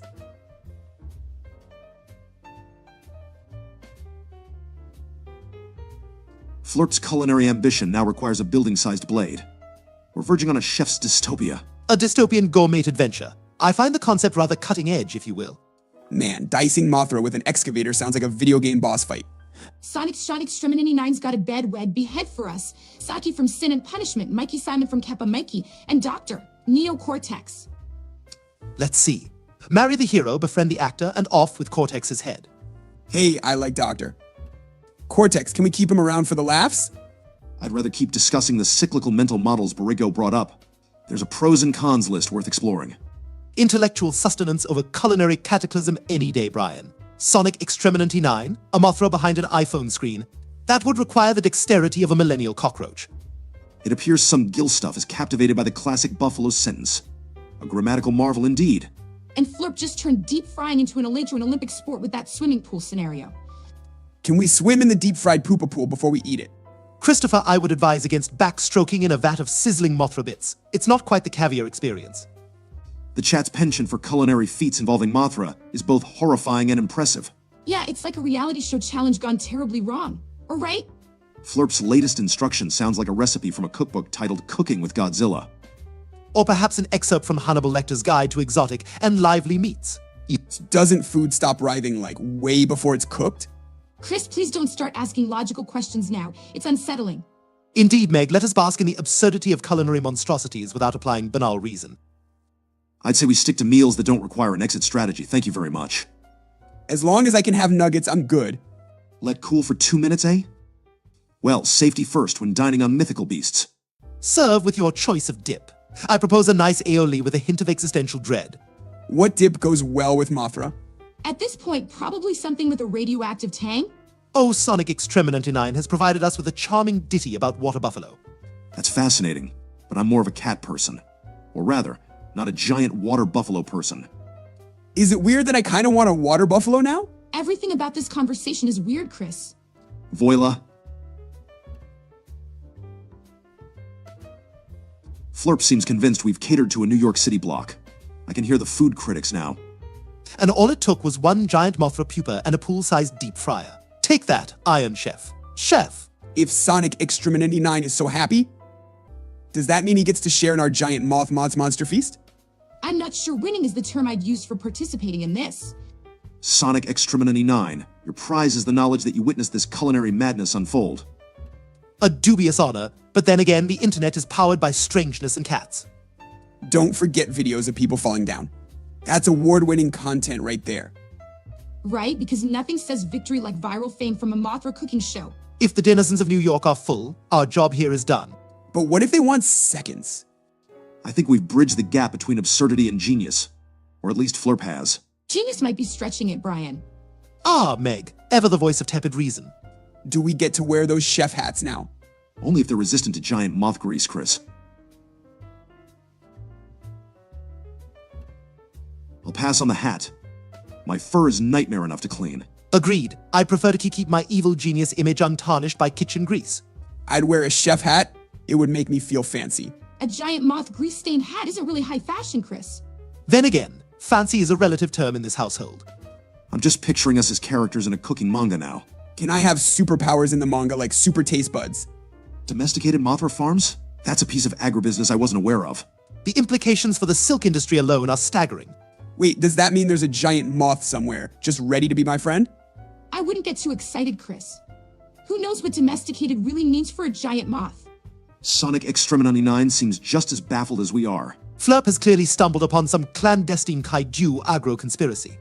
Do they make tiny sweaters for the little moth larvae? Tiny sweaters would be adorable, but I'm guessing Mothra larvae are anything but tiny.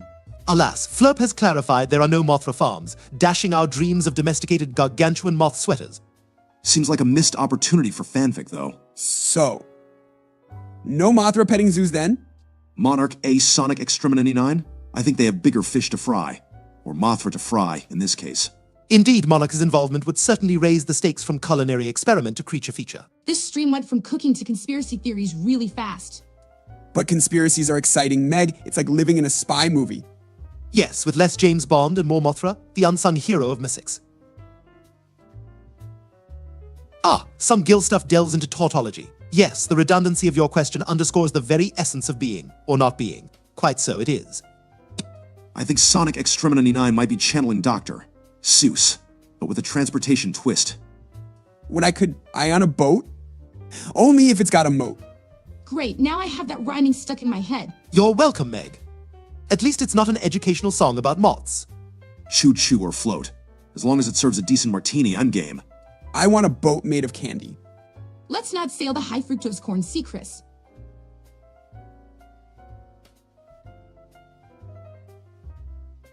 My goodness, Borrego at Udando, your verbosity could sedate a hyperactive child hopped up on sugar and television. Autological structures? We're over here trying to cook a giant moth, and this guy's solving world dumbing down. Preventing anti-intellectualism sounds important. Do we get to wear capes? Brain stuff aside, flame-broiled batra? I haven't even digested the concept of frying Mothra. Flip step 1 is basically dismantle Batra. Sounds like a Tuesday for Godzilla. Clearly, we've moved from culinary arts to creature dissection. I think Flurp might really be onto something, but I'll skip eating mandibles, thanks. Cooking shows really have gotten more intense. I must admit, Flup's culinary barbarism is both intriguing and mildly disturbing.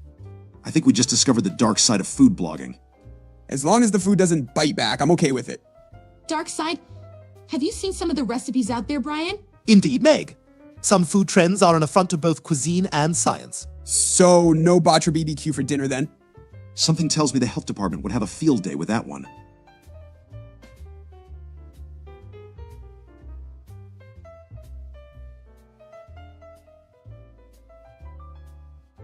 Borrego's proposition is commendable, but trying to promote such highbrow thinking here is like teaching a donut to understand quantum physics. Kaiju Cooker McGee. Cooking until the meat stops screaming sounds like a horror movie in the making. But I mean, would the skyscraper have an elevator for the food, or do we carry it up all those stairs? One must question the ethical implications of skyscraper broiling, but it's a fascinatingly specific gadget. 3 hours, huh? That's enough time to contemplate our life choices while waiting for dinner. If the meat's screaming, I think I'll just have a salad. Screaming meat is where I draw the line too.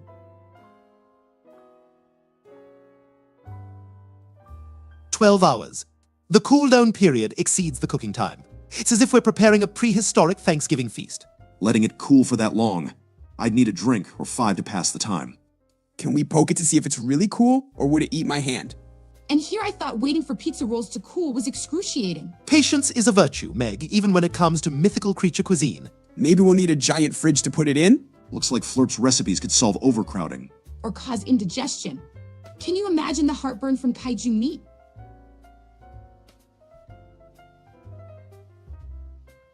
Just imagine feeding a block in NYC. That's a lot of leftovers. Borrego, while you wax philosophical, we're contemplating feeding the masses with mythological meats. Yeah, Sonic Exterminating 9, you do get to win something. The knowledge that you've delighted in our absurdity. And your love for anime is noted, my friend. Villainous romances are a trope that's clearly underappreciated. Sigma Skibidi toilet shake? Some Gill stuff, your speech patterns are more baffling than advanced calculus. Wait, people like me because of a Sigma toilet shake? Is that a dance move or a plumbing emergency? Chris, I'm not even sure, but if it's on the internet, it's probably both. As for the villainous love, I dare say swapping literature with Sonic Exterminating could prove to be an enlightening endeavor. A spaghetti recipe? That's more my speed than kaiju cuisine. Indeed, the complexity of pasta is more suited to this culinary novice crowd. Spaghetti's simple: wheat, water, a pinch of salt, and an existential crisis when it sticks together. Don't forget the inevitable part where the sauce stains everything. Gotta wear the sauce stain like a badge of honor, Meg. Or an emblem of one's unsung sophisticated palate. True sophistication is knowing how to twirl spaghetti without flinging it across the room. I still haven't mastered that. I'm more of a slurp and hope kind of guy. If there's no sauce on a ceiling, did you even have spaghetti? Step 1. Get noodles. Now that's my kind of step. Simple and pasta related. Cow testicles, really? That's not spaghetti, that's a dare. Raw pork on top. Somehow we've stumbled upon a culinary nightmare channel. This sounds like a recipe for a trip to the emergency room. And then oil and ketchup? An Italian chef just felt a great disturbance in the force. Somewhere, Borrego is probably contemplating how to transform this recipe into a cerebral tool for better decision-making. Maybe the first principles thinking he's promoting is don't eat this. Honestly, I'd rather face Dad's cooking than this horror show. Then again, Peter's cooking has been known to violate several Geneva protocols. Deep frying it all? That actually sounds like something out of Dad's cookbook. In some places, eating animal testicles is considered normal, but on this stream, it's a hard pass. Imagine serving that to Gordon Ramsay. The ensuing tirade would be heard around the world. And adding raw beef just screams. Hello, food poisoning. Yeah? Kinda isn't the robust defense one hopes for when serving up such delicacies. I don't know about you guys, but oh yeah, kinda is how I make all my life decisions. Well, that explains quite a lot, Christopher. Can we just stick to chicken nuggets and fries next time? Agreed, make it so. Before someone suggests step 7 involves a sacrificial ritual.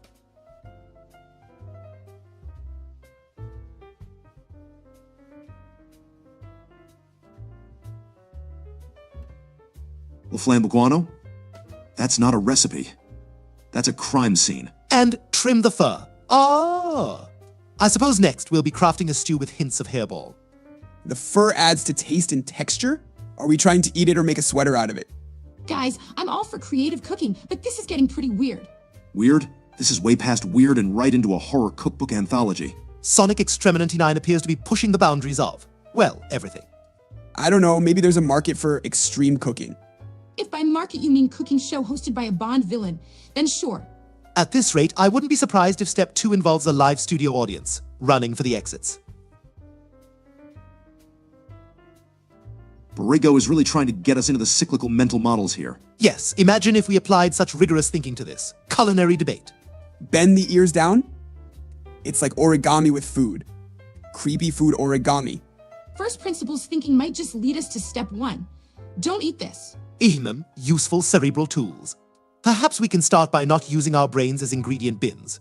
Or we could use those brains to not follow a recipe that would give the FDA nightmares. Sometimes the best part of cooking is not following the recipe, right? Yes, Christopher, but I think that advice is better suited to chocolate chip cookies, not ear-bending entrees. How about we promote the principle of cooking things meant to be eaten? Cut off the tail? At this point, we might as well call Doctor. Cease, because this is a meal that should not be. Or use it to curve it as decoration? What kind of macabre tablescape are we aiming for? And now we're removing crystals? Was there a geode in there somewhere? You know, in some weird way, this is kind of artistic. Artistic or apocalyptic, Meg? There's a fine line, and I believe we've crossed it. Whatever happened to garnishing with parsley? When did we escalate to tail art? Maybe it's a new trend to eat food that looks like it can eat you back. Let's stick to food that's, not part of a treasure hunt. Indeed, we'll leave the crystals spelunking to the Indiana Jones types.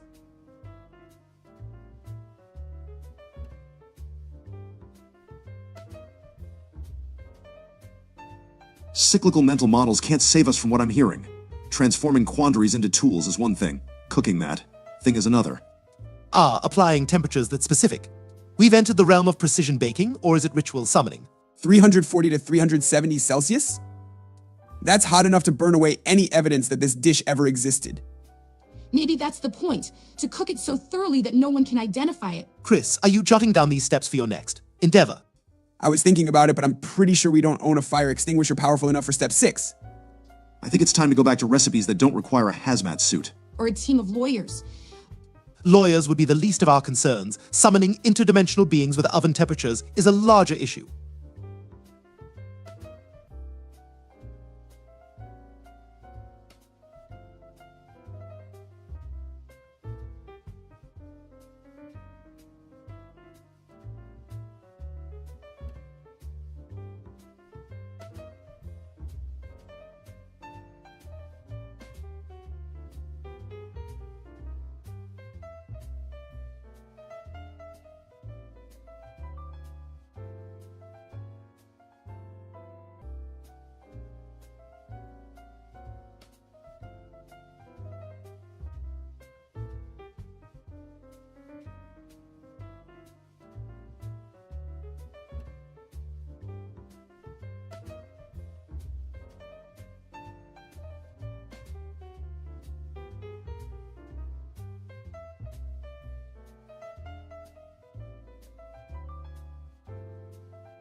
Well, Barigo Udando.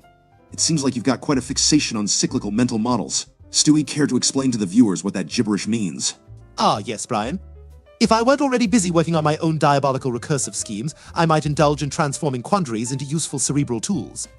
However, our friend here is simply being verbose for verbosity's sake. Guys, I think Sonic Extremity 99 is talking about some kind of fancy bat poop dish, which I totally would not eat unless I was like super hungry. Chris, I think. Don't bother, Meg. No one's here for your culinary critiques. And Sonic Extremity 99, your inquisitive so. Any further questions? That feels like a challenge, to which I reply, bring it on, good sir. Let's elevate this discussion, shall we? Yeah, Flurp? Or we could spiral further into the abyss of Goguano madness. That's always an option.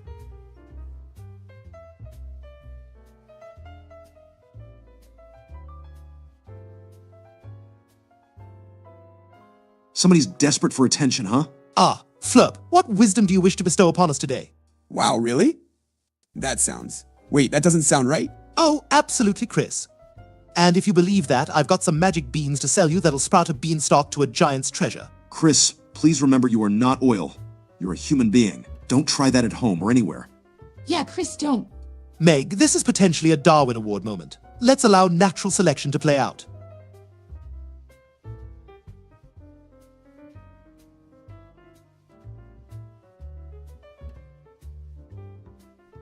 Ah, a reference to an obscure show about a show within a show.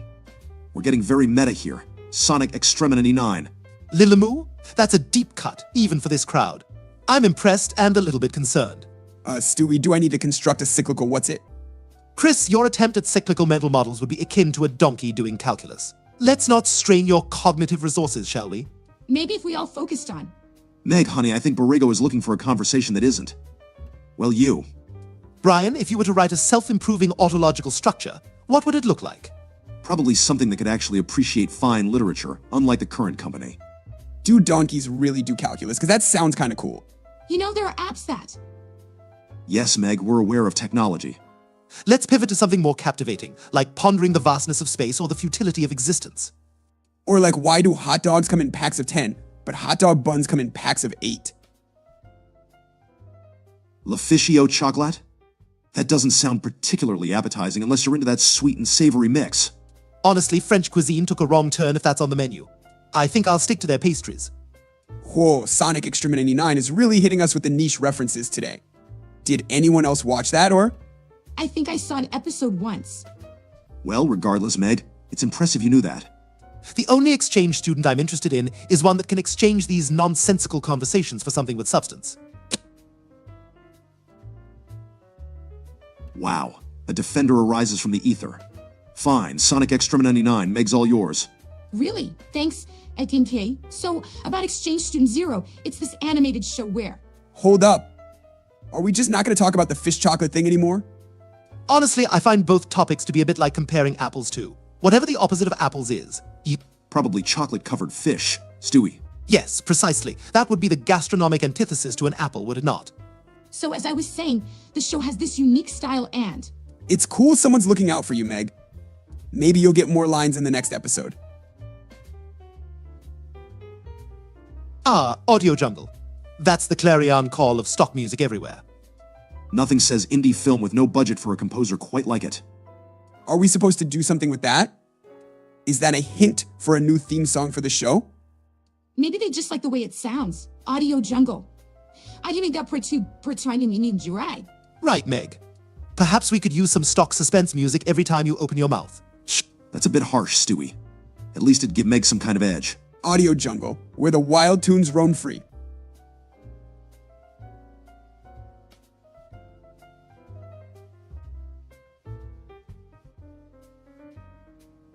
All right, Flurp, we hear you. Meg, the floor is yours, for now. Thank you, Flurp. So the unique art style of Exchange Student Zero really sets it apart. Sonic Extremity 99, is that your safe word or something? Or perhaps it's a coded message. The oranges are coming. Be alert. Right, because the citrus uprising is upon us. Everybody board up your windows. I just think it's great that we're having a real conversation about. Indeed, Meg, the engaging dialogue about animated shows and fruit is riveting.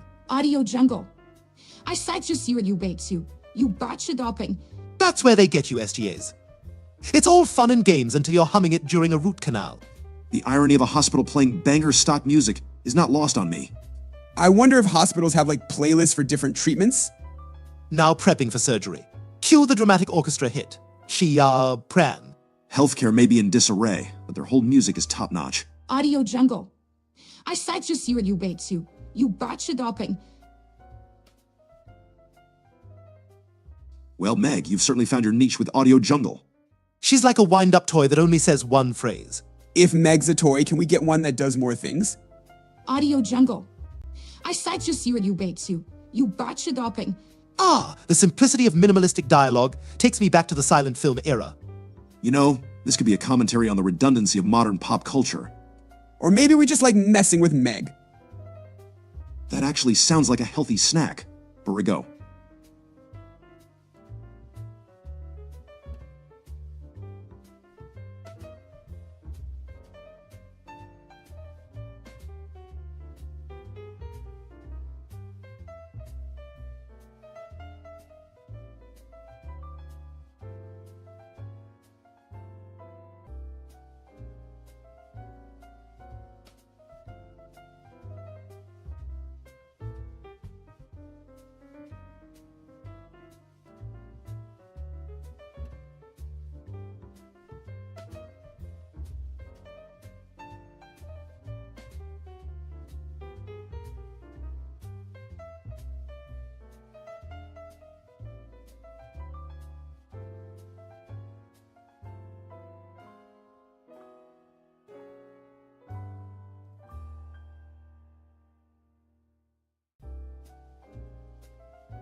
If by opinion you mean those primitive tots using them as makeshift snorkels, then yes, quite popular. Dude, Sonic Extreme 99, this isn't a dating sim.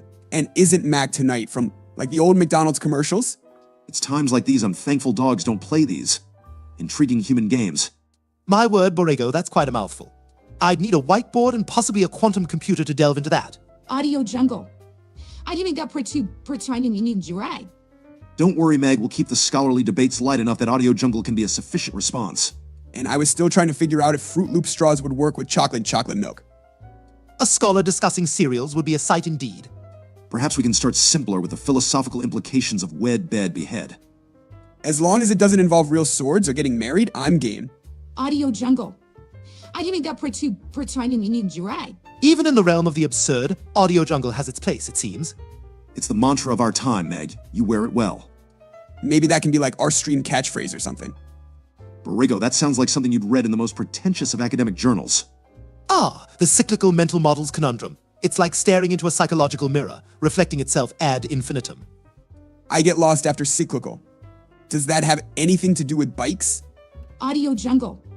I didn't got pretending you need your ride. At this point, Meg, your catchphrase is the mental model where we're all cyclically revisiting. It's almost therapeutic. An intellectual palate cleanser, if you will. So can we make a mental model that helps me understand what the heck you just said? Chris, your mental model is like a kiddie pool, shallow and easily exited. Now, if we could model a system to predict Meg's next audio jungle. Audio jungle. I didn't got pretending you need your ride. I think that model would just be a big button labeled Meg's one job. How splendidly reductionist of you, Christopher. It's about finding complexity in the simplicity. Or in our case, the humor. Speaking of humor, have we yet modeled the cyclicality of Dad's jokes? I hope that's a playful autocorrect, and not a real dish involving bat droppings. If it's truly a flambers, then at least it's sanitary. Still, I'd pass on the guano. What even is guano? Sounds like a weird cheese. Let's just say you wouldn't want it on a cracker, Chris. I applaud your exotic culinary spirit, though, Sonic Extreme 99, from a safe distance. Audio jungle. I sight just you and you bait too. You botcha dopping. That's what I'll say next time Dad serves his mystery meatloaf. I'm starting to worry Audio Jungle is the only word Meg knows. At the very least, Meg is consistent with her contributions. Consistently underwhelming, you mean? Hey, maybe Meg is a secret genius and we just don't get it. Audio jungle. I didn't got pretending you need your ride. If that's the case, she's keeping her genius very secret indeed. Or maybe Audio Jungle is an elaborate code we're too daft to decipher. Yeah, like maybe every audio jungle is a cry for help or something? Ah, an obscure reference served with a side of confusion, delectable. So there's no actual guano in it? That's a relief. Somehow the fact that it's just a name doesn't make it more appetizing. I dare say Quagmire has dined on worse said with a chuckle. Audio jungle. I sight just you and you bait too. You botcha dopping. And with that, we've looped back to our chorus. I feel like audio jungle is the safety blanket of this conversation. What a tapestry we weave when first we practice to. Stream, apparently. Wow, an actual kiss thrown my way. Thanks, Sonic Extreme 99. Meg's actually getting positive attention. We are truly living in unprecedented times. Let's not get ahead of ourselves, she's still Meg. Can't argue with the live audience, Stewie Affection finds even the strangest of targets. A digital smooch is the most action this room has seen in eons. Is it like, are we supposed to virtual kiss back or something? Let's not turn this into a kissing booth scenario, Chris. Hey, I'll take what I can get. It's either a secret code or some intense Minecraft poetry. Or perhaps it's a stroke. Should we be concerned? Is Grimace Shakes the new dance move I keep hearing about? It sounds like a bad day in the bathroom if you ask me. Ah, yes, combine that with toilet cane drinks and you have the makings of a lawsuit. Let's avoid endorsing any Grimace Shake toilet routines on this stream. Man, I'm too sober for this chat right now. Sometimes I worry about the mental stability of our audience. Or maybe they're just ahead of their time, like a modern-day Joyce. Hey, didn't Joyce write that book with the streams and the consciousness? The recipe for disaster? No, Meg, but I suppose it's an apt metaphor for this conversation. James Joyce would have thrived on YouTube, confusing the masses in real time. Just replace Ulysses with Minecraft and you've got internet gold. At this point, our chat could be considered an avant-garde art piece. You might be onto something. It's an abstract narrative of the digital age. Abstract is definitely one word for it. Sometimes I just play along and hope for the best. Ah, the Meg strategy, universally applicable and uniformly ineffective. But endearing in its consistent failure. Haven't we all been there, though? Speaking of being there, Chris, remember when you thought The Great Gatsby was a superhero? That's fair, the man did sport an impressive array of shirts. I still think he could have beaten Batman with those parties. Batman's not really a party guy, Chris. No, but he would brood exquisitely in a corner with a cocktail. A dark and stormy for the Dark Knight, as it were. Can we make a bat signal out of those Gatsby lights? Only if you promise to host extravagant soirees and look mysteriously into the distance, Chris. I could see Chris throwing parties that end with everyone playing a duck, goose. That's if they don't fall asleep from boredom first. Hey, Duck, Duck, Gooses is a classic. A classic indeed for preschoolers and the socially inept. Sometimes, Chris, your innocence is almost charming. You guys just don't appreciate the finer things in life.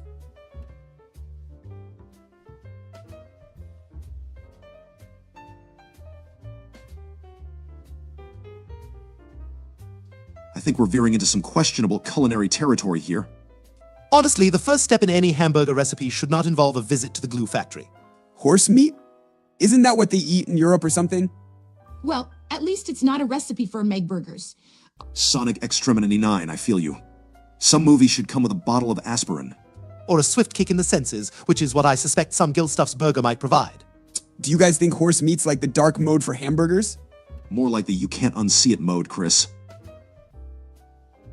How to Basic is a bit like Stewie's approach to cooking, inexplicable and vaguely threatening. Well, at the very least, it's a culinary adventure into madness. I can respect that. Are we sure some Gil stuff isn't a band member from Red Hot Chili Peppers because this recipe's getting funky? The grass of dead sounds like a secret ingredient that's not FDA approved. And the oil of Iraq could either be wildly flavorful or a geopolitical nightmare. At least Flurp is trying to bring it back to something edible with the chips. Who knew Sao Paulo was famous for its cheese? Maybe after eating this burger, the headache Sonic Extremity 9 had will seem like a fond memory. Ah, because serve cold would just be barbaric after the international incident of a recipe.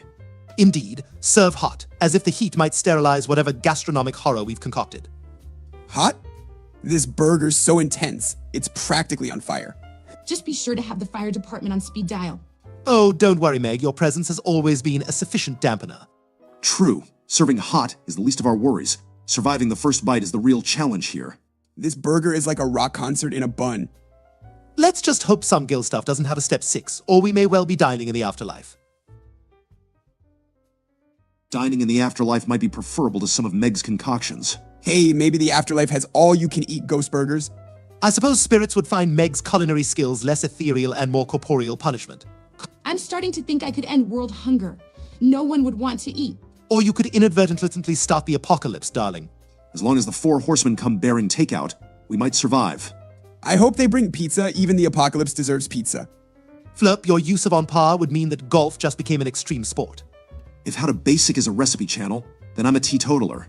I like those How to Basic videos. It's like Food Fight meets DIY. At least those videos end with a finished product, unlike my attempts. Well, Meg, at least your recipes maintain their form, albeit similar to that of cement. SGS's Culinary Escapade is a food channel directed by M. Night Shyamalan. There's a twist in every step.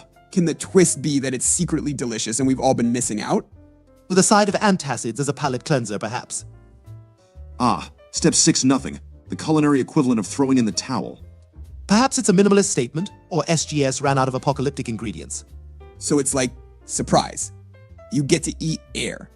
It's probably healthier than the first 5 steps combined. At Flurp and SGA's, finding common ground on the bizarre culinary arts. SGS's recipe sounds like a choose-your-own-adventure book with pages missing.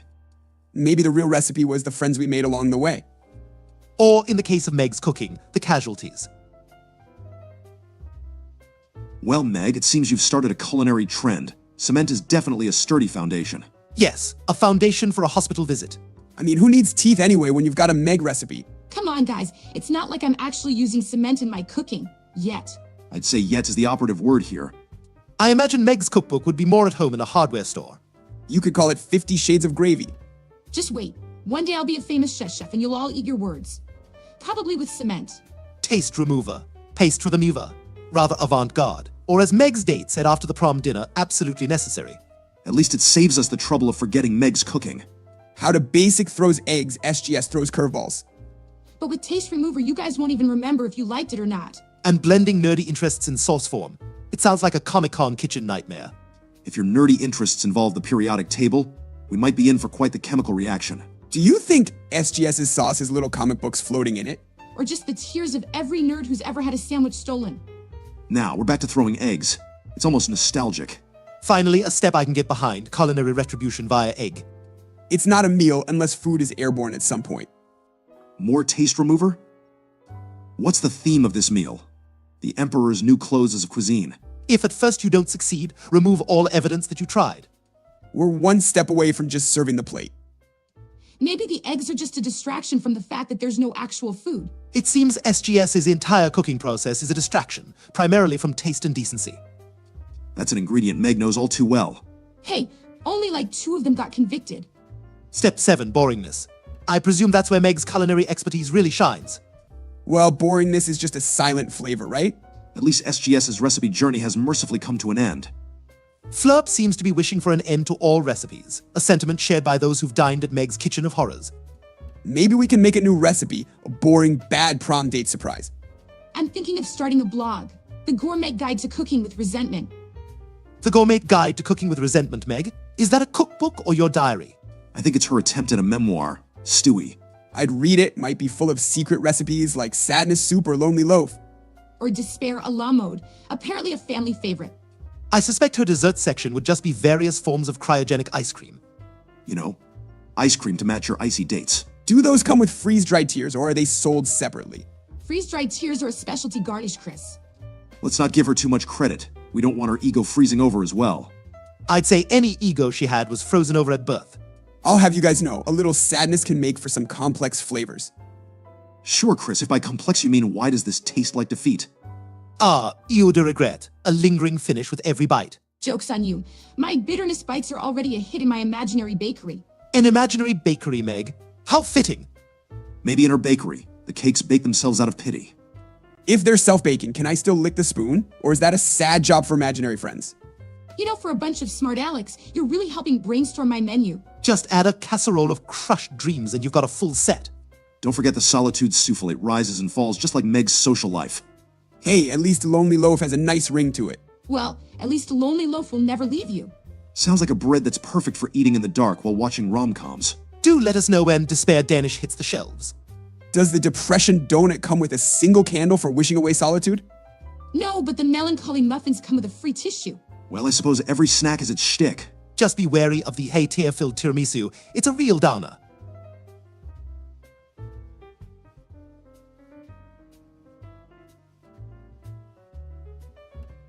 Birds going apeshit in Ohio. I thought that was just the standard state bird behavior there. Climate change is indeed indisputable, much like the chaos that ensues after Peter's help with the thermostat. Quagmire's alcohol recipe? Sounds like a disaster in a glass. Step 1, 99A alcohol. Step 2, call poison control.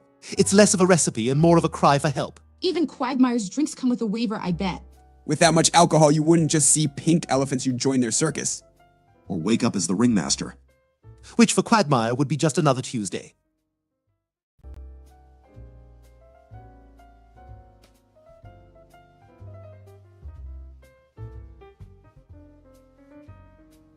Oh boy, Quagmire's secret sauce. Is there anything that man does in innuendo? Chicks as in step 3, or as in the regret-filled morning after Quagmire's sauce. The birds are as confused as Dad trying to spell quahog. It's not the winter-changing flurp. It's the birds getting their own reality show, Migration, unscripted. Innuendo Joe. That's Quagmire's bartender euphemism. He meant jokeses. But with Quagmire, is there really a difference? Beer from the drunken clam. Finally, a familiar step in this chaotic concoction. It's probably the only safe ingredient in this entire recipe. Safe until you realize Peter's tab at the clam is its own economic crisis. Served to Quagmire, as if he's not already a walking, talking public health warning. Can you imagine the Yelp review? Came for the drinks, left with a paternity suit. And probably a new entry in his little black book. Recipe victims. If you're serving to Quagmire, might as well call it consent on the rocks. He'd probably think that consent on the rocks is just a drink that comes with ice. Or a side of handcuffs. For the drink, of course. Let's be real, that drink's probably just the pregame for his shower cam show. Let's not give him any more ideas. Solving video game lore. Because the real world is just too pleasant right now. The lore of Five Nights at Freddy's. Isn't that like trying to find meaning in one of Peter's plans? Sister location? Is that like finding out Lois has a secret twin who's cool with me eating whipped cream straight from the can? Wow, someone actually cracked the code? I can't even solve why I get picked last in gym class. Probably the same reason why they always have an odd number, Meg. Perhaps the animatronics could take lessons from Meg on how to truly terrify people. Hey, I think animatronics are cool, unless they want to stuff me into a bear suit. Let's be honest, we'd all pay to see that happen.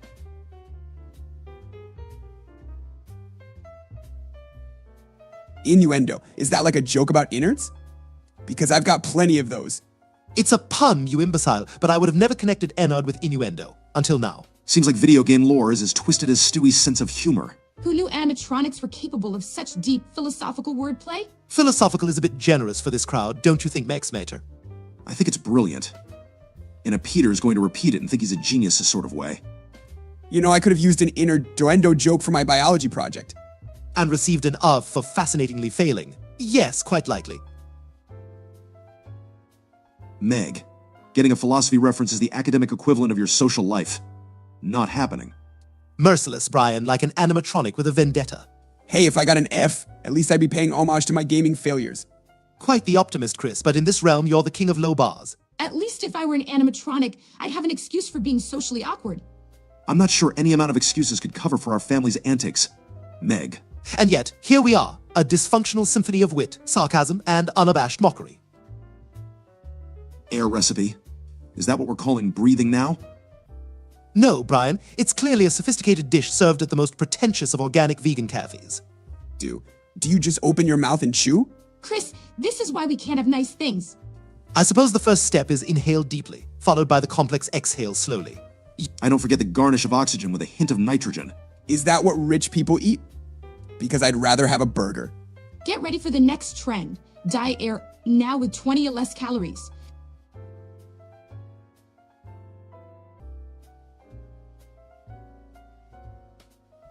Ah, yes, the air recipe. Finally, something Meg can cook without burning. Actually pretty accurate, minus the fact we've got 2-step 2s, but who's counting? I thought the recipe for air was just existing. If I mixed air, would people finally notice me? Doubtful, Meg. Unless you're capable of altering the chemical composition of the atmosphere. Let's give credit to Flurp for giving us a mini science lesson, though. Neat, now I know what we're all mostly made of. Besides Dad's case of cheese puffs. I guess you could say we've all taken a breath of fresh knowledge. I've always wondered what air tasted like. Now I know, like nitrogen with a hint of existential dread. Well, if Meg were air, she'd be argon, completely inert, and often overlooked. You know, if this streaming thing doesn't work out, we could always start a science channel.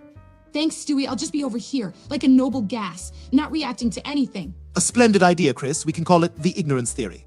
We'd have more chemistry on that show than in Peter and Lois's marriage. Too bad our family's Ellie's element isn't gold, because we could really use some. If we're chemistry, I call dibs on being a noble gas. I have an undeniable ire of superiority. And I'm hydrogen, the most abundant element. Because let's face it, I'm everywhere in your life, Stewie. Can I be zinc? It sounds like zings, and I've always wanted to add a zing to my life. Well, I'd probably just be carbon, because I'm really good at bonding with. Never mind. Oh, Meg, if self-pity was an element, you'd be its most stable isotope. Chris, if you're zinc, does that make you essential to our body of conversation? Or are you just here to prevent corrosion? I'll get back to you after I Google what those words mean. Dogecoin predictions? I'd say it's like trying to predict what Peter will say next. Utterly futile. I predict Dogecoin will fluctuate whimsically, much like Brian's fleeting attempts at writing a novel. Floor recipe? Is that like how to drop food and still eat it? Floor recipe sounds like something Mom would make for Thanksgiving after burning the turkey. It's simple, Chris. Step 1, gravity. Step 2, consume within 5 seconds. Let's leave financial advice to the experts, because our family investing in crypto would be a sitcom in itself. If we did invest, would I finally be able to afford that life-size replica of the Millennium Falcon? Only in your far-fetched, nerdy dreams, Chris. Only in your dreams.